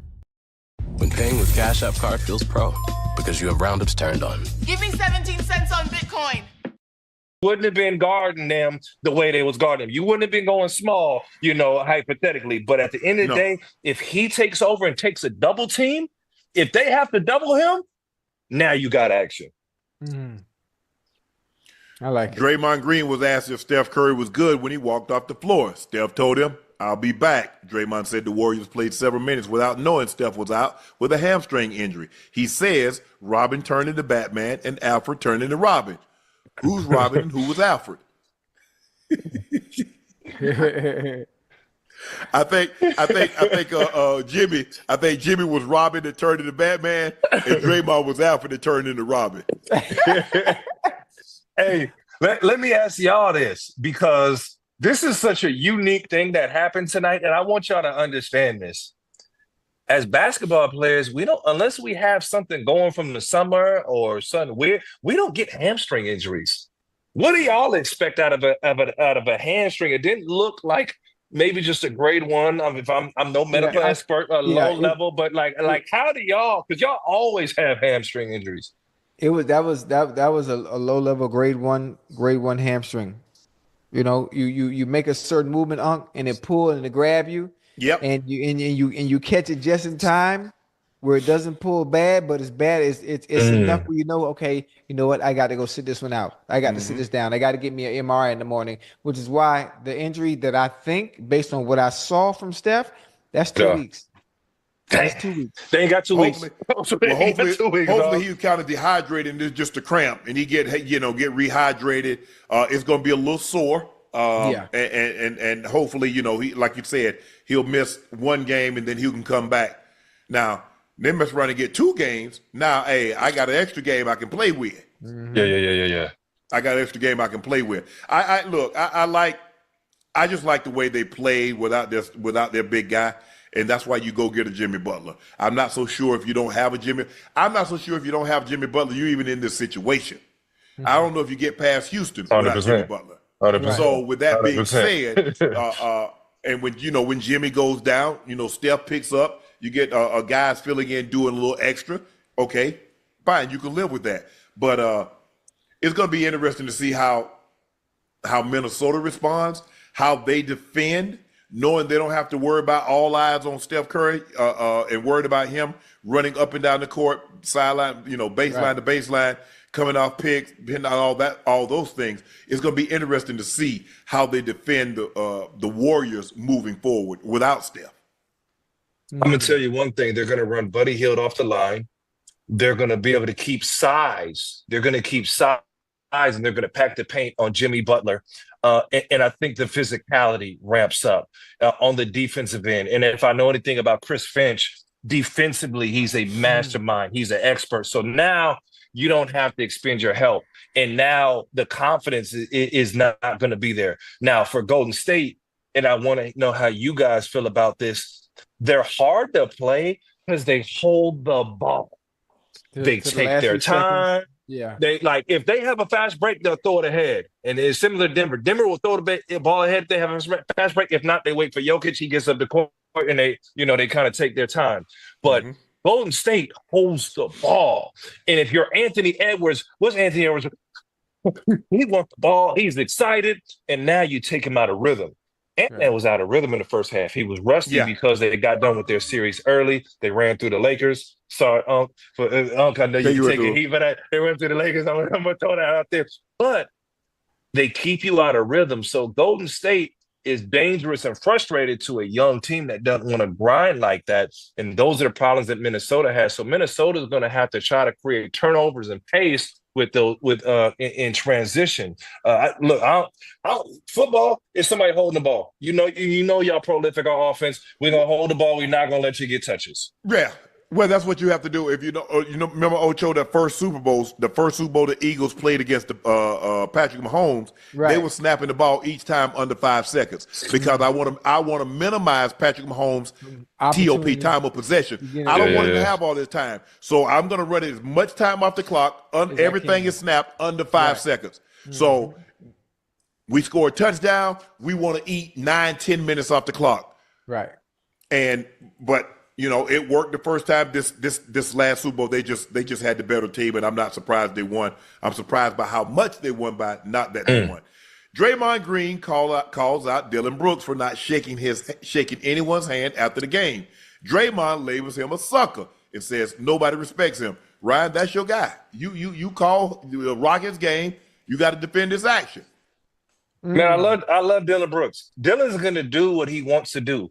And at the end of the day, when these two personalities collided, I don't think we would have expected anything less with Dylan Brooks and Draymond. And the unique part about Draymond, shout out to Dre, by the way. I like you later. I didn't like you a couple of days ago. Is that, and I'm still sore over that game 7. Is he is able to play the game and then pop on his podcast the next day and talk his trash. He don't got to wait for the media. He don't got to do it in the presser. You have to come to him, and he's not reliant on scoring.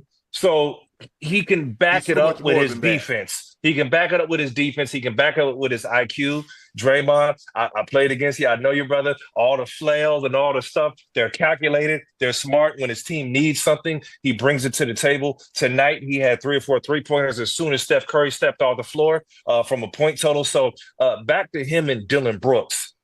Dylan has been unbelievable for Houston, Houston's culture, what he brings to the table. It's a toughness and an energy, and he's a villain. He plays that role. And you know what? Draymond going to defend Steph. He said what he said about Steph in the presser. That's who Dylan Brooks is, and we love him and embrace him. And again, with those two personalities, I expect nothing less. Oh, yeah.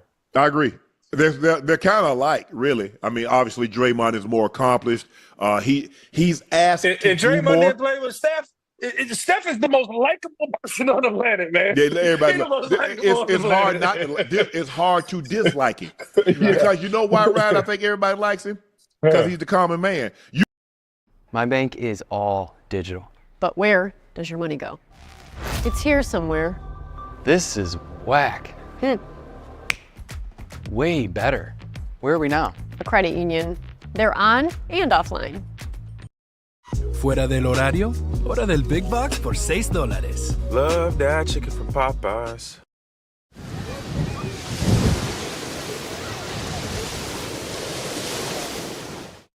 At Harbor Freight, we're committed to ensuring our tools are expertly engineered and built to last. We rigorously test and refine our tools until we're absolutely certain they're every bit as good as other top-name brands. Look no further than Harbor Freight.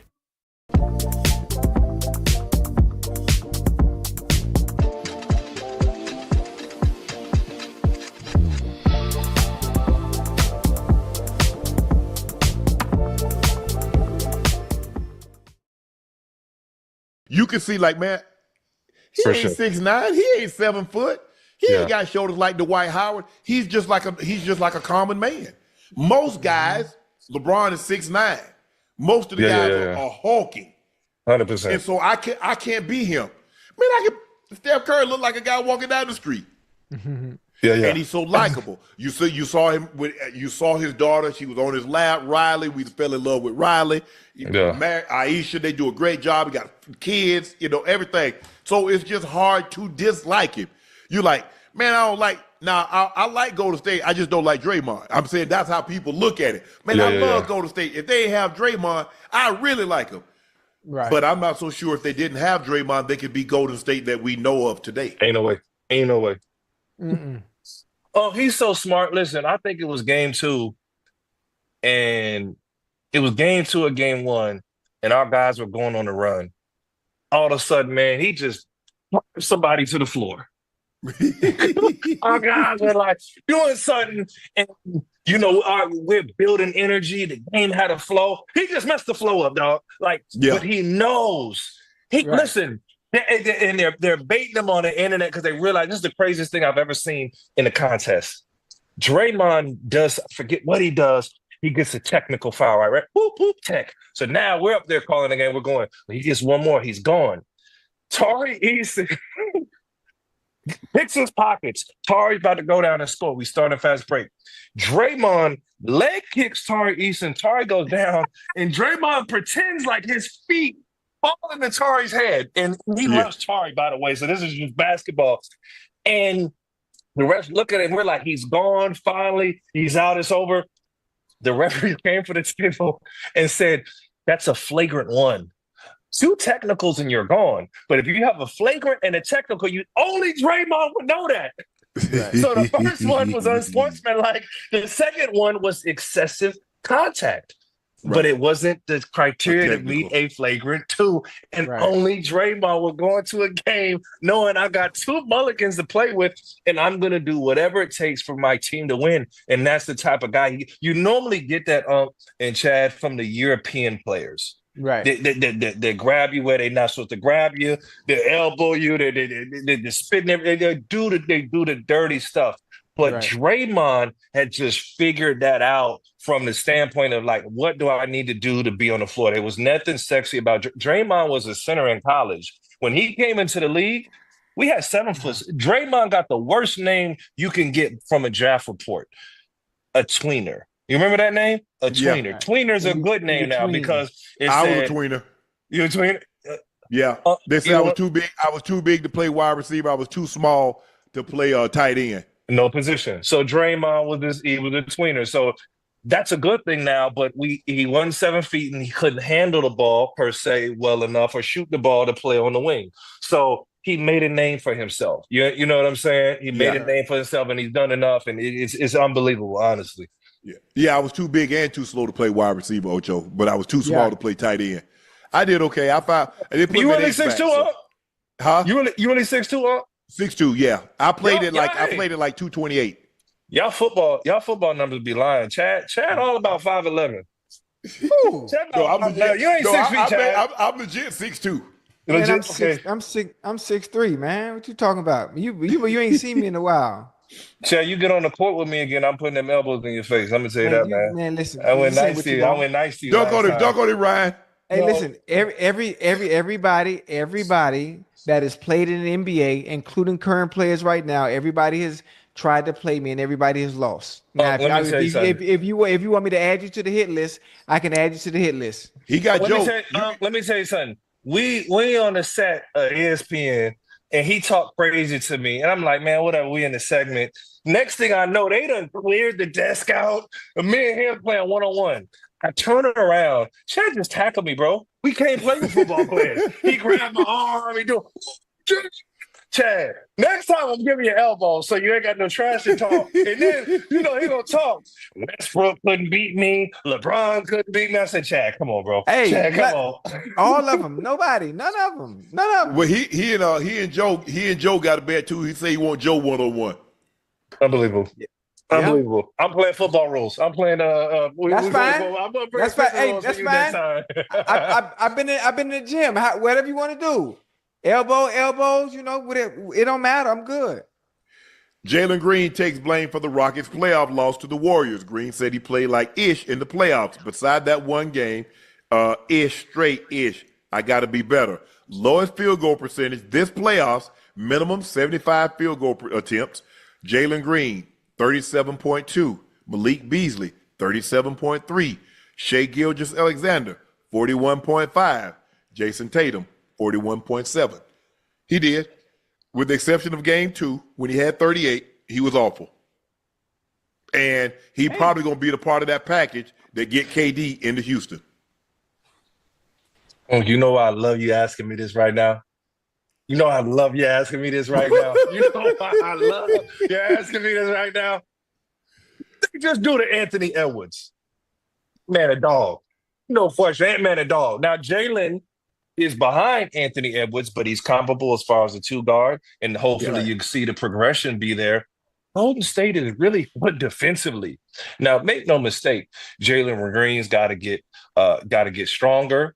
Yes, he just saw what the playoffs look like. He's got to learn how to move without the ball in his hands, and these are things we got the greatest coaching staff in the NBA with Ime Udoka and those boys. So there's going to be no question that he's going to have a long summer. And Jalen Green takes stuff personal. The boy don't forget. So he's going to be in the lab working on the things. He got his first, guys, it's his first taste of playoff basketball. Let's not overreact. How at old the is end of the day. Jalen? 21?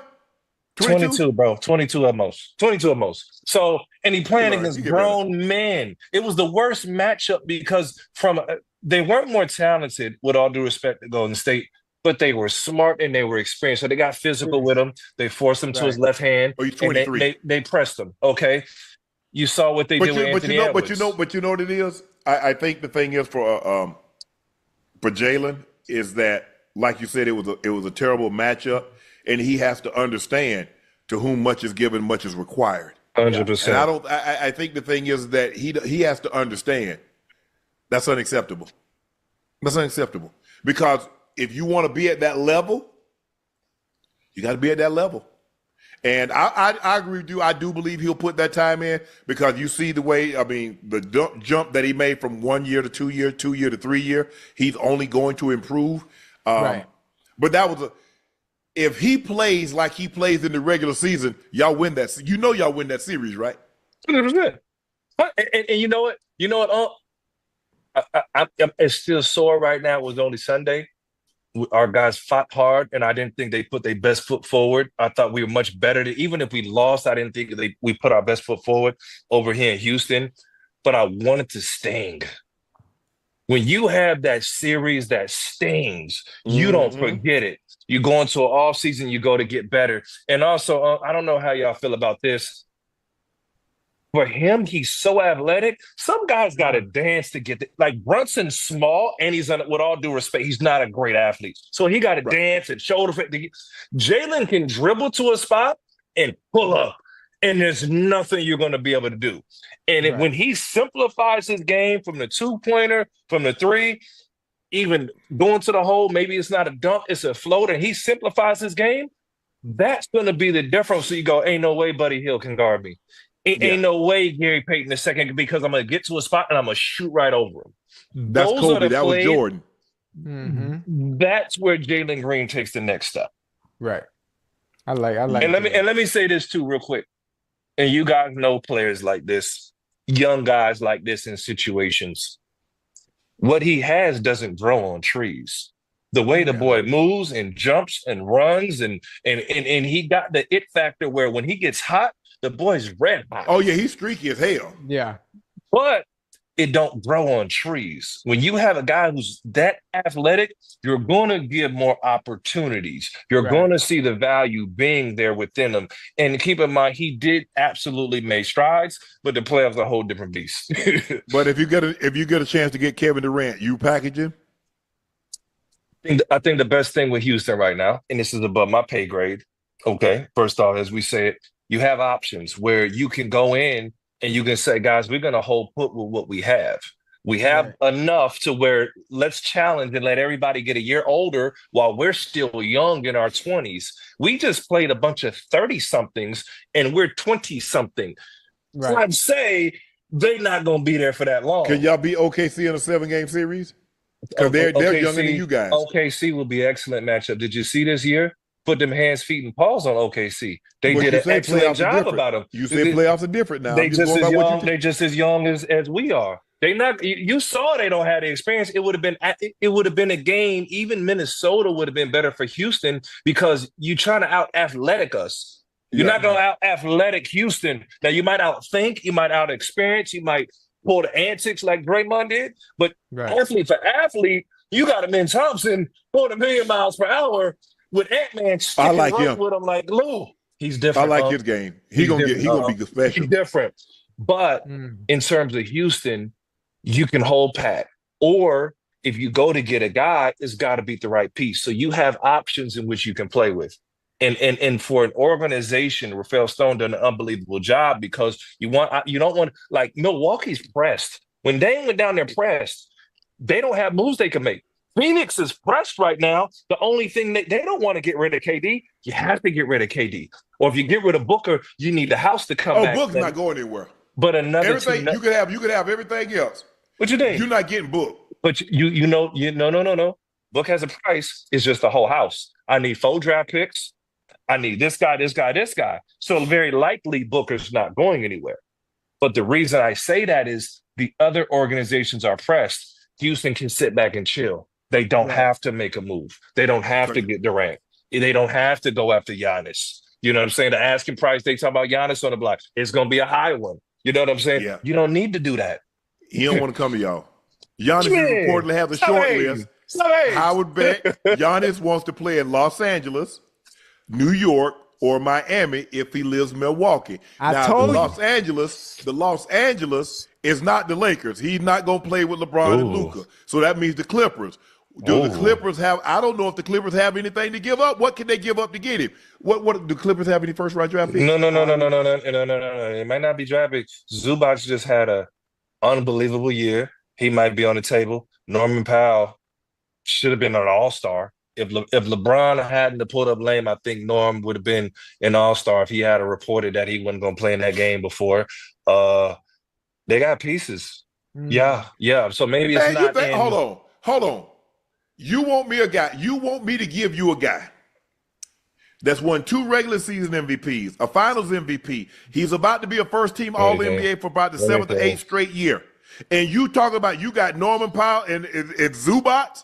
No, you need some picks in there. Oh, you need some picks. But I'm saying they ain't got no picks. They got action. I already told you. Picks. I mean, it's probably you're gonna probably have to get like 4 or 5 teams involved, but you ain't got no picks. Or let's say it's Harden per se. I mean, it's Harden. You know what I'm saying? Who's gonna be your point guard? You figure it out. You got Giannis. You go figure it out.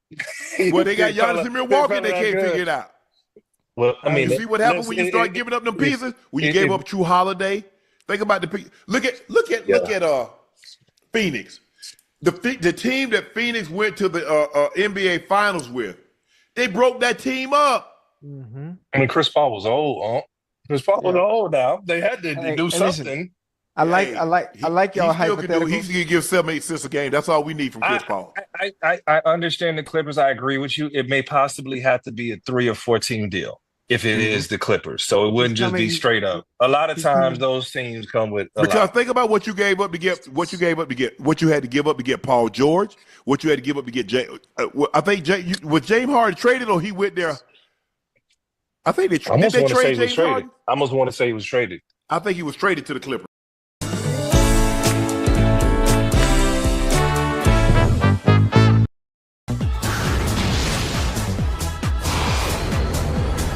City of the Wolves.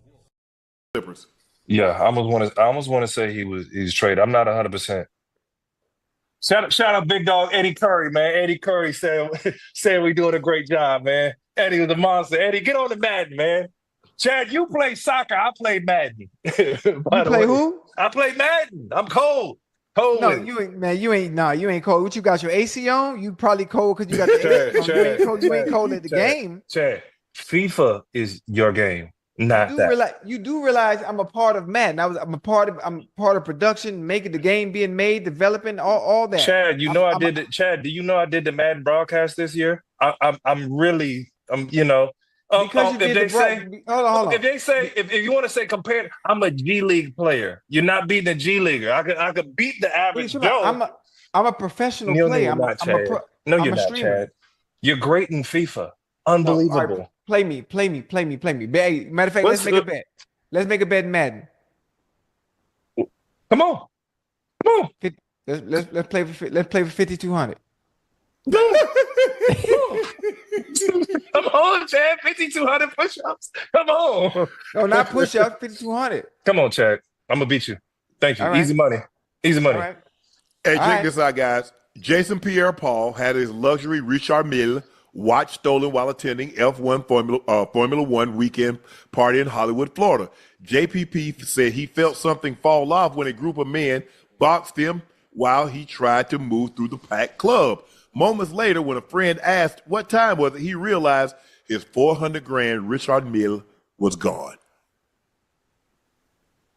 Some bold boys. JPP about 6'5", just 6'5", 270, right? You would have whooped somebody. It was JPP easy to come big out because man. he missing a couple of appendages, so they slid Yeah, it up. Stop, dog. I wasn't stop. I wasn't gonna stop. Stop. But you know what? Man. But you know what? Ocho.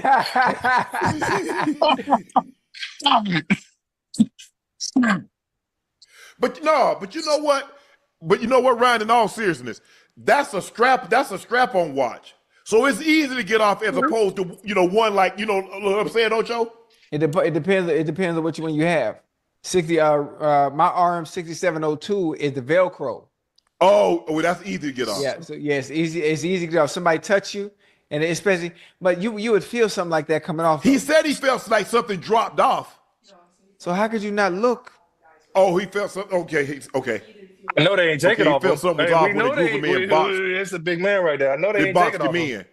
So They that's what they boxed did, him. They Ocho. boxed him Hey, in. Ocho, you know how you get? Hey, you try to excuse me, and them jokers done got it up off you. Nah. You know what? You remember the movie? What's the movie with Margaret Robbie and Will Smith? Where they Margot Robbie. Margaret Robbie. What's the movie? Yeah. I know. They were stealing stuff. Focus. Yeah, Focus. That sounds like something out of a movie. So they touch it right here and they stealing something from over there. Yeah, you could feel somebody taking something off your Ocho, wrist. man, hey, you go to some of them foreign countries, Ocho, and them jokers have that cardboard. They be coming to, hey, whoop. Oh, hey, back up. Now, what do you do that is stolen? Chalk Insurance? it up. Yeah, insurance. That's all you can do. Yeah. He got that good insurance. I hope he got insurance. Yeah, he got to. Go ahead and report that. JPP is a dog, bro. That's one of my favorite. But you know what? It ain't. I don't care, man. Look, I've had stuff stolen. It ain't the same. It ain't. Even when you get your money back. No, because here's the thing. For me, those watches, each watch that I bought, it symbolized something because I was at a place where I had to take 2-3 years in order to get it. Now I can just go get it. It don't have the same meaning. You know what I'm saying, Ocho? When you save up and get that first Rolex, or you save up and you get your first Patek, it's different. Right. And now, you just go get it. I mean, watches, I like watches, but it doesn't have the same meaning I had 30 years ago when it was like, man, I saw that. And I got to okay, in 2 years, I'm going to save me enough money, do an autograph, do an appearance here, do an autograph signing there, Ocho. I'm going to get that. I'm going to get that day, blackface, diamond bezel.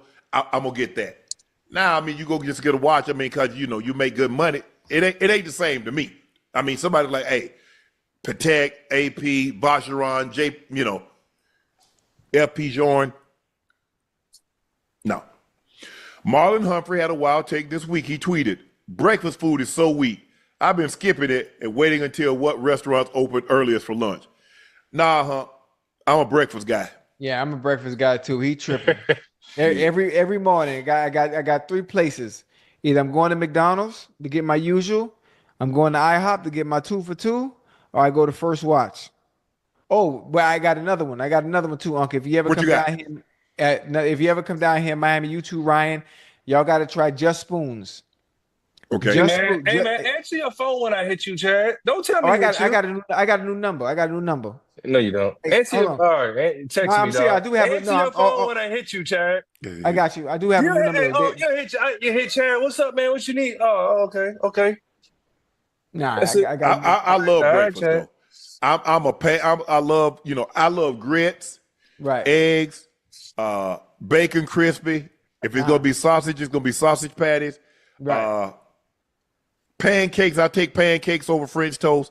It'd be pancakes first, French toast second, a waffle third. I'm not a big waffle guy because they get soggy too quick. I mean, I can do eggs Benedict, but it's not a must have. But scrambled eggs, grits, bacon, or sausage. I mean, you're not gonna like me. I've been fasting for breakfast. Hey, Hold on. I just thought about it. Boy, you been to Grist Cafe yet? Where is that at? Man, right where you at? What you talking about? I'm gonna have to go to it then. Grits Cafe, you heard of that? Man, hey, I guarantee you, all jokes, let me take my glasses off so you know I ain't bullshitting. I guarantee you love Grist Cafe. I bet you that. And everything you just everything. Off the clock, on to the $6 big box. Love that chicken from Popeyes. I am stuck on Band-Aid brand cause Band-Aid's stuck on me. At-home workouts did not work. I want to fit in my old jeans. I love data. Because the first class is free. Every reason is the right reason to Orange Theory. Book your free class today. Hard water damage makes it hard to keep your home looking picture perfect. Culligan softeners reduce buildup and cleaning time, transforming your water into the fine art of a long-lasting clean. Culligan, water you love. Look, Dr. Squatch Natural Body Wash? Sydney Sweeney Body Wash, Jeannie? What's your wish? It could be anything. Coconut. Earthquake! Dr. Squatch Body Wash for men who prefer natural. Everything you just named, they got. I mean, I used to go like during the week in Atlanta. The Ritz-Carlton used to have breakfast buffet. Yeah, for them grits. Hold on, I started to hire that guy one time to just make breakfast. Say, look here, bro, I just need you to break breakfast like 4 days a week. Grist Cafe is us though. It's us. You get what I'm trying to say? I'm gonna check it out. What you saying, Chad? Yeah. I'm gonna check it out. Ocho. What you trying to say, Ocho Chad? sent me. Hey, I'm trying to say it's us. Like it's. What's up? Yeah. Well, if they cooking grits, I'm pretty sure it is us. Okay. Yeah, there you go. There you go. Yeah.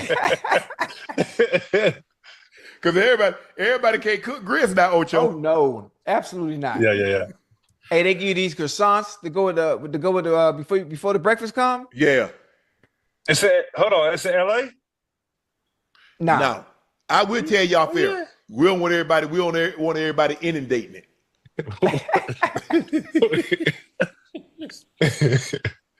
All right, Ocho. We had the 100 men versus the gorilla. Now they got another one. 100 Americans versus 100 British people. Who's winning? Check out this video. 100 British people versus 100 Americans, fist fight, no weapons. And I'm going to make it more interesting. The British people get 20 savages from Birmingham, London, Manchester, Nottingham, and Liverpool. And the Americans get 20 savages from Louisiana, Los Angeles, New York, Chicago, and where else? Texas. Who wins that fight? Let me know in the comment section, you know, I'm swearing. No weapons, and you can't sneak in no shranks either. No guans, you know, I'm swearing. Leave it in the comment section, let me know. Boy!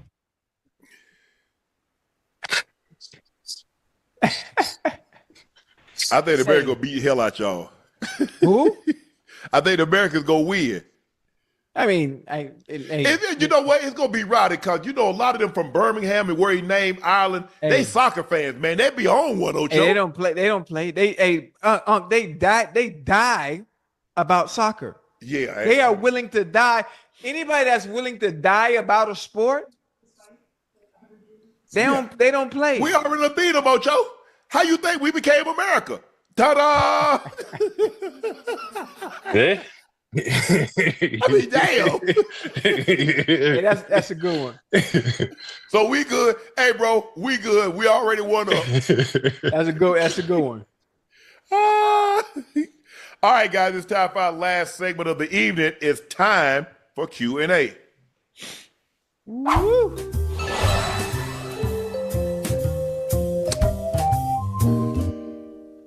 All right, Sheldon Pope wants to know, Ryan, who's a bigger figure in Boston? Paul Pierce or Tom Brady? Who asked that? Let me tell you Sheldon something. Pope. That's a good question, though. I love Paul Pierce. What Paul did for Boston, you can question. But Thomas Edward Brady, Tom Brady is the go-to ball goats. So even beyond Boston, his name is unquestionable. But Paul got his stripes, man. You know what I'm saying? I need people to put respect on Paul's name. But man. don't you think, Paul, don't you think he comes behind, let's see, Larry Bird? Don't you think he comes behind Bobby Orr? Don't you think he comes behind Ted Williams? Don't you think he comes behind Bill Russell? That's just 4. 100%. Yeah, Tom Brady. Let me ask you, here's the thing. If we do a Mount Rushmore, because I think this is the way you have to do it when you do it. If you do a Mount Rushmore, who's going on Boston's Mount Rushmore? Larry Bird, Red Auerbach, Brady, and shoot, if you want to go a coach, you go Belichick, obviously for what he's done, Big Bill, right? If we put names, I'm not familiar with baseball. Maybe there's another name in there. Ted Williams. There you go, Ted Williams. So, I mean, there you go. I mean, are we sure? Our generation, Paul takes the basketball, but we can't compare with those other sports, I don't believe. Because are we sure Paul is going to be in front of Big Papi? But they love, they love Big Papi in Boston. Yeah. That's a tough one. I love Paul. Shout out P, former teammate. I'm gonna put him on there. He my teammate. I played with Paul. He my guy. Black Leg 71. Hey, Uncle Ocho, I want to bet y'all 5,200 that Boston make them threes in game 2. Well, I hope they don't have back-to-back games where they miss 45 threes, but I don't know if they should take 60 threes. They won't. They won't have another game like that. Aaron Owens said the Cavs got me ready to crash out. I'm sick. Bro, this thing, it's hard for me to see a scenario. It's hard for me to see a scenario in which they win this series, right? I don't know what you're thinking. But I said it from the beginning because Indiana, they're clutch. They're underrated. Miles Turner is a headache because he can pop and shoot threes and he can dive and block shots. And then they injured. It's a mental thing right now with Cleveland. They go, and when they get back to India, they're going to be going crazy. And it's not like this is a team with the Cavaliers that we're looking at. We're going, man, we know who we know who Golden State was going to be in Game 7. It's tough. You know who you knew who Denver was going to be. You know, Jokic and those boys. You still figuring out who the Cavs are. They're very talented, unbelievable year, but the challenge is, they got to know who they're going to be showing up, and we don't have that confidence yet. Devin Jett said Cavs about to fold like Ryan Hollins and Madden.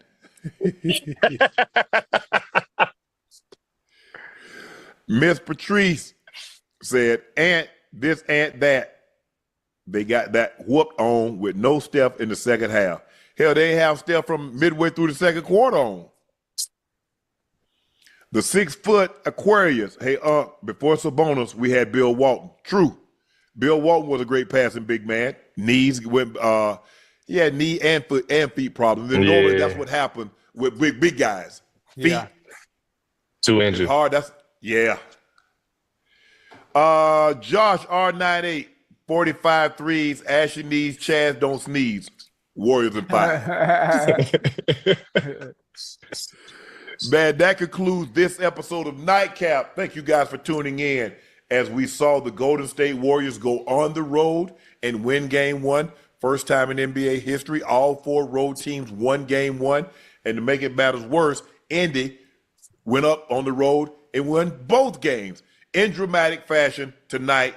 Tyrese Halliburton, game-winning 3 with 1.1 second after being down by 7 with 50 seconds left in the ball game. They come all the way back, was down by as many as 20 points at one point in time, come all the way back to take a 2-0 lead heading to Indy. They can close out the series and don't have to take a plane again until the Eastern Conference Finals. Thank you guys for joining us for another episode of Nightcap. Y'all know me. I'm your favorite unk, Shannon Sharp, my partner and co-host, the Liberty City legend, the Bingo Ring of Fame honoree, the Pro Bowler. That's Chad Ocho Cinco Johnson. And stopping by to contribute to the basketball discussion, the Rockets radio broadcast, Pasadena native, UCLA alum. He said he was a 7-foot high jumper, but I didn't read that anywhere. So I'm going to have to take his word for it. Here he is, ladies and gentlemen, Ryan Hollins. Ryan, thank you for joining us. Please make sure you hit that subscribe button. Please make sure you hit the like button and go subscribe to the Nightcap podcast feed wherever you get your podcast.